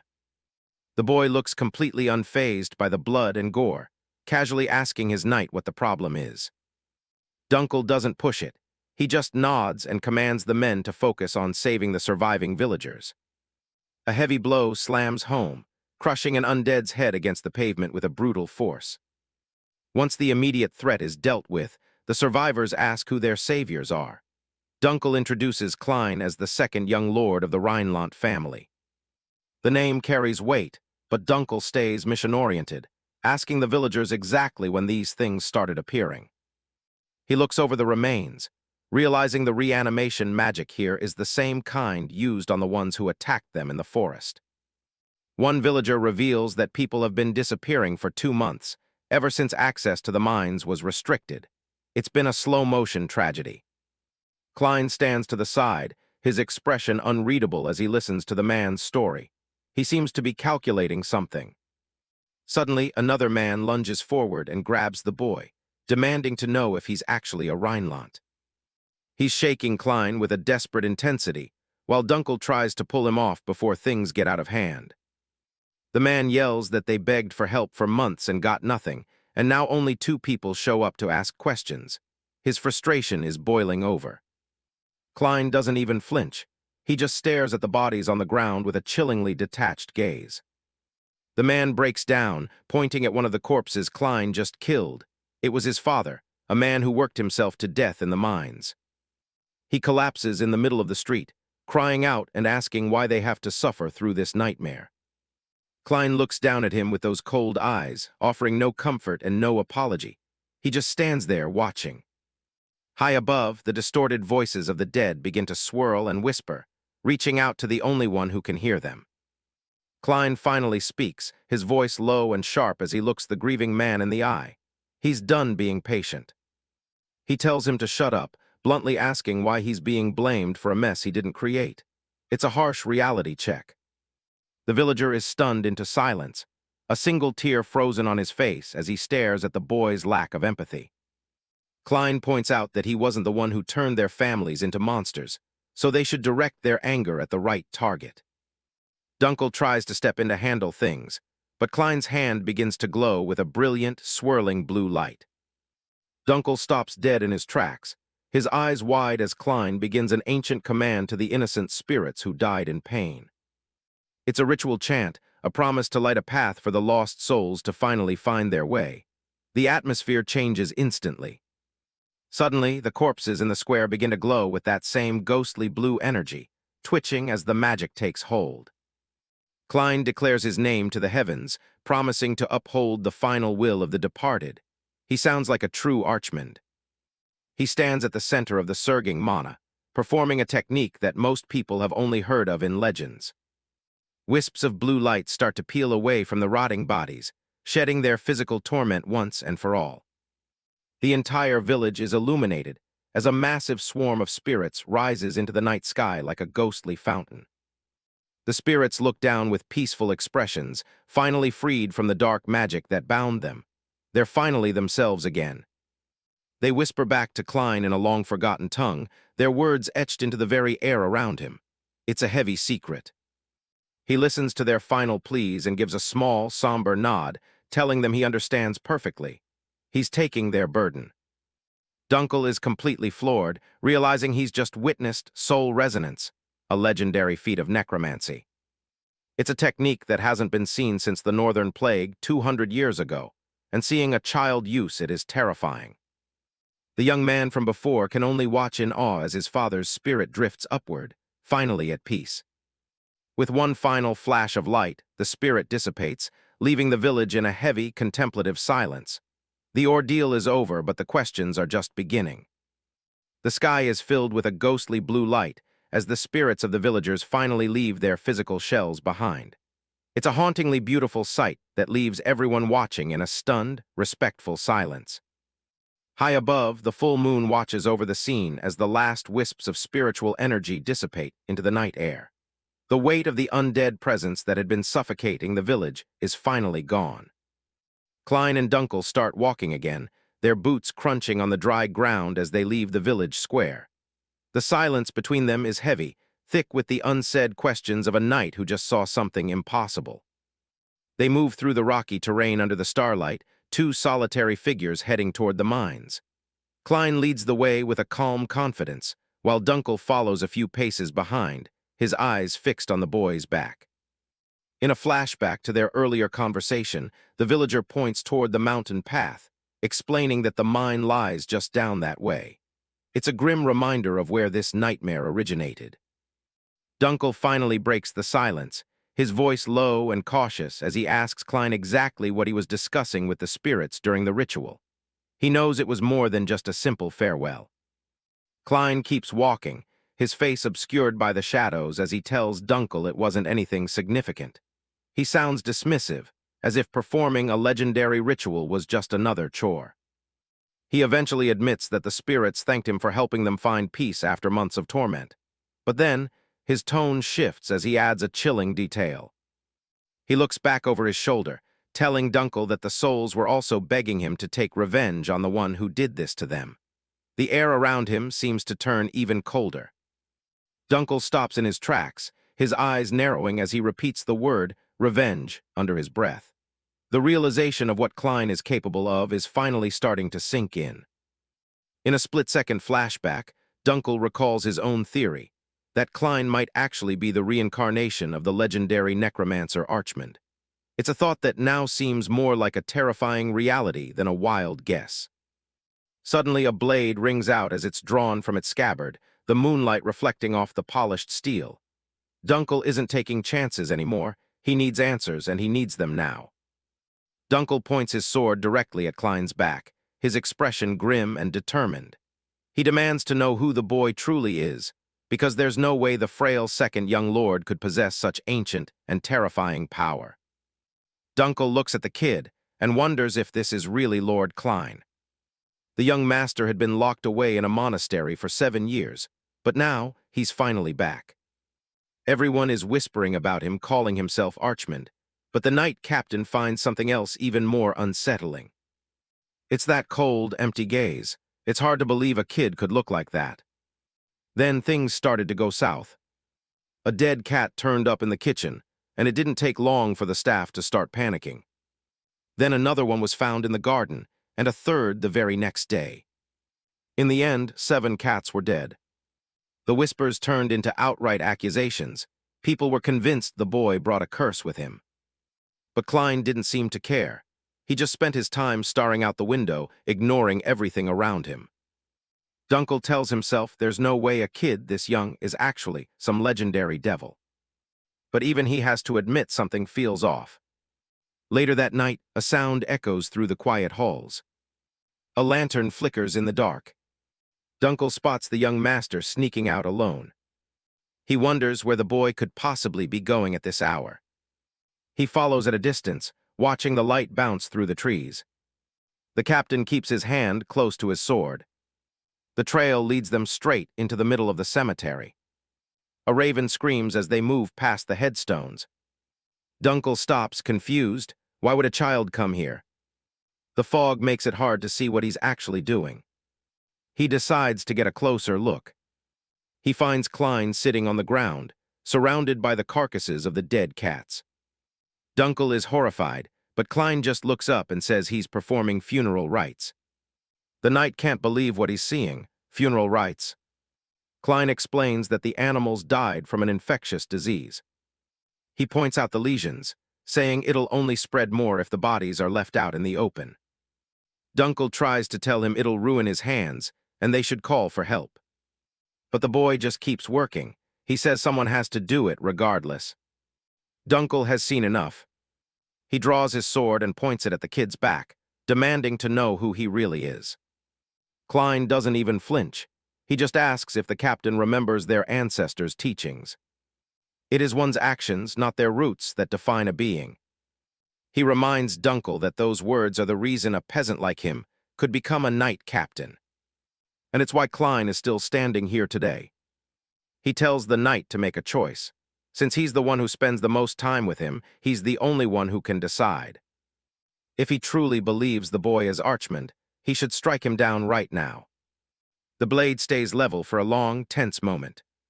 Finally, Dunkel lowers his weapon. He admits he hasn't made up his mind yet. But he makes one thing clear. The one he serves is Klein, the second young master of the family. He's not serving some atrocious devil from the history books. Klein just shrugs off the knight's words with a cold thanks as they stare into the dark cave ahead. A torch flares to life, cutting through the heavy gloom of the mine. Skulls litter the ground, some cracked and long forgotten among the debris. The whole place is a graveyard, a literal mountain of bones stretching deep into the shadows. The stench of rot is thick enough to choke on, but Klein just nods like he's used to the smell. Suddenly, shadows start twitching in the distance. The dead are moving. Klein doesn't hesitate, his hands glowing with a ghostly blue light as he calls out to the spirits. He doesn't just raise skeletons, he wraps them in mana flesh, turning brittle bones into killing machines. Dunkel can't believe his eyes. He's never seen necromancy used quite like this. With a single word, Klein sends his new army charging straight into the fray. The mana-enhanced skeletons smash into the hostile, undead with terrifying force. It's a complete slaughter, as the mindless zombies are torn apart by the summons. These skeletons aren't just flailing, they're fighting with the precision of trained soldiers. Dunkel is baffled by their strength, but Klein just finds it annoying that anyone would be surprised by something so basic. The skeletons continue to tear through the opposition, leaving nothing but dust and gore behind. Dunkel takes point, urging the young master to follow him deeper into the tunnels.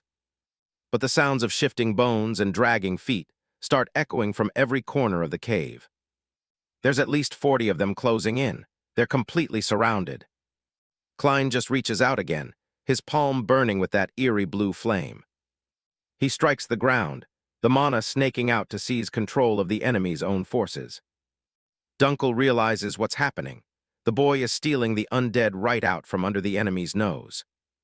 To Klein, this is just a standard move when two necromancers go head-to-head. He decides this small army is finally enough to actually start their mission. A scream echoes through the tunnels, cutting through the silence of the cave.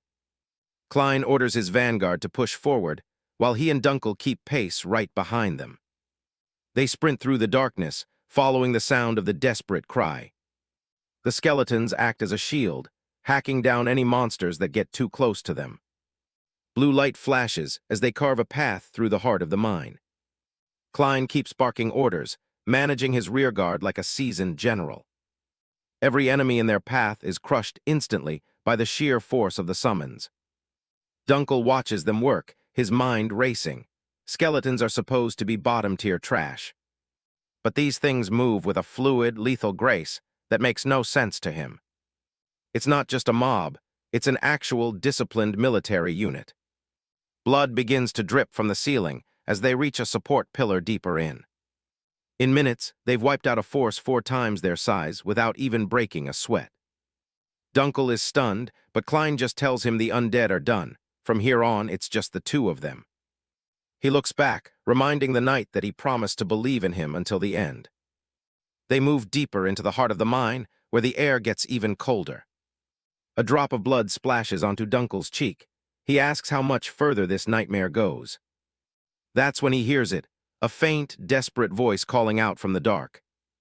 Dunkel shouts into the gloom, desperate to find the source of the human voice. They find a man slumped against the wall, covered in blood and barely hanging on. A broken man hangs from the ceiling, his voice barely a whisper as he begs for the sweet release of death. Dunkel is frozen in horror as he scans the room, realizing these are the missing villagers from the reports, now being used as live batteries for reanimation magic. Heavy footsteps echo through the stone chamber as a mocking voice drifts from the shadows, acknowledging that Klein already knows this dark art well. Out of the gloom steps Pale, a woman in black lace with long red hair, explaining with chilling calm that high-quality reanimation requires a massive quantity of bodies. Klein's eye narrows as he listens. To her, this isn't a crime. It's just the basic knowledge shared between those on the path of the dead. The woman lowers her hood, her crimson eyes fixed on the young boy with an intensity that suggests she sees through his disguise. A cruel smile plays on her lips as she greets him not as a young master, but as the devil of the continent, the legendary Lord Archimonde. Klein doesn't flinch.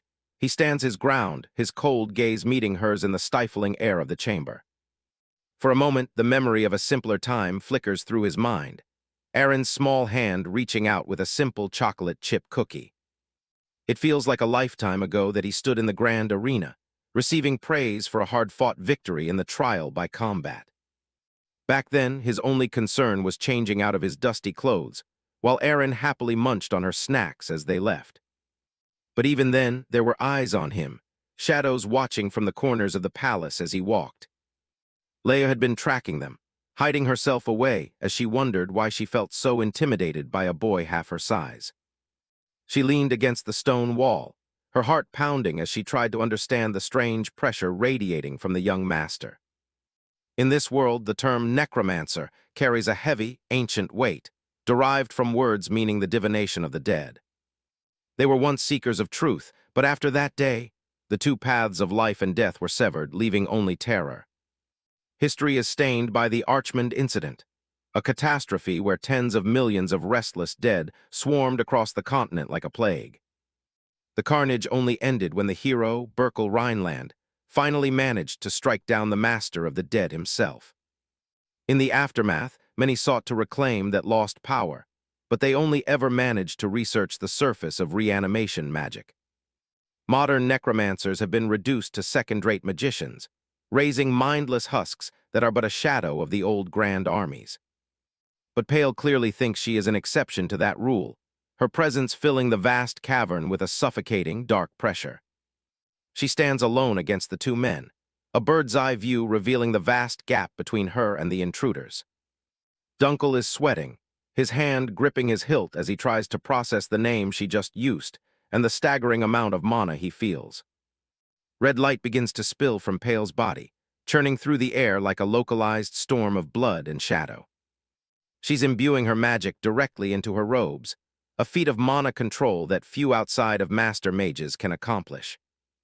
Dunkel draws his blade, warning the woman never to call his young master by a name as foul as Archimonde.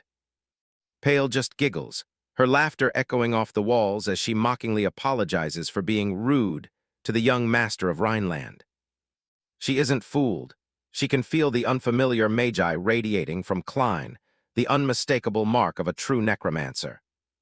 Her eyes drop to the blade in Klein's hand, her expression shifting from amusement to deep, professional disdain. To her, the fact that a necromancer would even bother to use a sword is proof of how far the modern world has strayed from the path. Dunkel has heard enough, demanding to know who put her up to this and what she intends to do with the stolen villagers. Pale ignores him, declaring that a true necromancer relies on no tools, for they are the ones who command souls and control death. She speaks with a fanatical devotion, her mouth opening to release a concentrated burst of red mana. The red energy lashes out, snaking around the suspended villagers like hungry vines, binding them together in a grotesque web. Screams rip through the cave as the magic begins to physically tear into the people, merging their flesh into something new. The man who begged for death is the first to be consumed, his identity lost as he becomes part of the writhing, multi-faced mass. A dozen voices cry out in a dissonant chorus of agony as the transformation reaches its peak in the center of the room. Pale's smile widens into something truly monstrous as she prepares to unveil the fruit of her dark labor. She condenses her power into a single, lightless sphere, promising to show them the real meaning of true necromancy. With a flick of her wrist, she slams the energy into the pile of corpses, catalyzing the final stage of the ritual. This is her masterpiece, the culmination of a lifetime of forbidden research and countless human sacrifices. A colossal hand made of stitched-together limbs slams onto the stone floor with the weight of a falling mountain. Dunkel is shaken to his core, never having seen such a grotesque and powerful monstrosity even on the bloodiest battlefields. His eyes widen in disbelief as he begins to identify the towering horror standing before them. A massive, multi-eyed undead cyclops looms over the chamber, its body a stitched-together nightmare of bloated flesh and twitching limbs. Pale gazes up at her creation with a twisted, motherly affection, whispering sweet apologies for keeping its power restrained for so long. Her crimson eyes sharpen as she issues a single, cold command to her masterpiece: crush the intruders into a bloody pulp. The Cyclops obeys instantly, its massive foot slamming down with enough force to shatter the stone floor. The creature's deafening roar shakes the very foundations of the cavern as it charges toward the two men with terrifying speed. Dunkel is caught off guard, barely able to track the movement of the hulking giant as it closes the distance in a heartbeat. Thinking only of his duty, Dunkel throws himself in front of Klein, shouting a frantic warning for the young master to get back. Klein stands motionless, his hand outstretched as if to meet the oncoming storm of flesh and bone. Dunkel's eye twitches as he prepares for the impact, his protective instincts overriding his own mounting terror. Dunkel is sent flying back by the shockwave, his eyes fixed on Klein as he calls out in a desperate panic. The boy is caught in the direct line of the Cyclops' strike, a grunt of pain escaping him as the air is forced from his lungs. The monster's fist hits the ground where Klein is standing. It throws the little master against the wall. As the dust settles, Klein remains standing, surrounded by a swirling aura of dark mana that shielded him from the brunt of the blow. A thin trickle of blood runs from his mouth, but his expression remains as cold and detached as ever. The Cyclops stands tall, its multiple eyes glowing with a mindless hunger as it looks down at the boy who dared to survive. The creature raises its massive foot once more, the sound of its movement cutting through the silence of the chamber. It prepares to stomp the small figure into the earth, the sheer size of the foot dwarfing the young noble below. The blow is intercepted midair as a shadow flashes across the scene, a spray of dark blood painting the ground. Dunkel has returned to the fray, his face contorted in a snarl of rage as he delivers a punishing strike to the monster's leg. He leaps into the air, his blade carving through the air as he declares that no one will lay a finger on his young master. Klein watches the knight's reckless bravery, his own gaze unreadable as he softly murmurs Dunkel's name. Pale's eyes narrow, her confident smirk faltering for the first time as she realizes this fight won't be as simple as she anticipated. Dunkel lands a heavy strike right on the beast's chest. He pulls back, breathing hard but keeping his eyes locked on the target. Pale starts clapping from the shadows, mocking his effort with a smug look. The massive wound on the creature just squelches and closes up instantly.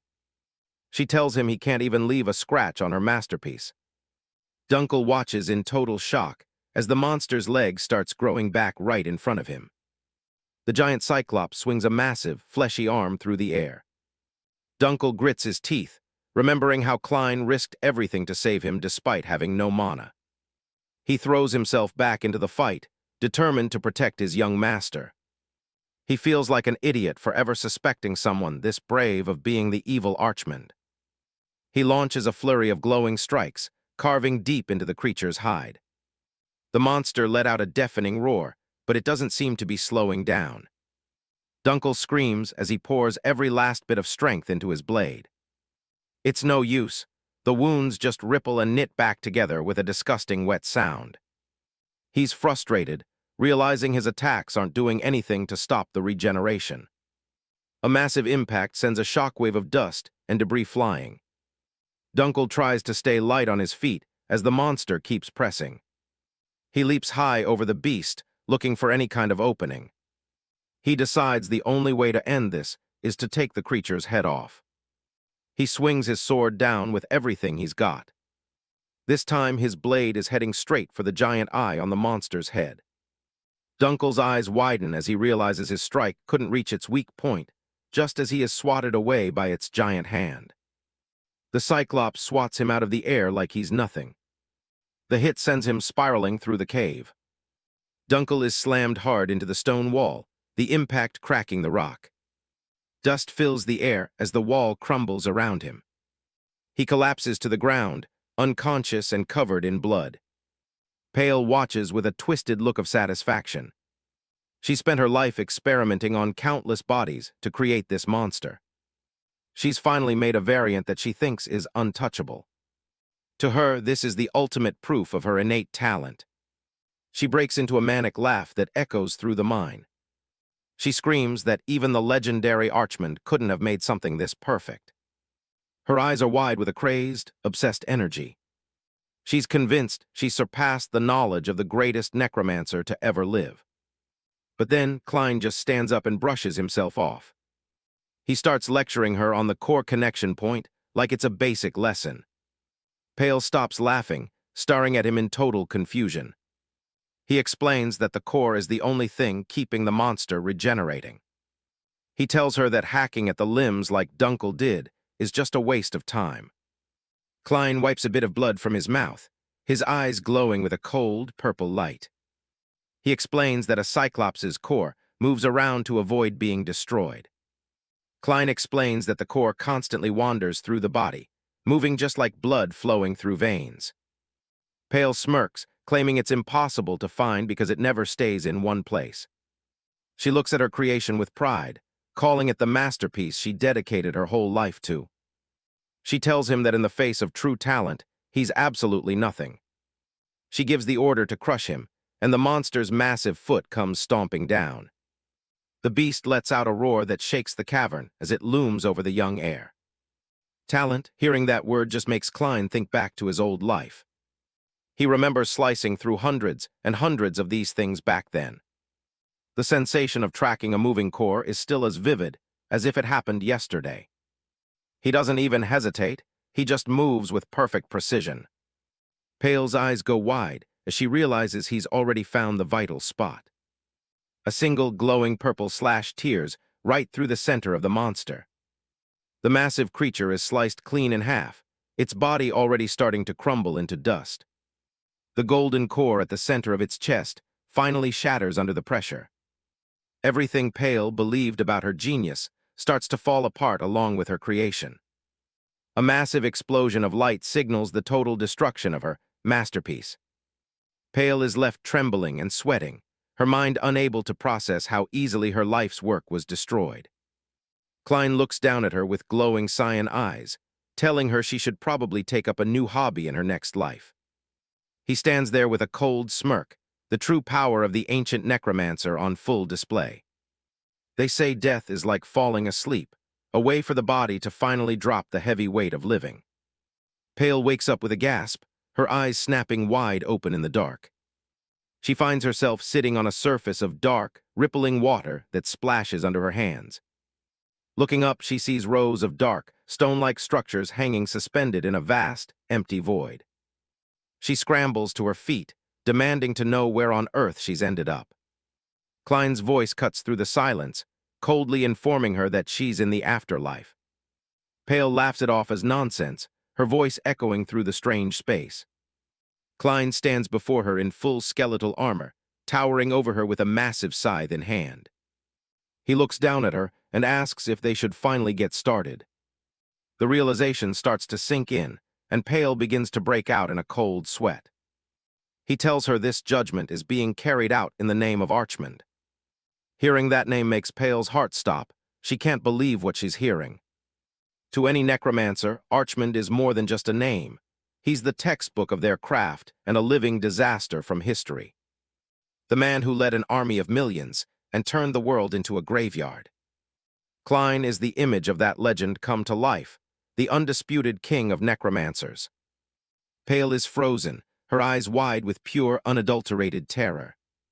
He commands her to come closer, and her body starts moving entirely against her will. He starts listing off her sins, how she kidnapped and tortured innocent people for her experiments. She treated human lives like disposable tools, just to satisfy her own desires. Pale becomes hysterical, screaming that it's impossible since Archimonde died 2 centuries ago. Her hand begins to rot and blacken right in front of her face. Klein points out that since she loved using the dead as tools, she'll become one now. He decides her time is up and calls forth a shower of coffins from the darkness. One of the heavy lids creaks open, revealing an empty, dark interior waiting for her. She doesn't even have time to react before something yanks her feet out from under her. She's pulled upward, kicking and screaming as she loses all control. Pale begs for a moment, terrified of what it means to become his tool. She's desperate, her voice cracking as the realization of her fate hits her. She's thrown headfirst into the coffin, letting out one last scream. The lid slams shut with a heavy thud, sealing her inside the darkness. Klein looks down at the coffin and asks if she's really that afraid of dying. He tells her to rest easy and raises his scythe high above his head. With a massive swing, he promises they'll meet again very soon. Pale lets out a final, agonizing cry as her vision goes dark. Back in the physical world, the dust and smoke of the mine begin to settle. Her eye snaps open, and for a second she thinks the whole thing was just a bad dream. Dunkel is standing nearby, staring at something on the ground with pure disbelief. He looks down and sees her head just lying there on the floor, severed from her body, yet she still hasn't died. Dunkel can't even process what's happening as Klein stares down at the heretic. He's blown away that the young master managed to pull all of this off on his own. Klein tells Dunkel it's time to start, while Pale's head continues to squirm and panic. She's losing it, screaming into the empty mine, wondering how any of this is possible. Klein looks down at the head, asking Pale if she's finally coming to her senses. He leans in closer, telling her she really needs to understand the gravity of her situation. Pale is trembling, her eyes wide with fear as she stares back at him. Her eyes swim with dizziness as she sees the spectral shadow of Archimond beginning to manifest, and she realizes that this very voice belongs to Archimond himself. The legendary Necromancer stares her down, reminding her that he said they would meet again. Pale's world shatters as she realizes the terrifying rumors about Klein might actually be true. She tries to scream his name, but he's already pressing a finger to her lips. He silences her with a cold look, telling her to keep it down. He gets straight to the point. He needs information, and he needs it now. He wants to know who sent her to the north, how many others are involved, and what their ultimate goal is. He gives her an ultimatum: cooperate and get a painless death, or refuse and suffer. He threatens her with eternal life in her current decapitated state if she doesn't talk. Pale looks up in horror, the thought of being stuck like this forever breaking her resolve. Klein leans over her, mockingly asking how long she thinks she can last before she starts talking. Dunkel finishes recording every word of the interrogation, shutting his notebook with a snap. Klein sits back on a rock, satisfied that they've finally gotten everything they needed. He stands up and prepares to head out, saying he's sick of being inside this mine. Pale's head starts to panic, asking him what's going to happen to her now that she's talked. She reminds him that she followed his orders and told him everything. Klein just gives her a dark smirk, remembering the promise he made earlier. For a split second, Pale is relieved, thinking she might finally be allowed to die. But Klein starts gathering mana, his eyes glowing with a sinister, pale light. He tells her not to worry, because he always makes sure to keep his promises. He casually informs her that she just needs to hold out for about a week. Suddenly, a swarm of large, brown cockroaches begins to scurry out from the shadows of the cave. He tells her that these insects will be the ones responsible for killing her. Pale screams as the bugs swarm toward her, unable to move or defend herself. The beetles crawl all over her face, the sound of their munching echoing through the cavern. Klein looks back one last time with a cold, triumphant smile. He thanks her for being such a useful tool, as the swarm completely covers her face. Leaving the horror behind, the two of them walk out of the dark mine and into the light. Back at the Rhineland estate, the morning sun is shining over the massive, ornate mansion. Duke Heinkel sits in his office, carefully reading through the report Klein brought back. He's troubled by the news that the Empire and the Holy Order are involved in such dark business. Klein stands before his father, confirming that the situation is exactly as he documented it. He explains that there were over 150 undead in the mine, including several test subjects. He adds that the nobles who should be handling this are far too caught up in their own power struggles. Heinkel turns to Berkman and orders him to dispatch the night order to those locations immediately. Berkman asks if they should also request reinforcements from the border to be safe. Heinkel tells him to send a letter, figuring any action is better than doing nothing at all. Klein tells his father he just got lucky, crediting Dunkel for keeping him alive through the ordeal. He's relieved they've decided to keep the necromancy a secret for now, but only if Dunkel can keep his mouth shut. Heinkel reaches into his desk and tells Klein to take what he's offering. He explains that after such a successful mission, there's no need for minor tasks anymore. He presents the token of a Rhineland knight, a striking dark wolf emblem. He tells Klein that he will start as an apprentice knight, though he admits the reward might be small given his deeds. Klein pins the token to his suit with a smirk, saying it's more than enough for him. Heinkel looks at his son, seemingly pleased with his humble but confident response. He tells Klein to go and get some well-deserved rest after his long journey. Klein bows politely and leaves the office, the door clicking shut behind him. Back in the office, Heinkel goes over the report again, shocked by the sheer number of undead in the mine. Berkman, a slim elder butler with silver hair and a monocle, expresses his own disbelief at the details of the mission. Heinkel tells him to send a letter to his brother, declaring that the genius he's been looking for is right here. Klein walks through the mansion's halls, a confident stride in his step as he looks at his new badge. He reflects on the fact that the Knight's Station is a classified military zone, making it much safer for him. Even a powerful man like Garrison won't be able to just barge in there without proper authorization. He knows Garrison still suspects him, but he's determined to restore the glory of the Rhineland family. His resolve is set. He will bring this family back to its former status, no matter what it takes. Suddenly, a familiar voice rings out as someone sprints toward him from the end of the corridor. Erin, his energetic maid, tackles him with such force that they both slam into the wall. Klein groans in pain, certain that she's managed to break several of his vertebrae. Erin huffs with her arms crossed, though the crumbs on her mouth give away that she's been snacking.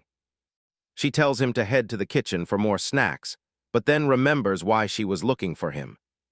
She urgently warns him that Priest Garrison Bierman has just arrived at the mansion. Klein doesn't waste a second, his feet hitting the floor as he bolts in the opposite direction. His heart pounds against his ribs, his mind filled with dread at the mention of the priest's name. He remembers the brutal battles and the purifications he was forced to endure at the man's hands. Garrison's towering form and the massive scar on his face loom in Klein's memory like a nightmare. The priest's voice echoes in his head, telling him that he's been eagerly waiting for their next meeting. Garrison's menacing expression is burned into his mind, a reminder of the torture he calls a ritual. Flashback to when Klein was just a young boy. Outside, a servant shouts at the top of his lungs, calling for the young master to show himself. A whole group of estate workers is spread out across the grounds, searching every path and thicket. They worry that they haven't seen a single sign of him, and time is running out. One servant notes that the purification ritual is supposed to start soon, and Garrison is losing his patience. Klein huddles high up in a tree, peering down through the thick leaves as the servants search below. He shudders at the thought of being caught and hung up naked by Garrison again for another ritual. He watches from his hiding spot as the workers eventually decide to head back toward the mansion. Hours pass, and the night sky fills with stars as the forest grows quiet and cold. Klein finally succumbs to his exhaustion, leaning against the tree trunk and falling fast asleep. He wakes up with a start, panic surging through him as he realizes he's been out for a long time. The moonlight illuminates the forest, and everything is eerily still around his hiding spot. Deciding it's safe to move, he starts to climb down from the high branch to head back. But as he reaches the lower branches, he freezes, his eyes wide with pure shock. He's completely surrounded by a pack of massive northern grizzly bears that have gathered at the base of the tree. The northern grizzly bear is a terrifying apex predator, perfectly adapted to the harsh conditions of the snowy north. They are notorious for their extreme aggression and the cruel efficiency with which they hunt their prey. Their massive claws are evolved for the sole purpose of shredding and deboning flesh. Crouched high in the tree, Klein realizes that without his necromancy, he's nothing more than a convenient snack for the predators below. He has no choice but to stay perfectly still and wait for them to lose interest. The freezing northern wind bites at his skin, making it harder and harder to maintain his grip on the branch. He curses the weather, feeling the cold seep into his very bones. He thinks back to his previous life as Archimonde, when he commanded an army of skeletons and gave everything for the northerners who died so unfairly. It's a bitter irony that he was reborn into the very family of the man who ended his life on that battlefield. The face of his killer, Berkel Rhineland, still haunts his memories. Even in this new life, he finds himself living like a fugitive, running from those who should be his allies. He remembers the servants and the priest searching for him, forcing him into this desperate situation. He lets out a long, weary sigh, his breath turning into a white mist in the freezing night air. He pulls his arms tighter around himself, trying to preserve whatever warmth is left in his small body. In his mind, he hears the shouts of the people who once hunted him, calling out for Archimonde with bloodlust in their voices. They were determined to catch the cursed Necromancer at any cost. He can almost hear them whispering about how cursed and evil he was, their faces hidden in the shadows of the past. The darkness of those memories seems to blend into the night surrounding him. Alone in the dark, curled into a ball on the tree branch, he mutters to himself about how freezing it is. He looks small and vulnerable against the vast, star-studded sky. He closes his eyes for a moment, the exhaustion and the cold finally becoming too much for him to bear. His vision blurs as he begins to drift into an uneasy sleep. A massive figure stands in the moonlight, carrying the small, unconscious boy on his back. It's Garrison Bierman, his priest robes dark against the snow. He walks with a steady, purposeful stride.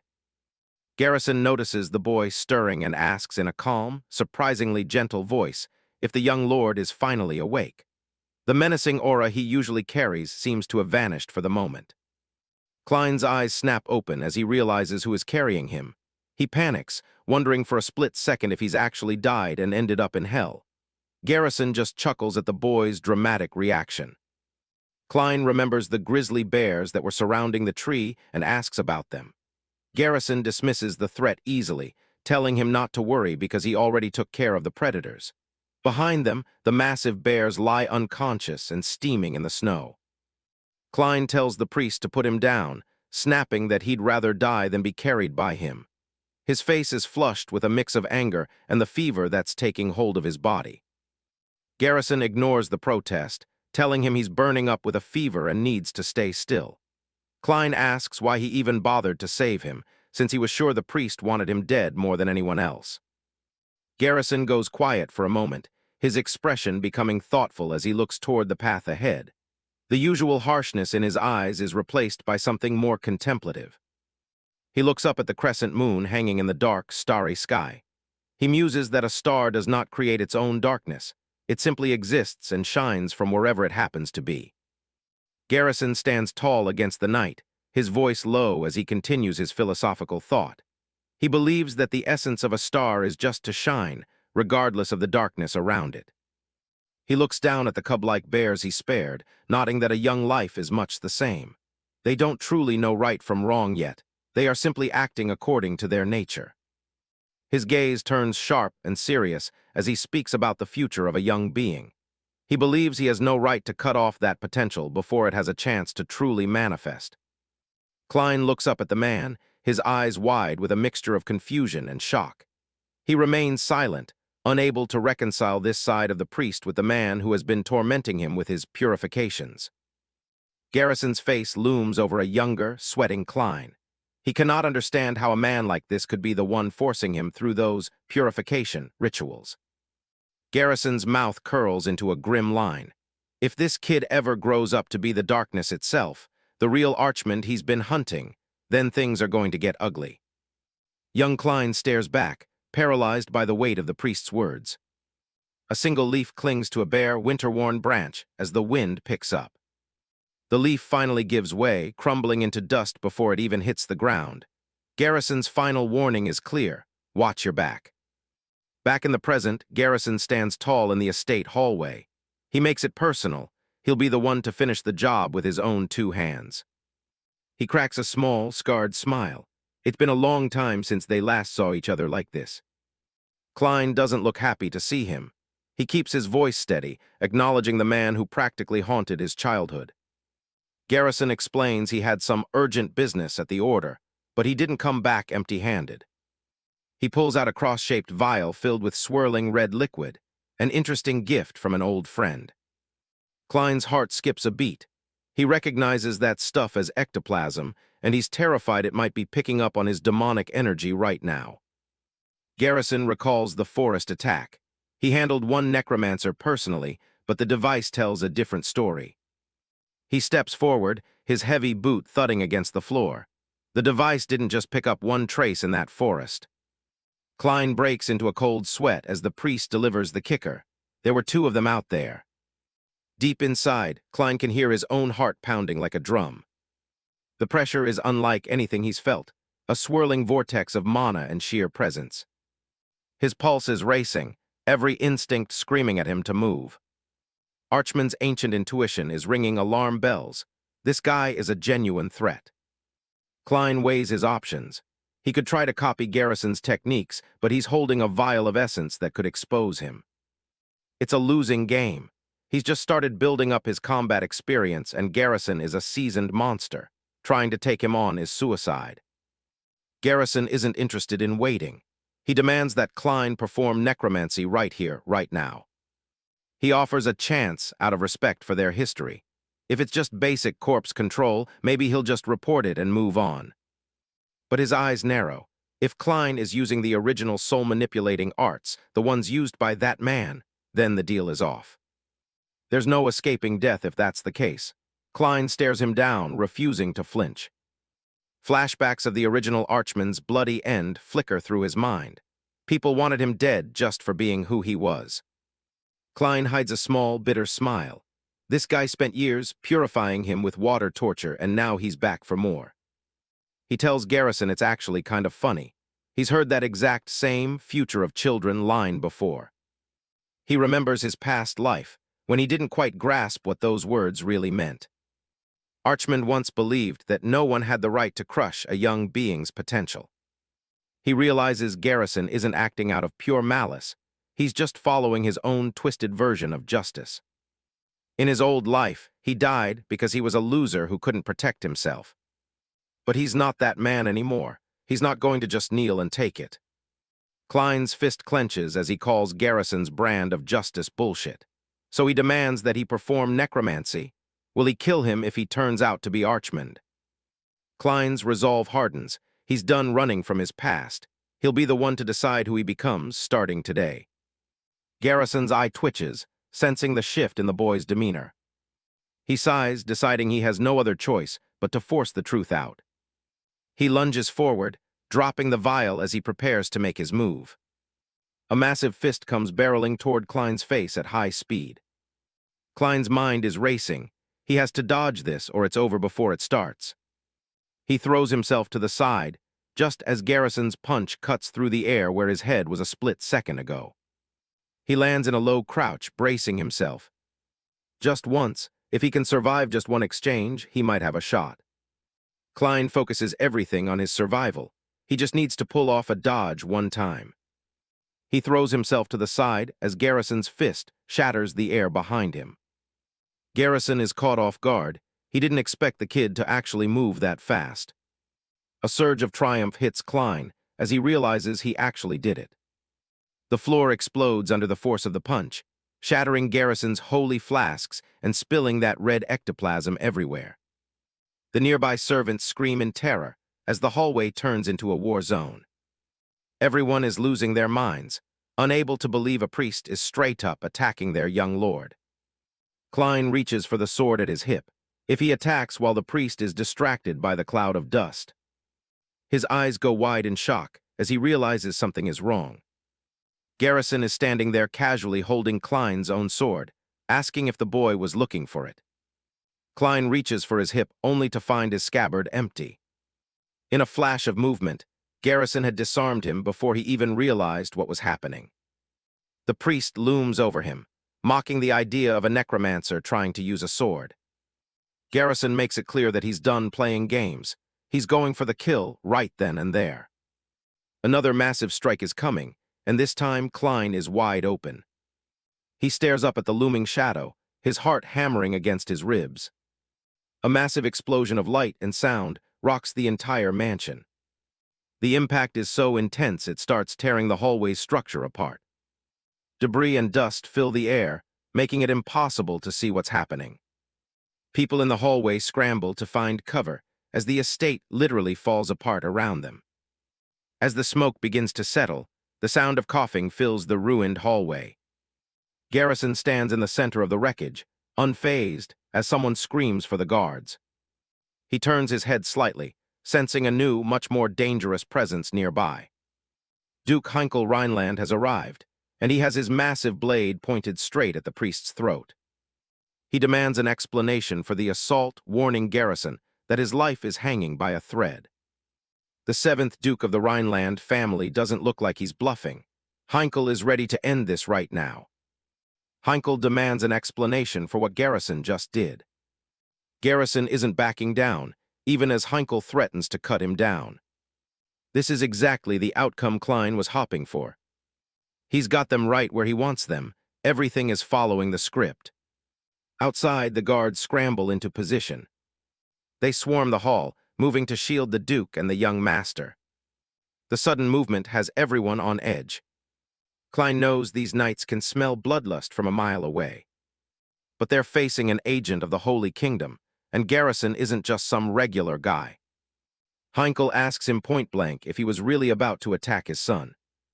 Garrison just points out the obvious. The kid used necromancy, and they all know what that implies. Berkel counters with a simple fact. Necromancy is only illegal in the Holy Kingdom, not the rest of the continent. The agent's glare doesn't waver. Berkel isn't having it anymore. He's done letting his son suffer over rumors. He makes it clear, touch his son again and there's going to be a problem. Garrison just lets out a dry, cold laugh. The laughter gets louder as the priest starts to lose it. He begins reciting a prayer, swearing his heart only to the divine. Then he snaps, shouting for zero mercy toward heretics.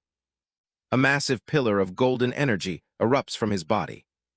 The sheer force of his aura clenches the air around him. His eyes glow with a fanatical, blinding light.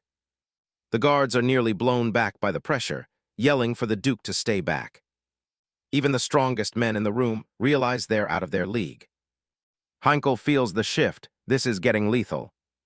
The mansion itself starts to groan and crack under the weight of the magic. He warns everyone that the whole place is about to come down on their heads. Garrison is completely engulfed in a golden radiance. Berkel draws his blade, giving one final warning to back off. But Garrison calls this divine judgment and prepares to strike. He stomps his foot, shattering the stone floor. The room explodes into a blur of light and debris. Berkel moves with a red flash, meeting the attack head-on. A lethal streak of red energy cuts through the air. The shockwave rips the hull apart. Garrison doesn't stop, dashing through the smoke with his fist raised. His hand is charged with enough power to level a building. He throws a punch, triggering an explosion of light that shatters Berkel's sword strike. The ground is torn to shreds where the strike landed. He charges forward again, ignoring everyone else. Garrison winds up for the killing blow, the strike of condemnation. Berkel braces for the impact, with Klein watching the chaos unfold. Just as the killing blow is about to land, Berkel's eyes snap into focus. He unleashes the Rhineland family's secret technique, the meteor sword second form.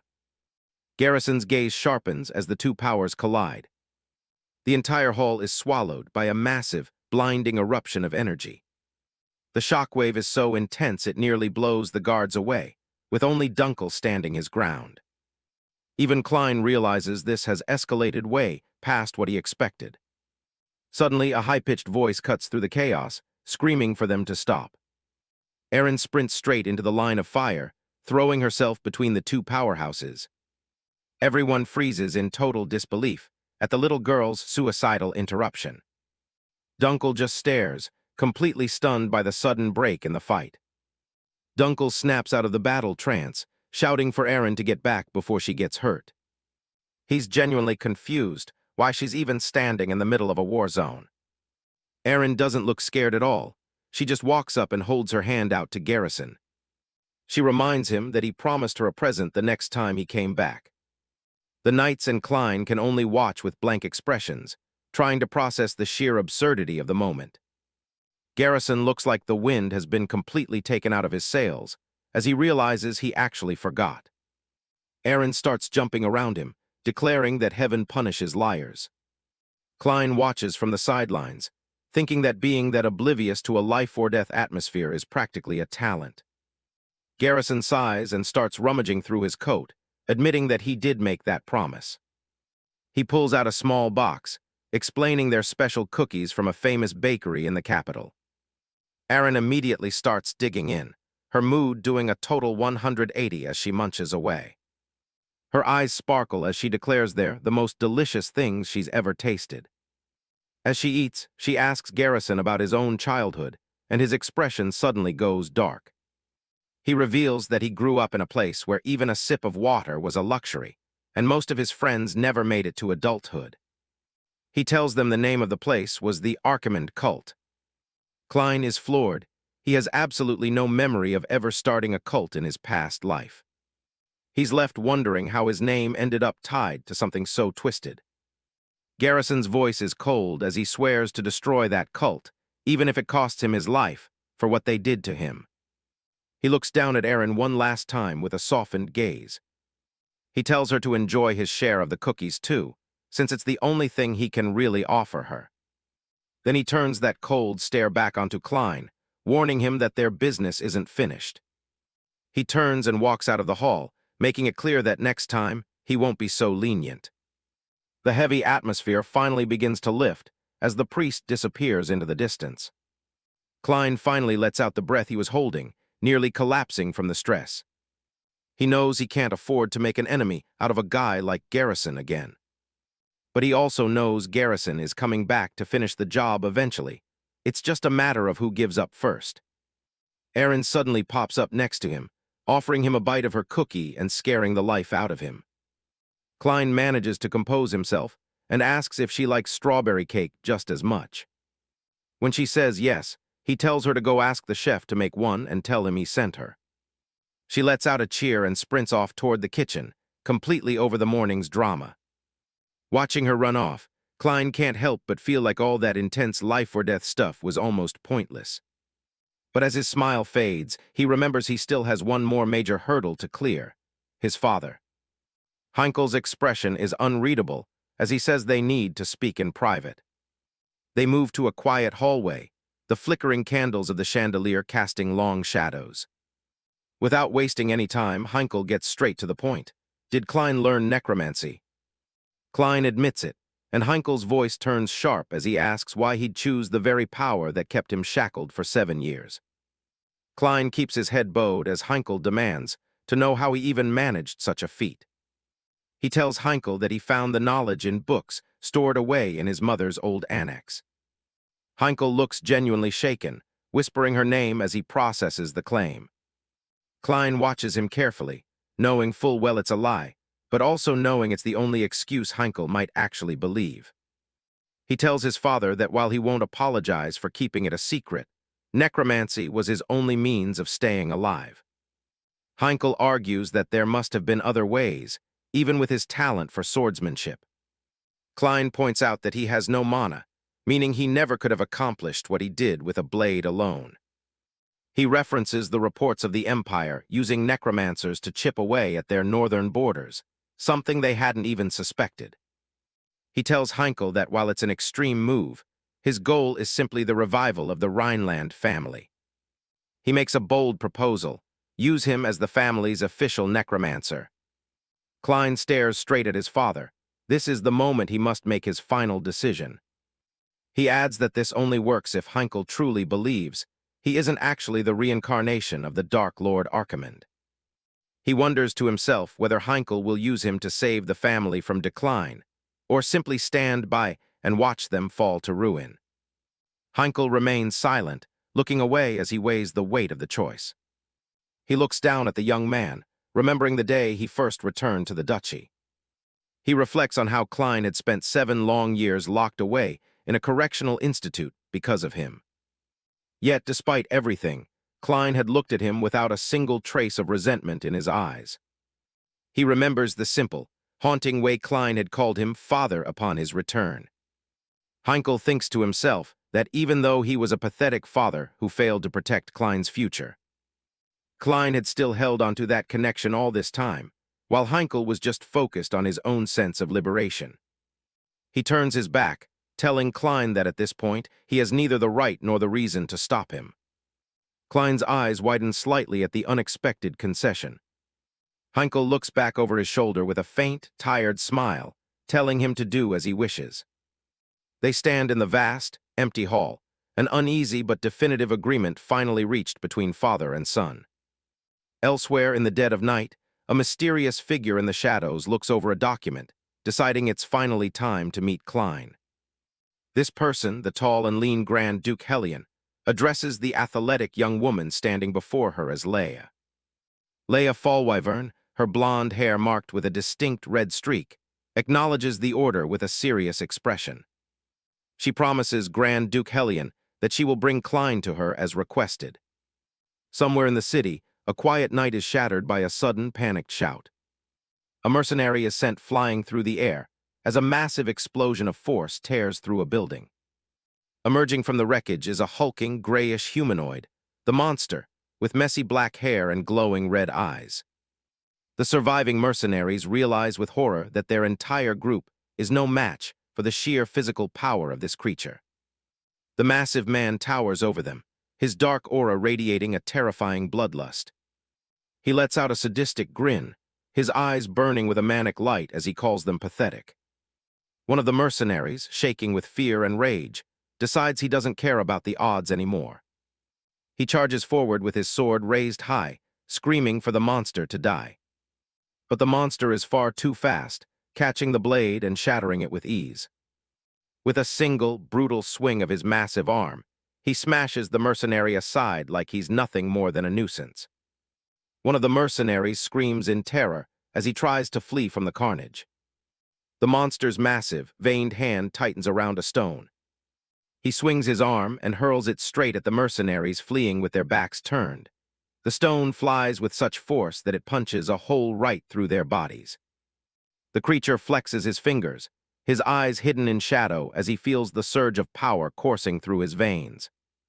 He lets out a wide, jagged grin, looking down at his hands and admitting that he truly likes this new sensation. Behind him, a massive slab of debris crashes to the ground, kicking up dust as the terrified survivors watch on. A young girl clutches her little brother close, both of them trembling and sobbing as they realize there's no escape.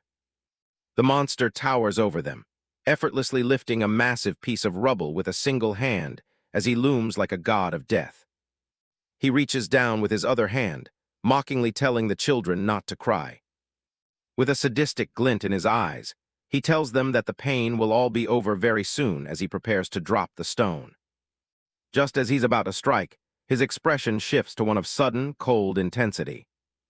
A spear blade suddenly slices through the air between him and the children, wielded by a woman with striking blonde and red hair. Leia Fallwyvern stands her ground, her purple eyes filled with a calm but deadly focus as she blocks the monster's path. She stares him down, her face inches from the massive brute as she prepares for the real fight to begin. The young girl looks up in shock, her eyes wide as she sees their sudden savior. With a lightning-fast leap, she rushes forward and kicks the boulder away before it can crush the 2 children. She glances back at the children, telling them to get to safety quickly because this area is no longer safe. The siblings don't need to be told twice, scrambling to their feet and running into the shadows as fast as they can. The monster doesn't let them go easily, launching a massive, bone-crushing punch aimed directly at Leia. But she's already moved, leaving only a streak of light behind as she dodges the blow with supernatural speed. The monster's fist slams into empty air, leaving behind nothing but the blurred shadow of the girl in motion. Leia is seen high in the air, her body coiled like a spring as she prepares her counterattack. She looks down at the brute, her eyes starting to glow with a fierce, unnatural light. A close-up of her eye reveals a pink, swirling energy as her true combat power begins to manifest. A massive flash of light tears through the night. Captain Leia Fallwyvern dives into the fray, her spear leading the way. The monster doesn't even look bothered, he just gives a creepy, blood-soaked grin. His red eyes are wide with a manic excitement. He lunges, his hulking frame dwarfing her as he tries to crush her. A heavy blow connects, her weapon striking forward to shatter the monster's strike. She spins her spear with masterly grace as the monster's body is sent reeling back. She keeps her eyes locked on him, completely unfazed by his raw power. She slams her spear down, triggering a massive shockwave that levels the ground. The force sends the beast skidding back through the ruins. He just laughs it off, even as blood drips down his chin. Suddenly, a strange blue, cross-shaped glint flashes in the center of the storm. A massive, glowing spear descends like a bolt of lightning from the heavens. The monster's pupils shrink as he realizes he can't dodge this one. A direct hit, the impact craters the street and buries him under the debris. The sky clears as the dust starts to settle. Even with his mouth full of blood, the guy can't stop grinning. Leia walks away from the wreckage, her job finished for now. The local guards rush over, shouting for the captain. They tell her this is already the third time some random guy has gone berserk like this recently. The monster stands back up, despite the spear having gouged a hole straight through him. He claims anyone can get this strong as long as they have that thing. He even boasts about being stronger than the legendary Archimonde from 200 years ago. Blood drips from the spear tip as she doesn't even bother listening to his rant. Leia isn't having it. She tells him a bastard like him doesn't even deserve to say that name. She decides she'll have to figure out what he meant by that herself. Back at the Rhineland mansion, the sound of sweeping replaces the sound of battle. Workers are swarming the halls, trying to fix the massive hole in the wall. The servants are still shaken, wondering how they got off so easy after such a disaster. They're busy moving massive chunks of rock out of the main hall. Erin walks through the rubble, carrying a stack of books twice her size. She doesn't seem bothered by the mess at all as she steps through the debris. She hums a little tune, completely in her own world despite the heavy load. Above her, the ruined chandelier hangs precariously from the ceiling. She kicks open the door to the study, announcing the arrival of the books. Klein looks up, his new silver-haired appearance making him look like a completely different person. Erin stares at him for a second, noticing the change. She tells him he's gotten way too handsome, and at this rate, he's going to end up breaking a lot of hearts. Erin keeps babbling on about those cheesy romance novels she heard the older maids gossiping about. Klein isn't exactly the target audience for drama like that, so he tells her to bring a fairy tale next time. It's been a week since the big showdown between Heinkel and Garrison. That little scuffle ended up trashing half the mansion. Repairs are still underway, and Klein knows he'd be dead if Erin hadn't stepped in when she did. Despite the mess, he definitely gained something from the chaos. Dunkel rolls in with a mountain of medical and anatomy books. Erin is devastated. Her fairy tales definitely aren't in that stack. In his past life as Archimonde, Klein had to work like a dog just for a scrap of knowledge. He was literally stealing pages from grimoires and running for his life. Getting caught meant a brutal beating and almost losing his fingers. Back then, knowledge was a luxury strictly reserved for the mages and nobles. But things are different now. He can get his hands on whatever information he wants just by asking for it. Reading through them, he realizes some of the old hypotheses he knew were actually wrong. 2 centuries of progress have completely changed how people understand mana. He's genuinely thrilled. It's the first time he's felt this kind of excitement since being reborn. Time to cram all this new data into his head. While digging through the pile, something else catches his attention. He finds a specific record that seems to stand out. It's about Berkel Rhineland. Dunkel is just confused why a young master is obsessed with anatomy and some random paper. Klein shows it off. It's a spirit construction formula. Neither Aaron nor Dunkel can even pronounce the name. He explains that if he sprinkles a specific material on a summoning circle, and then pumps in some of his demonic energy, Aaron listens intently, though she's probably just lost. His necromancy is unique. He forms a contract with a soul and uses its mana to build a body. Aaron thinks it's cool, but Klein notes that most souls are too weak for anything complex. They usually lack the ego or the mana to sustain anything more than a simple structure. They're fine for basic orders like attacking or defending as a soldier. But against a real master, these skeletons are basically just target practice. Dunkel starts putting the pieces together and looks a bit worried. Klein wonders out loud what would happen if the soul belonged to a legendary knight with immense mana. Dunkel looks like he's seen a ghost, realizing exactly what Klein is implying. The boy brushes it off, saying he isn't planning to do anything like that anytime soon. After all, souls that powerful are extremely rare. He looks bored, but he's already calculating his next move. The butler, Berkman, interrupts the session with an envelope. It's an urgent invitation from the Polwyvern family. Klein recalls Leia saying she'd give him something if he won their duel. Dunkel is baffled. Why is a high-ranking noble family sending an urgent letter to a kid instead of the Duke? Berkman confirms the invitation was sent by Lady Hellion. Dunkel is skeptical. She married out and cut ties, so he's wondering why she's inviting Klein to a place crawling with collateral relatives. He mentions that as the Duke's sister and the mistress of Polwyvern, she isn't someone you can just say no to. Klein doesn't hesitate. He's definitely going. Looking at his research, he admits he wasn't planning on making that just yet. But with this invitation, he's got the perfect excuse to speed things up. Night falls, and Aaron is dead to the world, dreaming about cookies. Klein sneaks out with a lantern, leaving the mansion behind.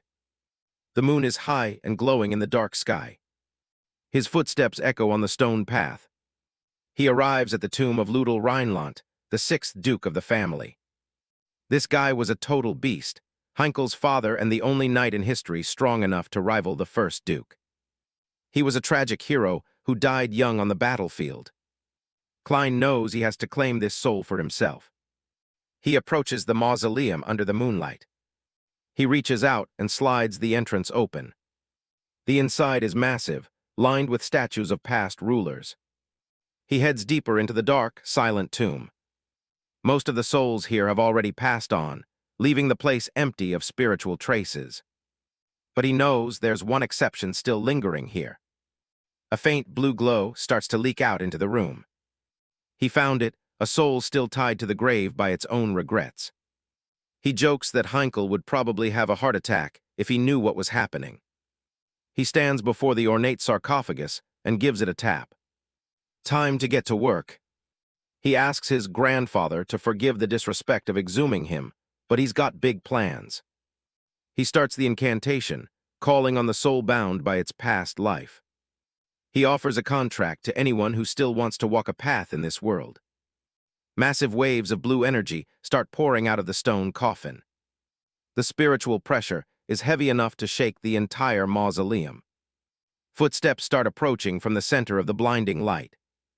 A voice booms out, telling the Necromancer to reveal himself. The energy surges with a powerful whoosh. Klein is analytical as ever. The guy just soaked up every drop of demonic energy he threw at him. Outside, the moon continues to glow over the silent tomb. He's aiming to create a Death Knight. It's a high-tier undead created by anchoring a noble soul to a spiritual vessel. There are two ways to seal the deal: break their will with energy, or actually get the soul to agree to cooperate. The spirit manifests fully, a massive warrior of blue flames. He's curious what his grandson wants. But he stops mid-sentence. He realizes something is very wrong with the boy's soul. He recognizes the arch-nemesis of his entire bloodline standing right in front of him. Klein realizes that for a soul, appearance is irrelevant. They see only the essence. Hiding his true identity as Archimond is impossible. He has already laid out the terms of his contract. From a logical standpoint, It should be an attractive offer for any lingering spirit.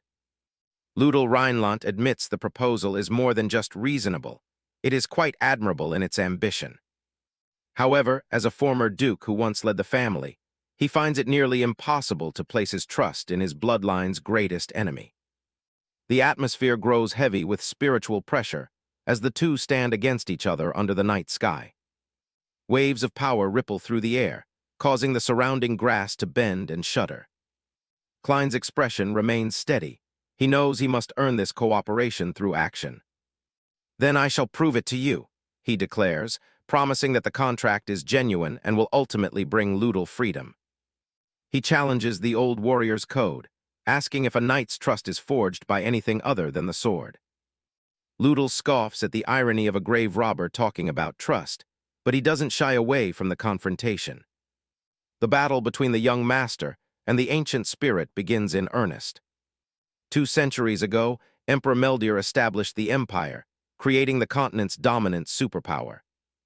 Despite their ambition, the 3 independent ducal families, Rhineland, Fallwyvern, and Alasses, remained beyond the empire's absolute control.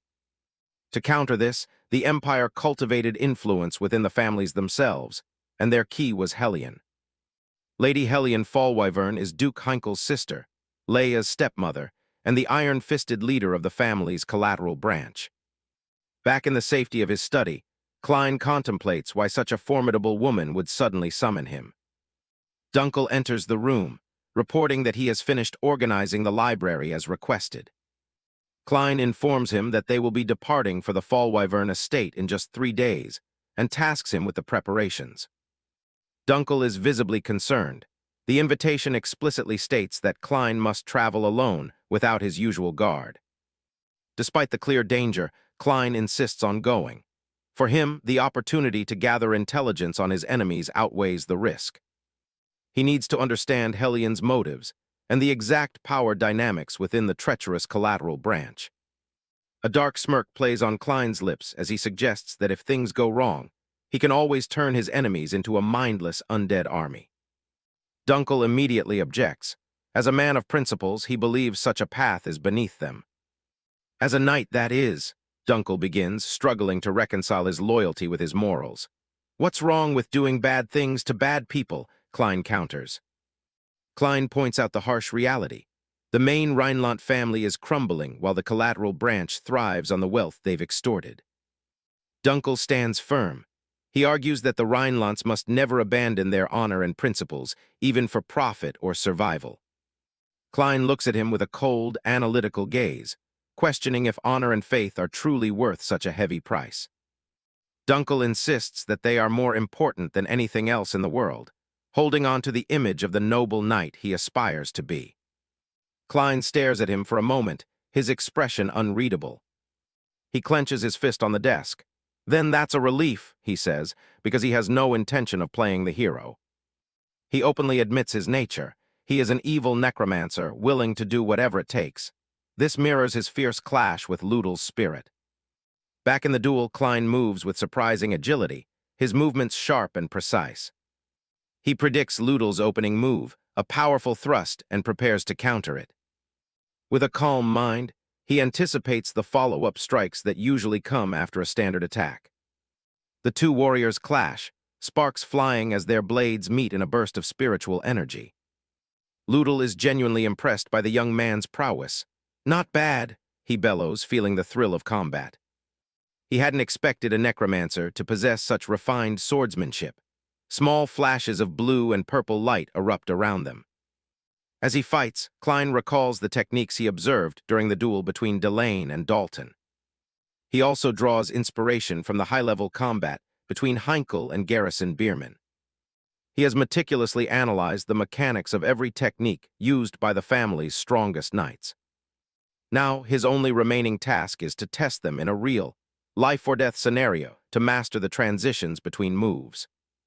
Berkel Rhineland's spirit grins, recognizing the talent and the dangerous ambition before him. To him, the identity of the boy doesn't matter as much as his strength. Berkel laughs, telling Klein that despite his analysis, he is still full of openings. He prepares to launch a serious assault. The spirit unleashes a massive, concentrated beam of light blue spectral energy that carves through the ground of the mausoleum. Loodle's eyes narrow in surprise as he watches Klein's reaction. "Oh," he murmurs, intrigued by the boy's instincts. In that moment, Klein's form reminds the ancient duke of another warrior from his past. Just like back then, he thinks. Under the glow of the full moon, Klein leaps high into the air, aiming to get behind the massive spirit and end the duel in one strike.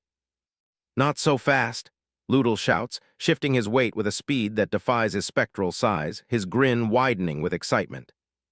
The two clash with explosive force, their combined energy creating a blinding white light that illuminates the snowy battlefield.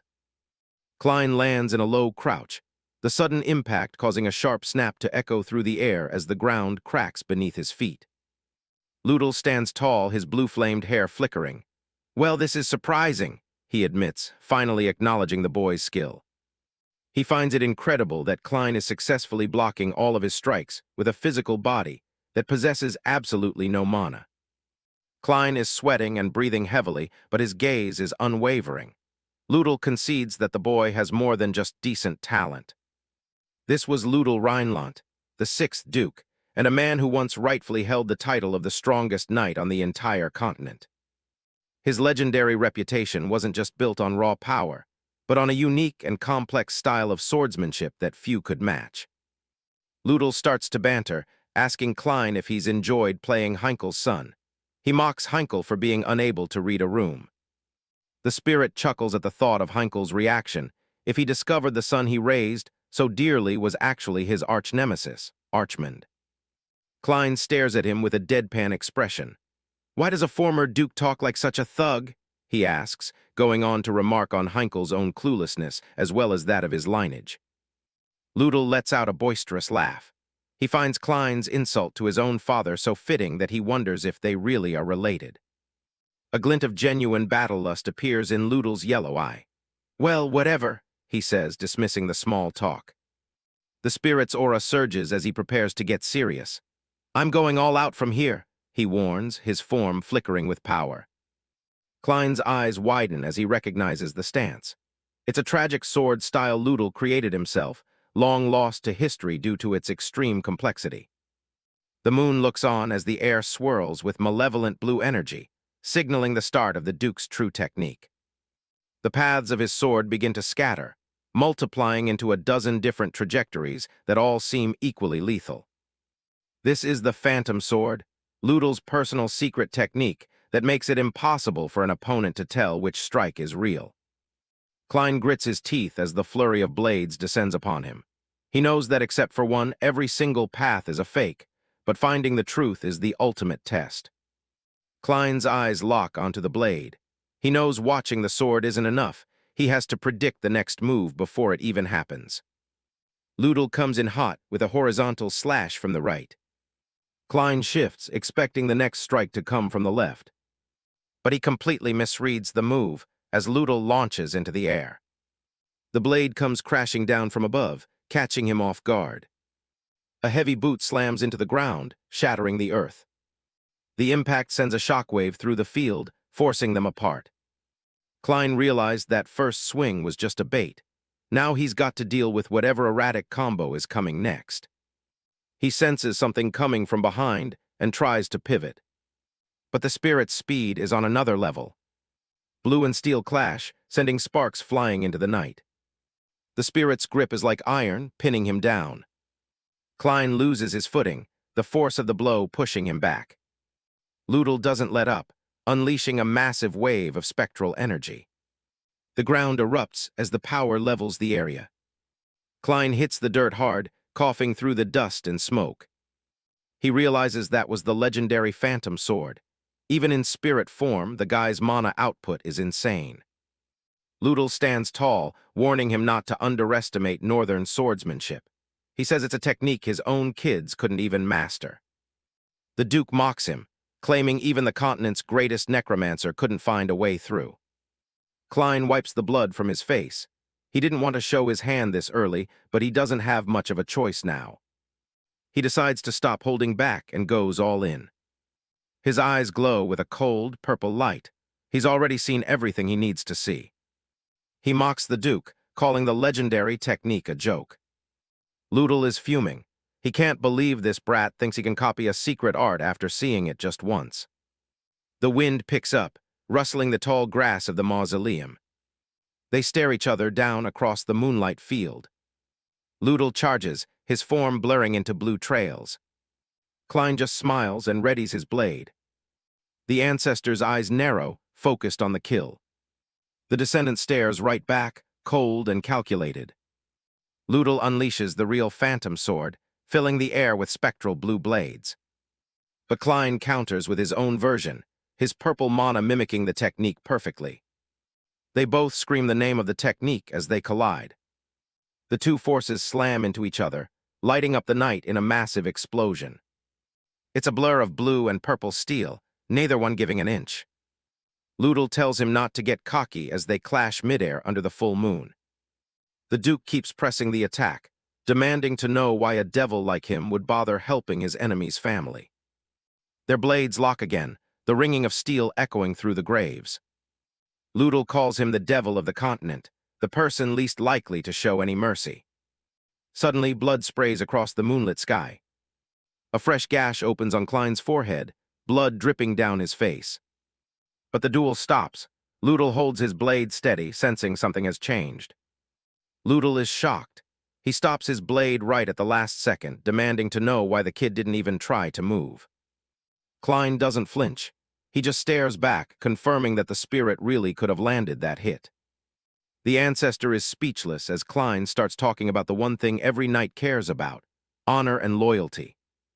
As a necromancer, Klein admits he never understood those concepts. To him, they were just empty words. He used to think it was pathetic, always wondering why people bothered holding onto such high ideals. But then he saw someone who had lost everything just like him, yet made a completely different choice. He remembers a knight who fought not for greed or revenge, but for the sake of the next generation. Klein stands his ground, blood dripping onto the grass. He doesn't care if the spirit approves, he just wants to see that future for himself. He's chasing the world that the nameless knight talked about, even if it means helping the very family he once hated. Ludel stares at him, sensing the depth of the boy's resolve. The air around them finally begins to settle. The spirit admits he's still bound to this world by his own regrets, though he has no plans to share what they are just yet. Faint blue wisps of soul fire dance in the dark ritual chamber. The silence of the tomb is heavy with anticipation. Klein stands firm before the towering spirit of his ancestor. Ludel admits that the answers he seeks lie in the future they just discussed. With a final, steady look, the ancient Duke agrees to the terms of the contract. Klein looks on, his face stained with grime and a trickle of blood from the nose, the physical cost of the summoning starting to show.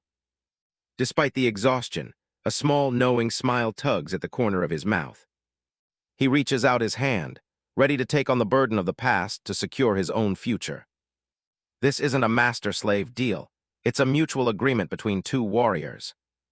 Klein knows that turning a family legend into a mindless subordinate would make him the true villain of the story. Ludel's spirit form erupts into intense blue flames as he formally entrusts his resentment to the guide. Klein declares himself the guide Archimonde, promising to bear the spirit's weight until his desires are met. The mana circle flares to life under his hands, sealing the pact in light. The name of the sixth Duke is etched into the magic as the ritual reaches its peak. A blinding pillar of spectral energy erupts from the center of the tomb. Outside, the full moon watches over the birth of a terrifying new power.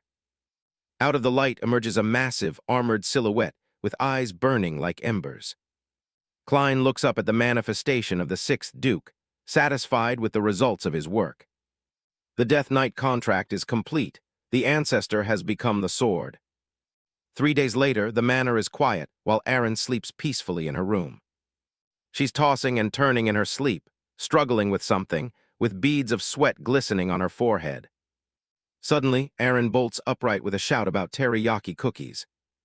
She sits there for a moment, completely disoriented by the bizarre dream. She flops back down onto the bed, still half asleep and exhausted from nothing. Sunlight hits the estate walls, as the household begins its morning routine. Klein is still out cold, buried under a heavy research book he fell asleep reading. Aaron stands over him, tapping his head and wondering if the young master actually kicked the bucket. He finally drags himself up, looking like he hasn't seen the sun in a week. He remembers the ritual.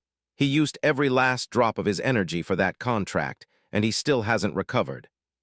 He mumbles about operating at half capacity, while the maid watches him with a judgmental stare. Aaron isn't buying it, and asks why he's been acting like a total zombie for the past 3 days. Klein tries to play it off as simple insomnia, but the cold sweat on his face gives him away. Aaron narrows her eyes, smelling a lie from a mile away.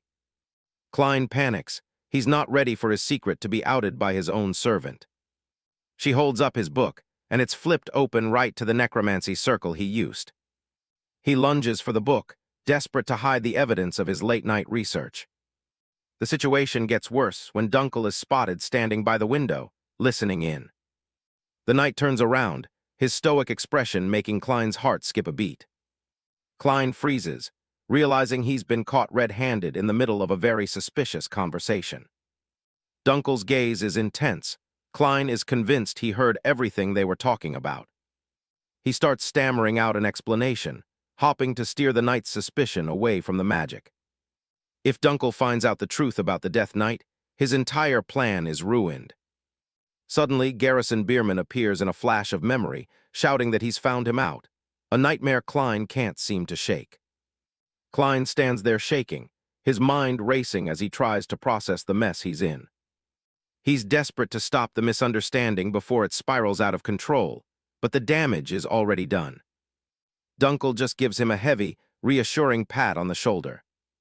The knight tells him there's absolutely no need to be ashamed of what he's doing in his private time. Klein is momentarily relieved, thinking the knight is actually going to let the whole necromancy thing slide. He stares blankly, not quite believing his luck for once.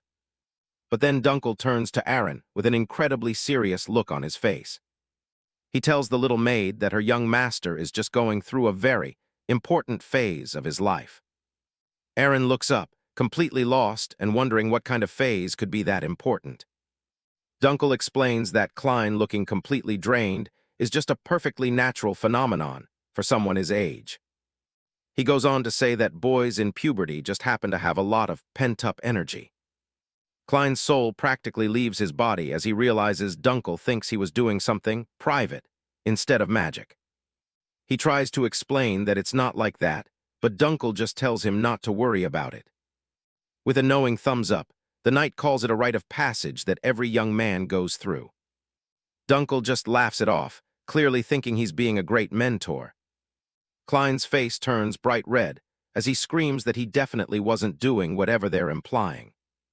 But Dunkel is already walking away, completely ignoring his master's desperate protests. The knight is even planning to share this wonderful news with the Duke right away. Klein collapses inward, feeling betrayed that even his brother Delane apparently went through this same phase. And just like that, the knight takes his leave, leaving Klein in a state of total social defeat. Aaron comes in with the luggage, asking if they're leaving, while Klein sits there contemplating his life choices. He suddenly bolts for the door, shouting for Dunkel to wait before he says anything to his father. But he stops dead in his tracks when he sees Leia Fallwyvern standing right there in the hallway. The Knight Commander just stands there stoically, taking in the chaotic scene. She tells him she's arrived to pick him up personally. Klein is completely caught off guard by her sudden presence. He remembers that today was the day he agreed to visit Grand Duke Hellion. He's still a bit shaken, sweating as he realizes the timing of this visit couldn't be worse.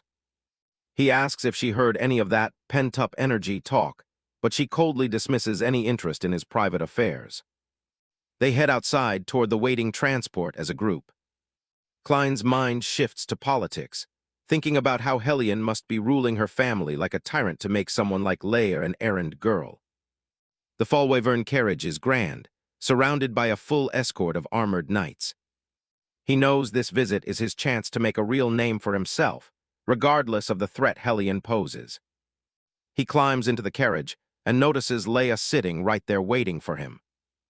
He's confused. There are two carriages, so why is she sitting with him instead of his maid? Turns out Aaron wanted to ride a horse, so she's sitting up front with one of the knights. Klein tries to excuse himself to the other carriage, but Leia shuts that idea down immediately. She simply tells him they're leaving, giving him zero room to argue. Klein's eyes widen in realization as the situation sinks in. The heavy carriage door slams shut, locking him in. Now he's stuck alone with the woman who's been tasked with keeping an eye on him. He's heading into the heart of the Fallwyvern family, descendants of the legendary Dragon Slayer, whose power is currently split between two rival factions.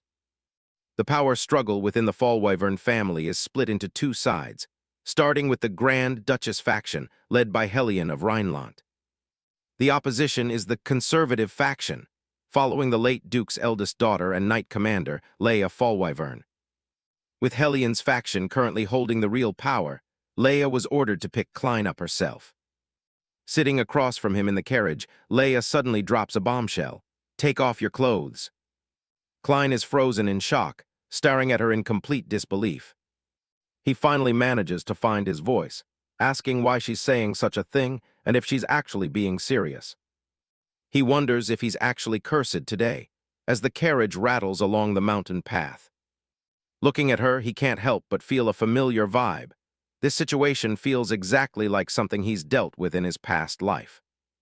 Klein starts to wonder if a Knight Commander is really trying to mug him, but Leia doubles down, telling him she's not joking. He tells her that as a young Lord of Rhineland, he's going to need a very good explanation before he starts stripping. Leia ignores his protest and asks if he's heard about the strange things happening outside Rhineland territory lately. She describes reports of people suddenly going berserk, gaining strength that defies all common sense. Klein asks if that's just some new form of magic, and what it could possibly have to do with him taking off his clothes. Leia brings up his victory in the trial by combat, suggesting he might possess that same abnormal strength. She explains that the common trait among those affected is the appearance of blue veins on their bodies. Klein starts to sweat as she tells him she needs to check his skin for similar marks. He knows that even if he told her his skills come from his eyes, she would never believe him. Since she's gone through all this trouble to investigate him, he decides he might as well play along for now. The atmosphere in the cramped carriage is tense as they sit in silence. As the scenery passes by, Klein thinks about how people change, and how even those you once hated can fade from memory. He points out that with talent and effort, swordsmanship is something that can be mastered very quickly. Leia watches him closely, listening to his surprisingly philosophical take on martial arts. She then turned the tables, asking why Klein still hadn't grown an inch and was still shorter than her. Leia leans in with a smirk, calling him a narrow-shouldered runt just to mock the philosophical spiel he had just been spouting. To wrap up the topic, he suddenly brings up the trial by combat and reminds her that she had promised him a reward if he won. Leia suddenly looks flustered, her face turning red as she recalls the kiss she had impulsively promised. Klein keeps the pressure on, not letting her change the subject as they start bickering like children. He mocks her for being a Knight Commander who lies, while she desperately tells him to just take his clothes off already. In a final act of defiance, Klein shouts that she should be the one to strip first. The carriage falls into a dead silence after his outburst. Outside, Aaron is enjoying the fresh air, completely unaware of the chaos happening inside the carriage. She notices the carriage shaking violently and wonders if something is wrong with the wheels. Back inside, Leia puts her hand down and tells Klein to listen to her very carefully. She clarifies that she has no personal desire to touch him and is only acting on her duty as a lady of Fallwyvern. She reiterates that her only goal was to clear her suspicions before they reached the estate. Klein asks what happens if she's wrong, and she promises to offer a sincere apology. She says she will take full responsibility for her rudeness if his body shows no signs of the blue veins. Klein stares at her, considering her offer.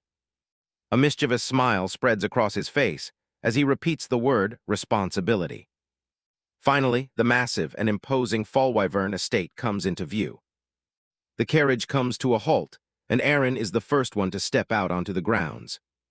She looks up at the towering castle in awe, amazed by its sheer scale. Erin stands in awe, quietly confirming that the place is as grand as it looks. Klein adjusts his coat, nodding that the Fallwyvern estate appears to be at least 3 times the size of his own family's home.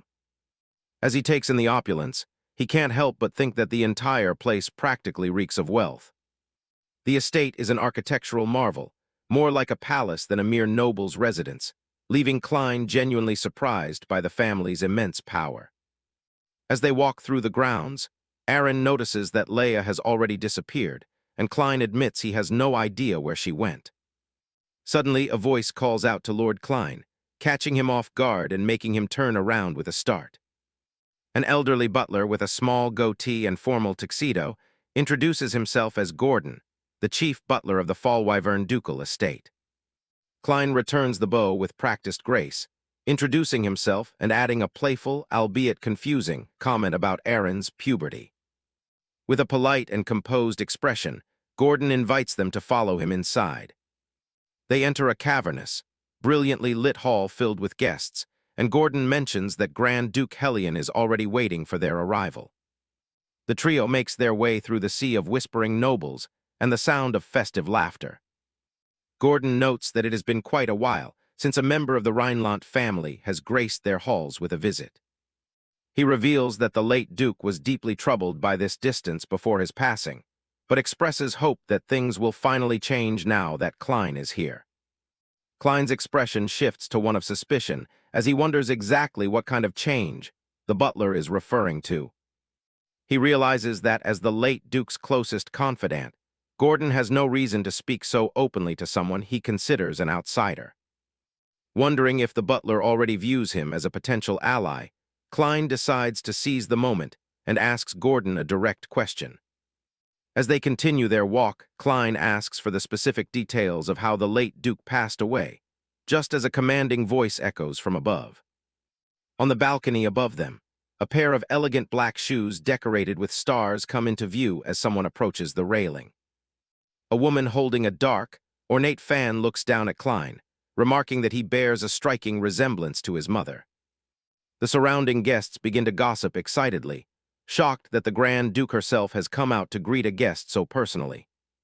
A loud, authoritative voice rings out across the hall, demanding everyone's immediate attention.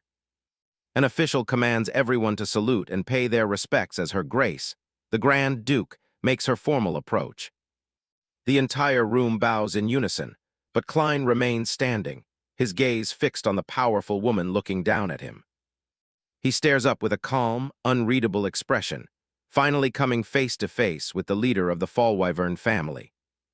A soft voice speaks up, cutting through the silence of the room. The interior of the Fallwyvern estate is absolutely massive, making the Rhineland manor look humble by comparison. The palatial halls are filled with nobles, all watching with intense curiosity as the group makes their way through. Grand Duke Hellion Fallwyvern finally reveals herself, greeting Klein as her beloved nephew, with a confident, charismatic smile. The wind sweeps across the dark, jagged peaks under a cloudy night sky. In a field of glowing blue grass, Klein Rhineland stands before the flaming, spectral skull of Ludel's manifestation. He reminds the spirit that he summoned it for one main reason, to restore the Rhineland family. The spirit notes that the person they are about to meet is their current enemy. Looking up the grand staircase, Klein identifies the woman at the top as the spirit's own daughter. Hellion Fallwyvern sits regally on her throne, a cold and powerful figure who married into one of the Empire's 3 great houses. She dominated the political landscape with nothing but her sharp judgment and unwavering composure. After the Duke died, she allied with the Empire and seized absolute power, leading to the downfall of the main Rhineland family. She looks down at him with a cool gaze and tells Klein to come closer. As he enters the hall, the nobles whisper amongst themselves, remembering him as the kid who insisted he was Archimonde. Erin tags along, asking what she's supposed to do during this serious meeting. Klein simply points to a massive tower of cakes and tells her to go over there and eat some sweets. Erin is thrilled, her eyes lighting up at the promise of cookies as she scurries away. Outside, the grand towers of the estate loom over the landscape, a symbol of Hellion's absolute authority. A lavish spread of food is laid out on a table that seems to stretch on forever. Klein gives a formal bow before his aunt, flanked by rows of heavily armored knights. Hellion looks at him from across the feast and tells him to have a seat. Sitting beside her is a young man watching Klein, with an incredibly sour and arrogant expression. This is Hector Ross Fallwyvern, the heir to the house, and he clearly isn't pleased by the newcomer's presence. Klein takes his seat, nodding the hostile vibe coming from Hellion's son. He glances at the spectral skull floating right next to him, which seems to be calling out. The spirit warns Klein to make sure he's never forced to strike down his own daughter. Hellion notices his distraction and asks if anything is wrong, noticing his unusual silence. The servants look on with concern, their faces reflecting the tension hanging over the table. Klein looks at the knights standing guard, feeling the pressure of their presence. It feels like every person in the room is ready to draw their sword on him at a moment's notice. Hellion mentions how much he's grown and looks into his eyes with intense curiosity. She tells him he looks exactly like his mother, Claire, but Klein just gives a cold, indifferent reply. He admits he has almost no memory of his mother since she passed away when he was so young. He suggests that if she's trying to win him over, she should probably find a better topic of conversation. Hellion sets her fan down and clarifies that she isn't looking for his favor. She's offering him a choice: leave the Rhineland family behind and join her. She's heard about how he defeated an imperial knight without any help, and how he brought the proud Count Conwell to his knees in a display of power. She acknowledges that he achieved all of this through his own strength alone. But she points out that the Rhineland family is divided and weak, unable to even protect themselves. She explains that she allied with the Empire because the time of relying on a family name is over. Klein asks if she's really telling him to throw everything away and just become the Empire's dog. Hellion isn't offended, nodding that before the Emperor, all great houses are nothing more than drops of water. A servant pours dark red wine as she starts to explain her philosophy on power. Klein watches her through the stream of wine, his expression unreadable and calm. She concludes that while a droplet in a river is small, it might still turn the tide one day. Klein wonders if she's just putting on a front while planning to take over. After all, she isn't called the Queen of the Branch for nothing. He looks back at her with a smirk, feeling like he's finally starting to see the true nature of her backing. Hector stares at him with pure disdain, his eyes narrow and full of repressed anger. Hellion tells him not to waste his talents on a sinking family like the Rhinelands, offering him something better. She leans in and tells him that the thing she's offering is time. She explains that even the greatest devils and heroes eventually vanish before the passage of time. She claims to have a special power that can overcome even that, and she's willing to share it with him. Klein studies her eyes, realizing she isn't bluffing. She really does have some kind of secret. He says he doesn't even know why he's protecting the family himself. He reaches out and tips over the wine glass, letting the dark liquid spill across the table. Hellion's expression shifts to one of surprise at his blatant disrespect. Klein tells her he only finds it annoying when someone else breaks his things. He is crystal clear about what he wants. Klein has no intention of handing the family over until he destroys it with his own hands. Hellion's calm demeanor shatters, her face twisting with a flash of genuine anger. Klein just smiles and tells her she'll have to get used to being rejected from now on. Hector suddenly stands up, turning away from the table in a huff. He starts walking across the grand hall, the sound of his boots echoing on the polished floor. He walks past the long table, ignoring the elaborate feast laid out before them. His eyes are fixed ahead, burning with a cold, intense hatred. He can't hide the twitch of annoyance in his eye as he keeps moving. He stops and calls out Klein's name, standing tall with an arrogant pose. He demands that Klein kneel and beg his mother for forgiveness this instant. Klein doesn't miss a beat, mockingly calling him a mama's boy right to his face. Hector's eyes widen in rage as he calls Klein a bastard who couldn't understand noble devotion. He mocks Klein for growing up without a mother, his voice dripping with venom, and then lunges forward with his sword. A cold, metallic ring of steel echoes through the air above the expensive dinner platters. Klein's expression goes stone cold, his gaze becoming lethally sharp. Using the dinner fork to parry Hector's sword, he tells the brat to stay quiet when adults are speaking, and asks if his mother forgot to teach him manners. The room goes silent as the two face off across the long banquet table.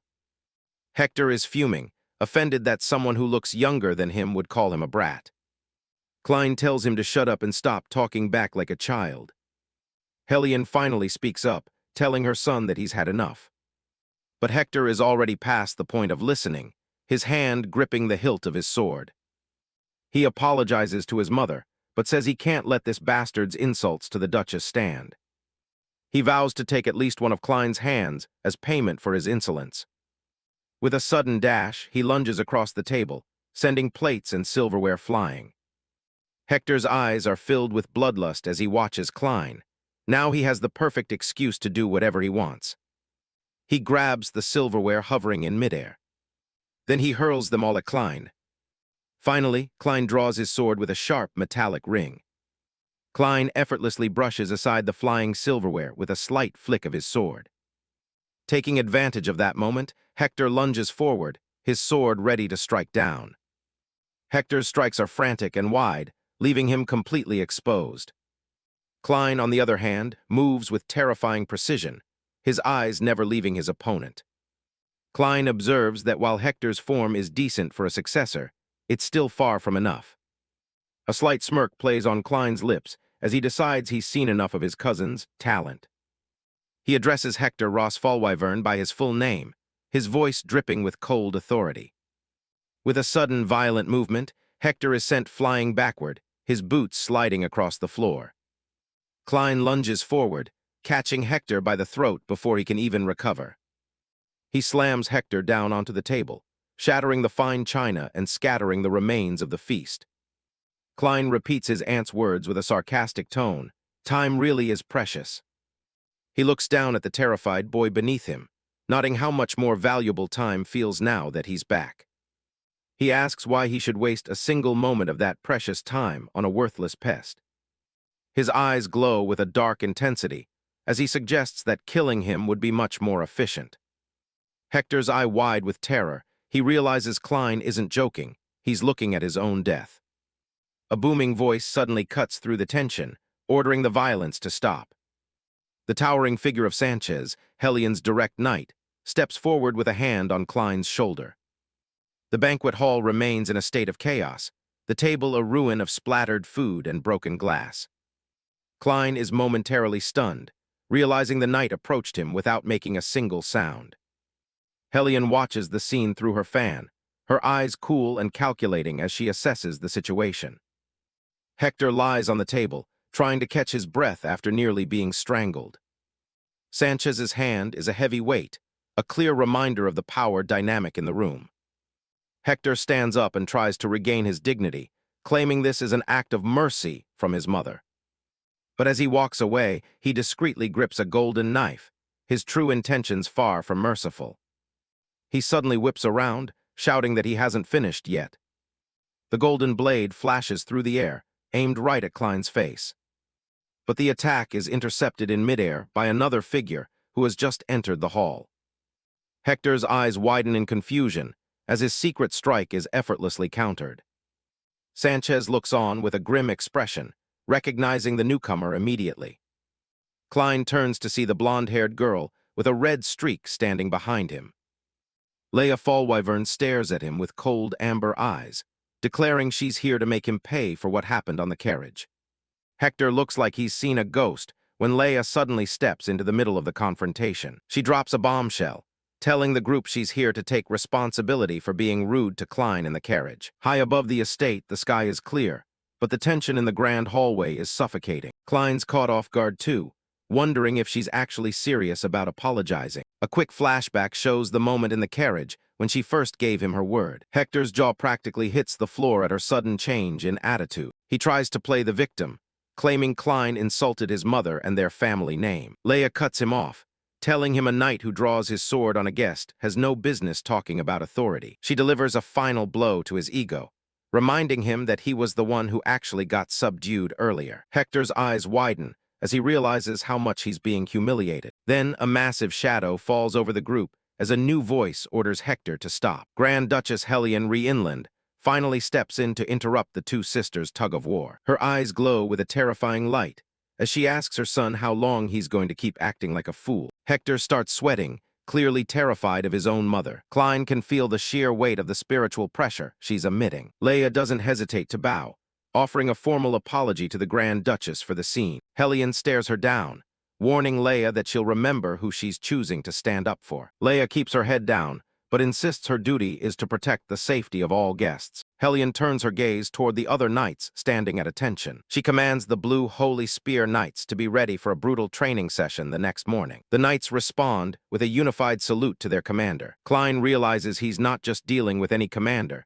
This is the first princess of Fallwyvern herself. Without another word, Leia turns and walks away from the crowd. She makes her way through the empty corridors of the estate. Once she reaches her door, she dismisses her guards and tells them she's turning in for the night. She steps inside and shuts the heavy doors behind her. The cold, professional mask finally slips as she wonders if she's making her father proud. She looks completely drained after a day of noble posturing. She decides it's time to vent all the stress she's been bottling up. To the world, she's a heartless commander with elite combat skills. But hidden in her room is a secret that could ruin her reputation. She gives a rope a firm pull, opening up a hidden part of the room. Her whole expression changes the moment she sees what's behind the curtain. A massive wall covered in dozens of drawings and portraits is revealed. It turns out she's the world's biggest fangirl of the legendary Lord Archimonde. Every single one of those sketches was hand-drawn by her over the years. She's even got a shelf full of holy relics she won at expensive auctions. There are biographies and round portraits scattered all over the shelves. Her most prized possession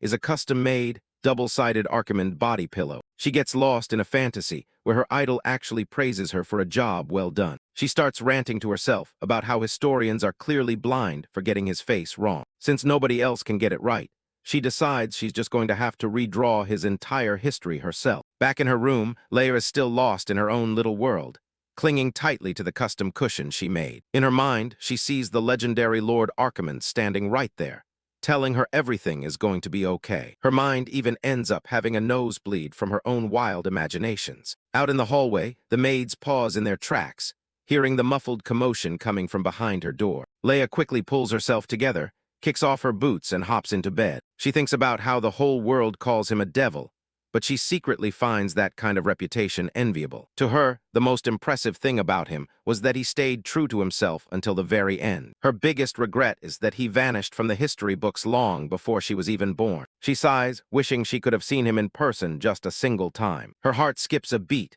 when a familiar voice suddenly calls out her name from the other side of the door. She sits bolt upright on the bed, demanding to know who's interrupting her when she's supposed to be resting. Internally, she's in a total panic, knowing her image as a commander would be ruined if anyone saw this room. It turns out to be Klein, knocking on the door and asking if she's available for a quick chat. Klein's still a bit annoyed about being treated like a kid, but he knows he has to follow through on this. He reminds himself that since she did technically help him out, a simple thank you is only proper. Leia cracks the door open, looking so completely drained that Klein immediately considers just walking away. She stares at him with a sharp, calculating gaze, her mind running through everything she knows about him. People claim he's a reincarnation, but her own investigation didn't find any traces of magic on him at all. Klein starts to get uncomfortable under her stare, asking her what exactly is so interesting. Her thoughts drift back to the way he looked during his trial by combat earlier that day. In that moment, his gaze didn't belong to a normal noble.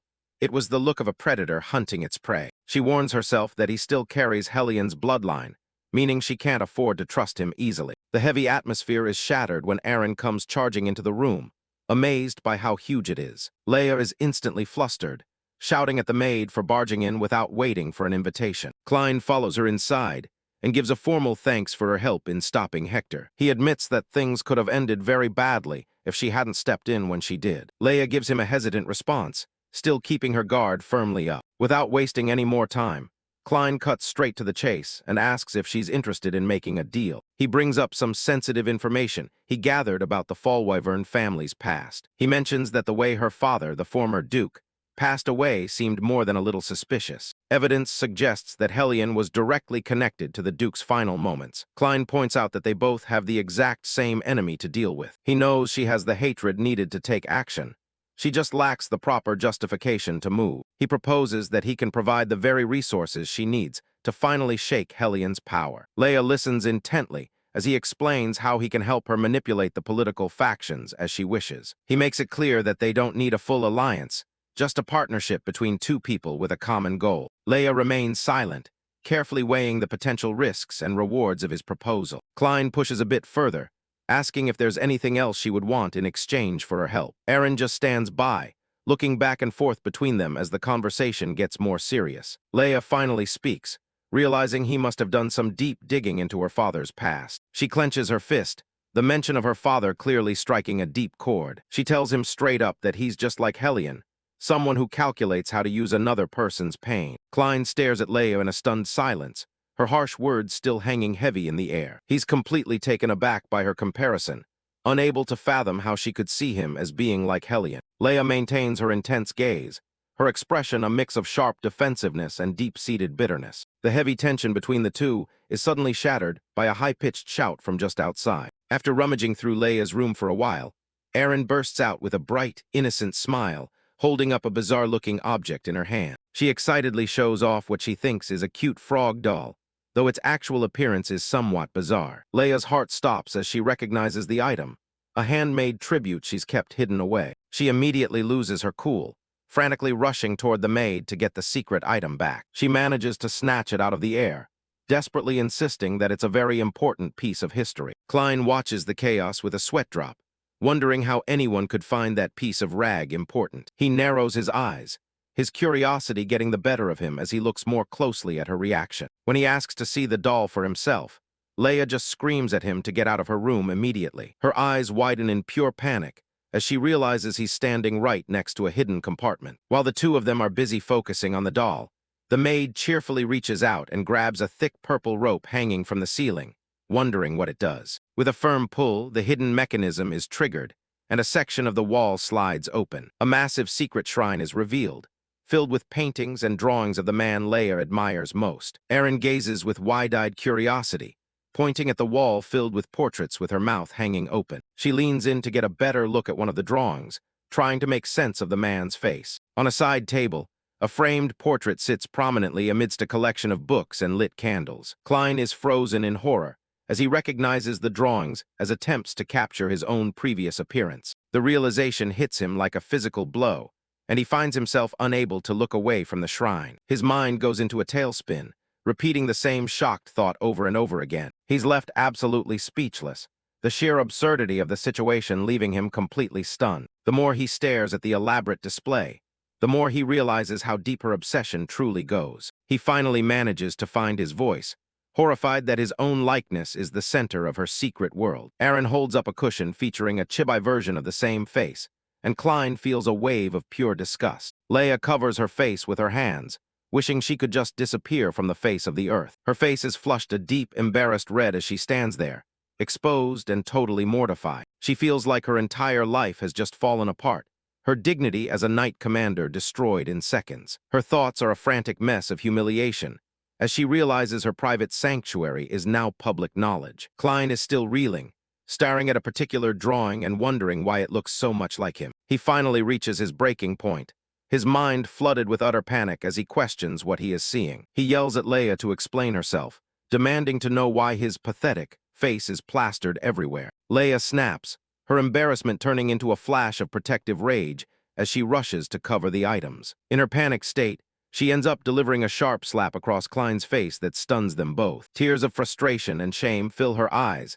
as she screams at him never to insult Lord Archimonde. Klein is left reeling from the blow, his hand going to his stinging cheek in complete disbelief. He stares at her, his mind struggling to process her sudden and violent defense of the man in the drawings. Far away from the drama of the room, a massive thunderstorm rages over a dark and imposing fortress. Inside, a young man who looks remarkably like Klein is shown battered and in extreme distress. He's being held up by his collar, his voice trembling as he asks for the reason behind such cruelty. Hellion looms over him with a cold, merciless expression, her red eyes glowing with an ancient malice. Outside the Rhineland fortress, lightning tears through the dark, rain-slicked sky. Inside, Hector is gripped by an agonizing pressure, his face wet with sweat and tears of pain. Grand Duchess Hellion looms in the center of the dark hall, holding her son Hector off the ground by his throat. Hector's feet kick uselessly in the air as he struggles to breathe under his mother's ironclad grip. He gasps for air, his hands clawing at her arm in a desperate, failing attempt to free himself. Hellion's red eyes burn with a cold fury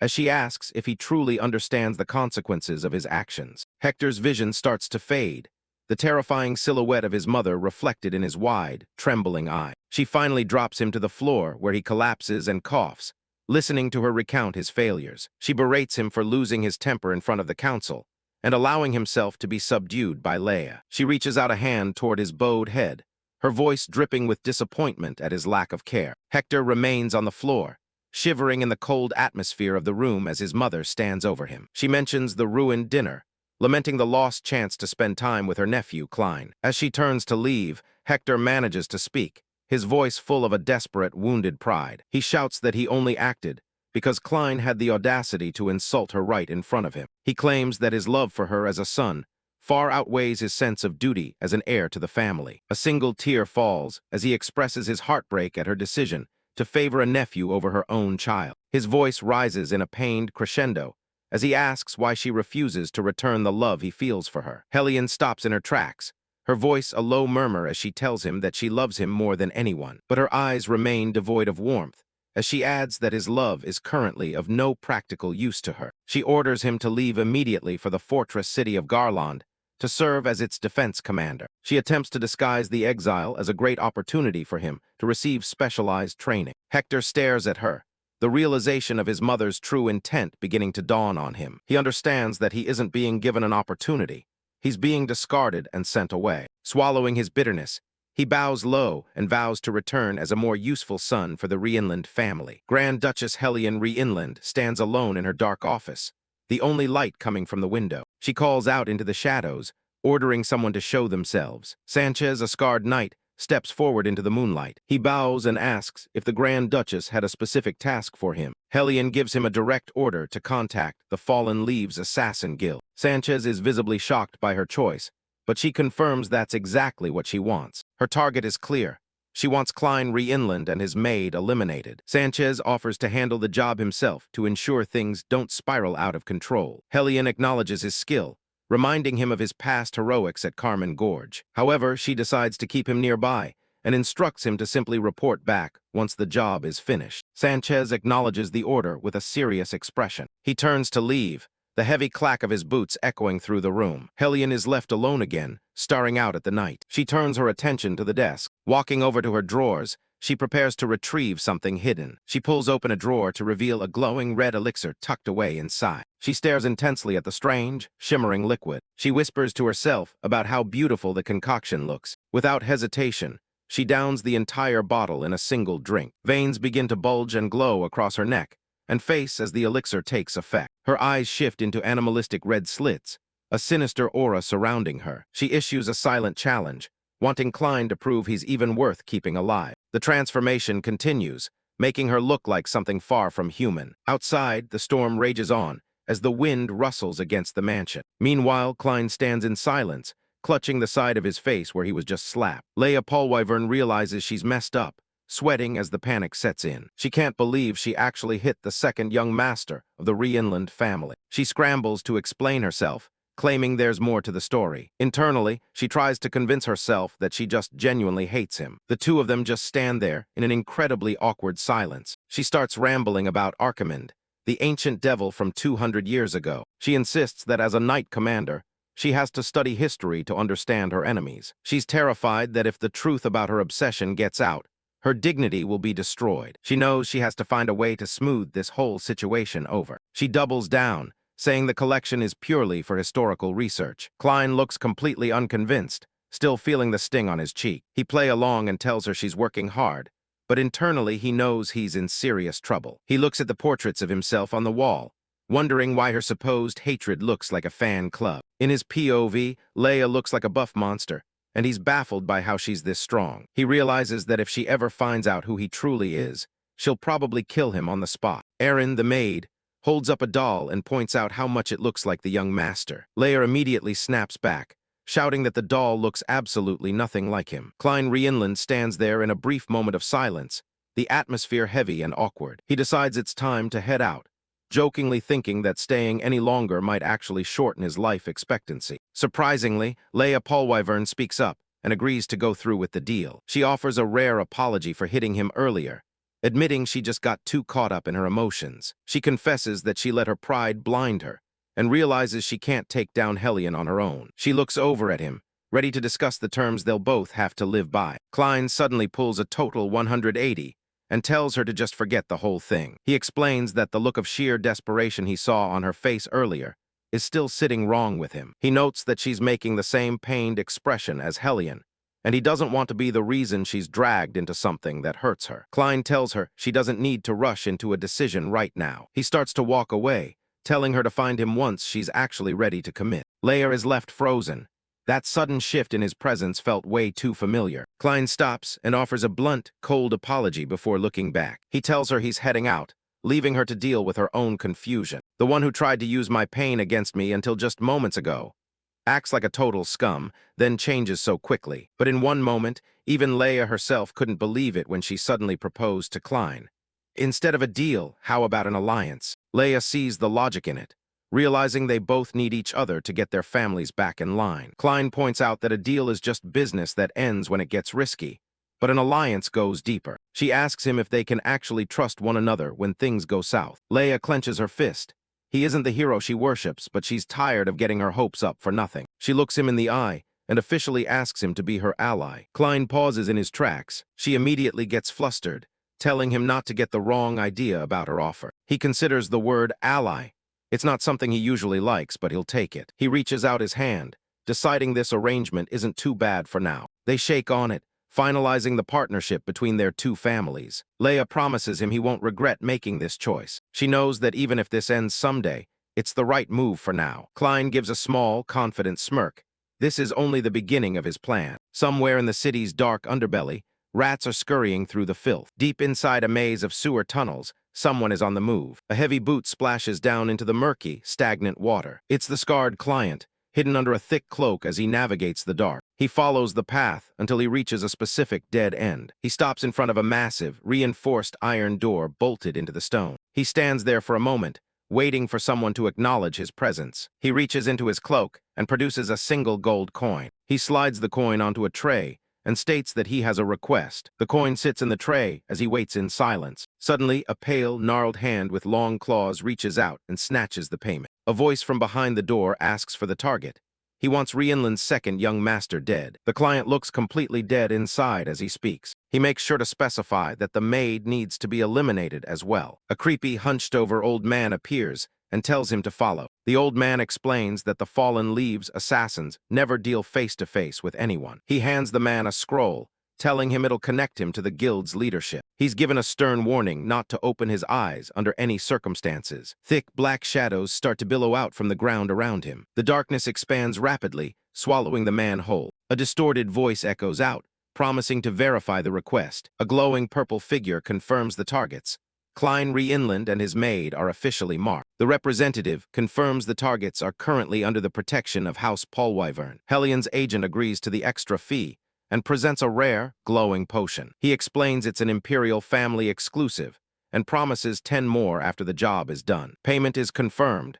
The guild decides to deploy 3 elite assassins to handle the hit. Lightning flashes through the dark sky as a heavy rain begins to fall. A ghostly, blue-glowing figure drifts silently through the window. This is Banshee, Klein's scouting spirit returning to report. She leans in close to whisper what she's seen in the shadows. Flashback to the manor, where Hellion orders the hit on her own family member. She knows avoiding the Night Order's surveillance requires a professional touch. Her subordinate confirms the order, moving to put the plan in motion. Back in the present, Klein sits calmly as his spirit floats nearby. He realizes Hellion has finally made her move, and he's more than ready. High on the rooftops, the 3 masked assassins watch their prey from the shadows. Klein smirks, thinking it might be a good time to use some necromancy for a change. The city is bathed in a cold moonlight as the storm rages on. The assassins leap across the rooftops with unnatural, predatory grace. One of them lands with a soft tap, perfectly silent despite the rain. They signal to one another that it's time to begin the hunt. They confirm the primary target, the disgraced noble Berkel Rhineland. Their data says his swordsmanship is impressive, but he's got 0 mana to work with. Then they shift focus to the secondary target, his ordinary-looking maid. But there's a problem. They can't find a single scrap of information on her identity. It's a rare and frustrating mystery for an organization of their caliber. All they know is she appeared out of thin air when Klein left the reformatory. Even their massive continent-wide network came back with absolutely nothing. But they decide it doesn't matter. A lack of info won't stop them from finishing the job. Fulfilling the contract is their only duty, regardless of who the targets are. Besides, the payout for this specific hit is far too high to pass up. The leader orders his subordinate to handle the maid while they focus on Klein. They prepare to drop down and make their move. Suddenly, they realize the target has stopped right where he is. Klein looks up at them with a mocking smile, commenting on how cruel his aunt is. The assassins are caught completely off guard. There's no way he should have seen them. He can't believe she actually sent the fallen leaves after him. They're known throughout the continent as a legendary underground assassination group. Once they take a job, they always see it through to the bitter end. They are a shadow organization that puts secrecy and results above all else. Their greatest weapon isn't their skill with a blade. It's their vast information network. They claim they can track down anyone on the continent, no matter who they are. To them, no one is capable of hiding from their reach. But now their own position has been exposed, and they have no idea how. The leader of the fallen leaves squad orders his men to eliminate the target, according to their standard procedure. Klein stands his ground as several dark smoke bombs are dropped around him. One of the canisters thuds against the ground near his feet, letting out a hiss. It explodes instantly, blanketing the entire area in a thick, choking black haze. High above, an assassin readies a handful of lethal throwing knives between his fingers. A rain of sharp steel whistles through the air, aimed directly into the center of the smoke. The projectiles impact the ground with a series of heavy thuds, obscured by the ongoing eruption. The assassins land softly in the smoke, moving in to confirm the kill. A sudden flash of light cuts through the darkness, signaling that the target isn't as dead as they thought. The masked killers pause, their glowing eyes scanning the shifting shadows for any sign of movement. Knives continue to fly, but Klein has already vanished from the spot where they first targeted him. They scramble to reposition themselves, realizing they've lost track of their prey. One of the assassins is visibly shaken, wondering how their target could have anticipated their return. Klein steps out of the haze with a smug grin, claiming he always returns what he receives. He mocks their information network, pointing out that they clearly failed to account for his true personality. He casually remarks that his aunt must have spent a fortune hearing a group as expensive as fallen leaves. He adds that if she really wanted him dead, she probably should have sent a few more squads. The lead assassin warns his men not to let Klein's taunts get into their heads. He orders them to continue the mission, and they leap back into the fray with renewed focus. One of the men draws his katana, the sound of the blade clicking into place echoing in the night. The assassin strikes with a series of powerful slashes, but Klein meets every blow with his own sword. Sparks fly as the blades clash, lighting up the smoky battlefield for a brief moment. Klein grits his teeth, focusing all his attention on the rapid-fire exchange of steel. He maneuvers gracefully under the full moon, evading a deadly overhead strike from one of the attackers. An assassin is shocked as Klein suddenly gains the advantage, moving faster than they expected. Klein spins through the air, clashing his blade against another assassin as they both scale a vertical wall. Their swords grind against each other with a screeching sound before they break away. Klein delivers a massive slash that pushes all 3 assassins back simultaneously. He admits that fallen leaves certainly live up to their reputation for knowing how to fight. He wants to see just how far his current swordsmanship can take him against these elites. You are caught by the assassin with a powerful kick to the hand, causing your body to stagger backward involuntarily. The fight continues at a breakneck pace, with Klein countering every coordinated strike they throw. He slides back across the ground, his eyes fixed on his opponents as he prepares for their next move. The assassin lunges forward again, the air crackling with the intensity of the struggle. The lead assassin tells his partner not to let their guard down for even a second. Klein smiles mockingly and asks if they're actually worried about his well-being. The assassins coordinated smoothly, forcing Klein onto the defensive as he continuously dodged and retreated backward. Klein continues to slide along the ground, his blade held ready in a low stance. He notes how one creates an opening, while the other immediately exploits it. He realizes these aren't just assassins. They're human weapons specifically trained for battle. Suddenly, Ludel appears as a small, flaming skeletal head and warns Klein not to get sloppy. Klein thanks the spirit for the concern, but tells him to stop talking in the middle of a life-or-death fight. Ludel scoffs, telling Klein that he isn't concerned out of kindness. If Klein dies, the spirit will be forced back into his coffin as well. The assassins exchange wary glances, concluding that Klein is talking to himself and likely suffering from some kind of mental instability. Klein continues his one-sided argument, telling Ludel not to blame him for the situation they've found themselves in. Ludel growls back, ordering the young man to stop bickering and pay attention to the killers in front of him. One of the assassins lunges from the shadows, but Klein reacts with feline grace, avoiding the strike by a hair's breadth. A confident smirk plays on Klein's lips as he finds a brief moment of amusement in the middle of the life-or-death struggle. His eyes suddenly flare with an intense purple light as he declares that he can't afford to just stand around anymore. Ludel watches closely, sensing a shift in the young Rhineland's aura. The clash of blades sends a shower of sparks into the dark air as Klein meets the assassin's steel head-on. The masked killers struggle to keep up as Klein's movements become more fluid and unpredictable. A massive shockwave of purple energy erupts from Klein's position, pushing back everything in its path. He tells the old man to watch closely, preparing to unleash something special. Executing the Rhineland family's secret meteor sword technique, Klein strikes with the speed of a falling star. Ludel is taken aback, recognizing the family's signature move, but noting that this version feels fundamentally different. The strikes are faster and sharper than any version of the meteor sword Ludel has ever witnessed. An assassin tries to parry, but Klein's blade finds the perfect angle to bypass the defense. The purple-tinged steel slides effortlessly along the opponent's weapon. The assassin is paralyzed with shock as he realizes he's facing something beyond his understanding. He wonders if this could truly be the real version of the technique, as his world begins to blur. Klein's move shifts into the illusion sword, creating a dizzying array of afterimages that overwhelm the assassin's senses. The masked killers are battered and thrown across the ground as the multiple strikes find their marks. Ludel's glowing eye fixates on the scene, realizing that Klein didn't just learn the move, he improved it. He understands that from the very first moment Klein saw the technique, he grasped its entire framework and saw its true, completed form. With eyes sparkling like diamonds, Klein masterfully wields a tragic technique that was never meant to be passed down to another soul. Ludel is actually impressed, noting how this kid didn't just learn the technique, he modified it to fit him perfectly. Klein looks over with a smirk, asking the old spirit if he managed to catch all that. On the ground, it looks like bodies, but the sound of rushing wind tells a different story. The smoke clears to show nothing but substitution logs.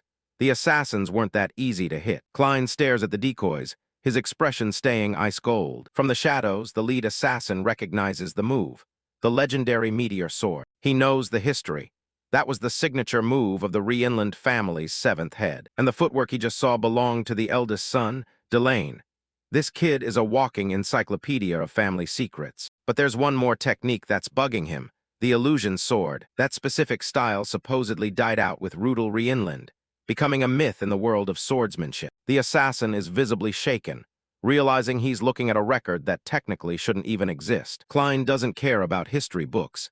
He tells the guy that starting today, he's just going to rewrite all the records. He thinks back to his past life, to the strongest sword on the continent, the one that literally took his head. All that power and every one of those techniques now sit right in the palm of his hands. He points his blade forward, taunting the guy to try and survive long enough to see more. Realizing they can't win a fair sword fight, the assassin decides it's time for a change in tactics. If a sword can parry anything, then they'll just have to burn the entire area to ash until there's nothing left to block. A sudden glint catches Klein's eye as the rooftop begins to vibrate. The assassin's hands fly through a series of signs, calling on the element of fire. The other one focused every drop of magical power into the water ritual. With one final clap, the spell is set, and the temperature on the roof skyrockets. Klein stands his ground, but even he looks a bit surprised by the sheer scale of the magic. The shadows of the assassins loom over him as the air begins to distort from the heat. A purple glow starts to fill the sky, reflecting off Klein's calm eyes. The lead assassin funnels the energy through his fingers, ready to unleash hell. The flames take a violent shape, swirling into a chaotic, concentrated mass. He screams out the name of the technique, Fire style, fire dragon formation, as a massive beam of energy erupts. The rooftop is swallowed by a blinding purple explosion. It's pure destruction, a wave of heat designed to incinerate anything in its path. The surrounding buildings are lit up by the intensity of the magical inferno. The assassins watch from the distance, confident that no human could possibly walk away from that. They know the power of these flames. They can melt through steel that's been reinforced with mana. Looking at the burning wreck, the lead assassin is sure the job is finally done. He starts to call it in to headquarters, but one of his men spots something impossible in the embers. His eyes widen behind his mask, catching a glimpse of a shadow still standing in the middle of the fire. Out of the purple haze, a figure starts to take shape again. Klein's voice cuts through the crackling fire, telling them not to get the wrong idea about his power. He steps out of the flames with a terrifying grin, admitting that his swordsmanship was just an extra skill he picked up. The purple mana shifts from fire to necromancy as a legion of skeletons rises behind him. Klein's true profession is finally out in the open. Klein finally drops the act, admitting that being a necromancer is his actual main job. He stands in the middle of a purple vortex as his hooded skeletons surround him. The skeletons let out a bone-chilling screech. The assassins are caught off guard because their intel didn't say anything about him being a necromancer. The lead assassin realizes something is seriously wrong with this magic. Usually, necromancy involves raising dead bodies to do your dirty work. That's why most casters set up shop in graveyards or bring their own coffins. But there aren't any corpses around here, so this shouldn't be possible. These skeletons don't have a single bit of flesh on them. They're pure souls. A glowing light burns in the empty sockets of the spirit's eyes. The assassin starts sweating as he recalls a legend about manifesting spirits without a physical body. Klein reaches out, channeling more of that dark purple energy. He gives the command to charge as the assassin realizes he's looking at the power of Archimonde. The skeletons lunge forward, their mouths hanging open in a silent scream. The assassins regroup,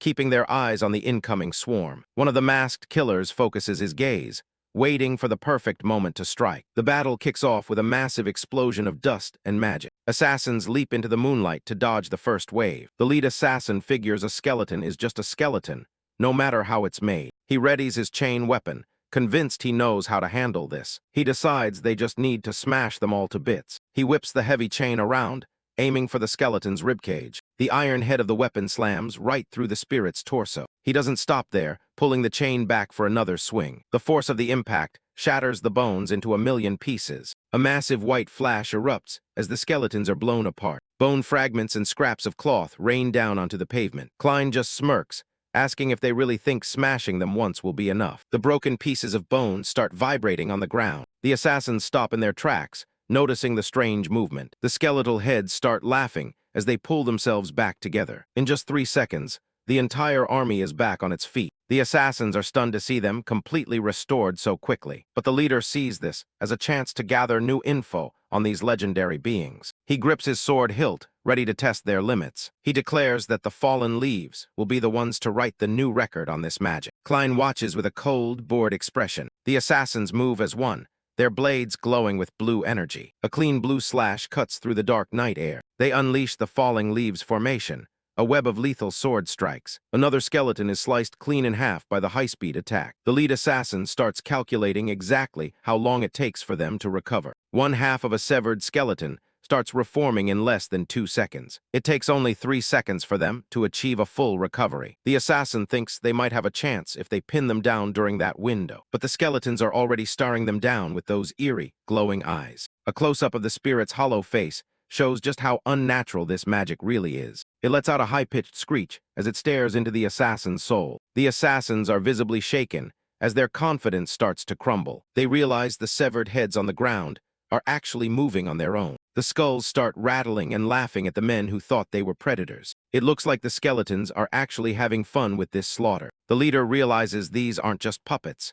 Each one is independently aware of its surroundings. He decides the only option left is to jump straight for the caster. He lunges at Klein, but the kid doesn't even flinch. Klein asks if he's already having trouble handling his boys. He mocks the assassin for failing to write that new record he was so proud of. The assassin swings his blade with everything he's got left. He's desperate to know who this kid really is and where this power comes from. Klein just gives him a smug look, completely unfazed by the threat. He tells the guy it's his own job as an assassin to find out. Suddenly, glowing blue energy erupts around the assassin's feet. It's the dead man's grasp, and it pins him right where he stands. The killer realizes Klein has been hiding his real power this entire time. A pillar of spectral blue light rises behind the young master as he prepares to talk. Klein walks up and starts the real interrogation. He wants to know one thing. What is the Archimonde cult? It's a name he remembers hearing from Garrison Birkman. Klein is determined to find any clue about what that place actually is. He offers the guy a chance to contact his superiors and find the records. The assassin just scoffs and spits at him. He laughs, asking if Klein seriously thinks he's Archimonde or something. He claims the fallen leaves every single secret on the continent. He warns Klein that the cult is way beyond what a mere young master can handle. He tells Klein to go ahead and kill him, knowing another leaf will just take his place. Klein just smiles coldly at the threat. He tells the guy it doesn't really matter either way. All those broken bone fragments scattered on the ground start twitching. They begin swirling together into a massive, concentrated pile. The assassin is pinned and helpless as he watches the transformation. He screams in terror, wondering what the hell kind of monster is being born. A massive, muscular skeletal giant rises from the ground, the bone golem. Klein tells him he doesn't need to talk right now after all. He's decided he can just wait until the guy is dead and ask his soul instead. What do you mean, B? The assassin's final question is cut short by a wave of pure, paralyzing dread. The bone golem slams its massive, bone-plated fists into the earth with a sound like crashing thunder. A violent explosion of blood and dark energy marks the absolute end of the assassin's resistance. The giant spirit stands tall among the wreckage, its presence alone enough to chill the air. The lead assassin stares up in complete disbelief, his mind unable to grasp the magnitude of Klein's power. Klein looks on with a detached, cold expression, suddenly remembering there was one more detail to address. High above the scene of the slaughter, the full moon hangs in the sky like a silent, glowing eye. The silence of the night is shattered by the rhythmic thumping of heavy boots on stone. A unit of armored knights rushes onto the scene, their weapons drawn and ready for a fight. Their leader stops in his tracks, calling out the young master's name in utter shock. Klein barely acknowledges them, identifying them as the reinforcements Leia had promised. The knight leader is visibly shaken, sweating as he stares up at the massive skeletal entity. The pinned assassin wheezes in pain, his life slipping away as he is held in place by spectral energy. He realizes too late that the stories of forbidden necromancy were more than just myths. Klein nonchalantly tells the knights to take over the cleanup and retrieve the bodies. He thinks to himself that with his newly granted permissions, there's no reason to hide his true art anymore. He watches as the knights begin the grim task of shackling the survivors and clearing the street. A small part of him feels it's a shame he can't personally usher all these souls into the afterlife. A man with a scarred face, hidden in the shadows, watches the exchange with intense concentration. He realizes he has stumbled upon a piece of information that could shake the foundations of the family. He's stunned that the supposedly monolith young master can use such high-level swordsmanship. The spy is even more shocked to see the legendary phantom sword technique being wielded so effortlessly. This realization completely contradicts every bit of intelligence they had gathered on Berkel Rhineland. He recalls the childhood whispers that Klein was the reincarnation of the ancient Archimonde himself. But the open use of necromancy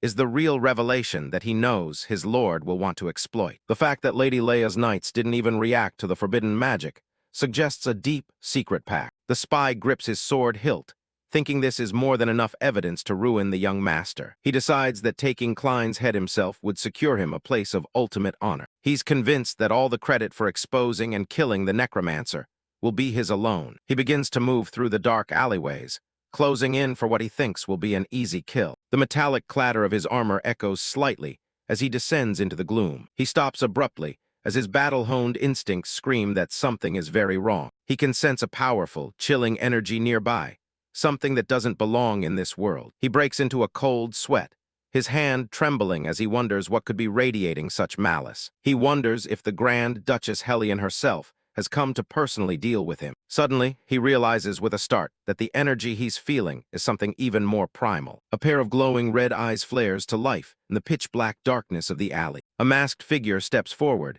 its cold voice mocking the spy's clumsy attempt at stealth. From out of the shadows, the face of the third assassin slowly emerged, but it was nothing more than a severed head when the figure lurking in the shadows tossed it, rolling clumsily right in front of him. The subordinate's eyes trembled, and sweat poured down at the sight before him. His very last thought was a confused, silent question.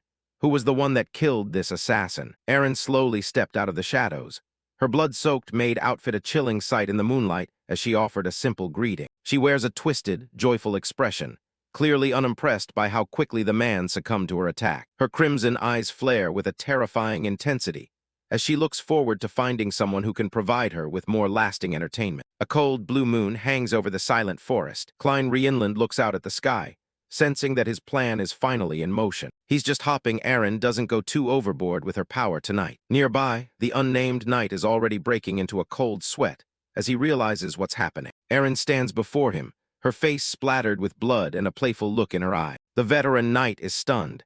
He didn't even notice her presence until she was right in front of him. He demands to know if she's the one who slaughtered the Falling Leaves assassin. She just giggles, her red eye glowing with a sadistic light. The knight's eyes bulge as a primal fear starts to take hold. The trees rustle under a sky that's turning a deep, bloody purple. Erin's crimson aura begins to swirl, and she playfully asks if her young master isn't the coolest guy ever. The knight grits his teeth, realizing he has to take her down immediately if he wants to survive. He unleashes his mana, his sword glowing green as he prepares for a final stand. Erin's gaze locks onto him, and she simply tells him to stop. Suddenly, her aura explodes into a massive column of shadow that towers over him. She licks the blood from her face, telling him his scent is way too delicious to resist any longer. The red mist thickens, hiding everything but the growing terror. Massive, toothy maws manifest in the air, whispering how hungry they are. The knight is completely surrounded, his sword feeling useless in the face of this nightmare. The words "I'm hungry" echo in his mind, growing louder by the second. Dozens of giant mouths open up,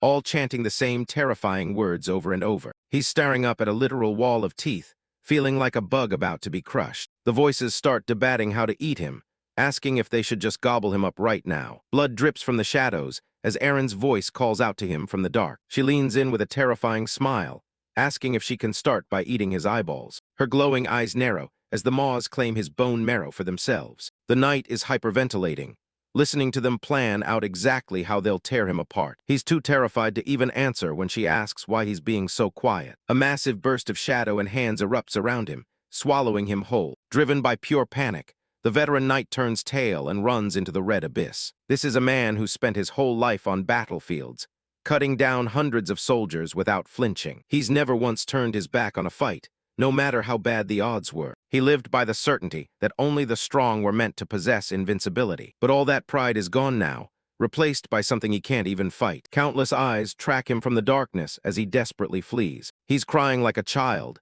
his spirit completely broken by a fear he can't understand. He just keeps running, the word "run" screaming in every direction. Sweat and tears blur his vision as he searches for any way out of this nightmare. Erin's voice giggles in the background, telling him that he already belongs to her. The word "run" becomes the only thing left in his shattered mind. He ends up in a warped, impossible version of an alleyway under the red moon. Finally, he sees a light at the end of the path and hopes it's his escape. The veteran knight is gasping for air, desperately running toward the light at the end of the distorted alley. He's convinced that if he can just reach that exit, he might actually escape this nightmare. Finally, he gasps, thinking he's made it back to reality. But his heart drops the moment he sees who's waiting for him. Erin is already there, blocking the path with a chillingly calm expression. She tilts her head and asks where he's going, since she hasn't even taken a single bite yet. The knight is frozen in shock, unable to understand how she could have possibly gotten ahead of him. She explains that Klein gave her strict orders to chew him up thoroughly without spilling a drop. It finally clicks for the veteran warrior,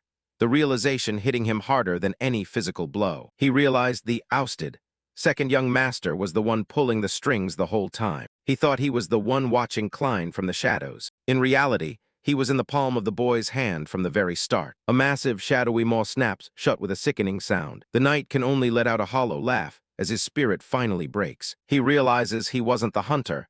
He was just bait waiting to be taken. Erin stands before him with a sadistic grin, her eyes glowing red as she prepares to finish it. His sword clatters to the ground as he gives up all hope. He falls to his knees and pleads for mercy, but the monster is already digging in. Suddenly, the red nightmare landscape shatters and begins to fade. The dreamscape vanishes, leaving only the calm light of the moon over the forest. A pair of boots crunches on the dirt as someone approaches the scene. Erin is back in her human form, standing amidst the bloody aftermath. Rhineland calls out her name, his voice as composed as if nothing happened. The girl turns toward him, her face and clothes drenched in fresh blood. She lets out a happy giggle, looking more like a cheerful child than a monster. She runs over to her master, thrilled to see him. Klein lets out a tired sigh, scolding her for being a messy eater and getting blood everywhere. He pulls out a cloth and gently starts wiping the stains off her face. Aaron is curious, asking why he finally gave her permission to eat a human this time. He simply tells her she's been holding back long enough and deserved a treat for her patience. She looks up at him with pure devotion in her eyes. In her mind, following him back then was the best decision she ever made. As they talk, a dark, spectral energy begins to manifest beside them. Ludel admits he's never seen an entity with such strange, disturbing energy before. The skeletal dragon spirit demands to know what kind of creature Klein is actually raising. Klein just shrugs it off, telling the spirit she's just an ordinary kid. Ludel isn't buying it. He knows a power like hers could never occur naturally. He asks if Klein created her, but the boy reveals he brought her from the place where he was locked up for 7 years. The old spirit is stunned, wondering if he's talking about the Holy Order. Klein tells him to get a grip, as that's not what they should be focused on right now. He smirks, nodding that someone's daughter tried to kill him earlier. He leaves the thought hanging. After all, it's only fair that they receive some punishment for it. Meanwhile, a group of riders gallops through the misty forest under the moonlight. Leading the group is Berkel Rhineland, his face set in a stern, determined expression as he rides. One of his subordinates comments that the rank of garrison commander is a prestigious position for someone like him. Hector dismisses the comfort, knowing full well that his mother sent him this far away as a political maneuver. He clenches his fist, promising himself that he will take control of Galrond and return with enough power so that no one can ever look down on him again. Suddenly, a bright light flickering in the distance catches his eye, causing him to pull on the reins. He narrows his eyes and asks his men what they think that light could be. A scarred subordinate identifies the approaching figures as the Empire's necromancers, carrying lanterns through the dark. He explains that they are a group being trained under the direct orders of the Emperor himself. Hector considers searching them, but then changes his mind, assuming they must be on friendly terms with his mother. He looks back at the hooded figures, his suspicion momentarily quelled by his own arrogance. He tells his men there's no need to be unnecessarily wary of them. The necromancers continue their silent march, their footsteps steady as they move past the knights. The group moves as one, their faces hidden deep within their dark hoods. A muffled, struggling sound comes from somewhere within the group, but it goes ignored. They disappear into the fog, their true purpose remaining a secret to the passing soldiers. The muffled noise rings out again as the last of the hooded figures walks by. The figure at the back of the line holds a silver mask in his hand, his eyes cold and calculating. Beneath the hood, Klein Rhineland reveals a sharp, predatory smile, proving that he has been the one leading the Empire's necromancers all along.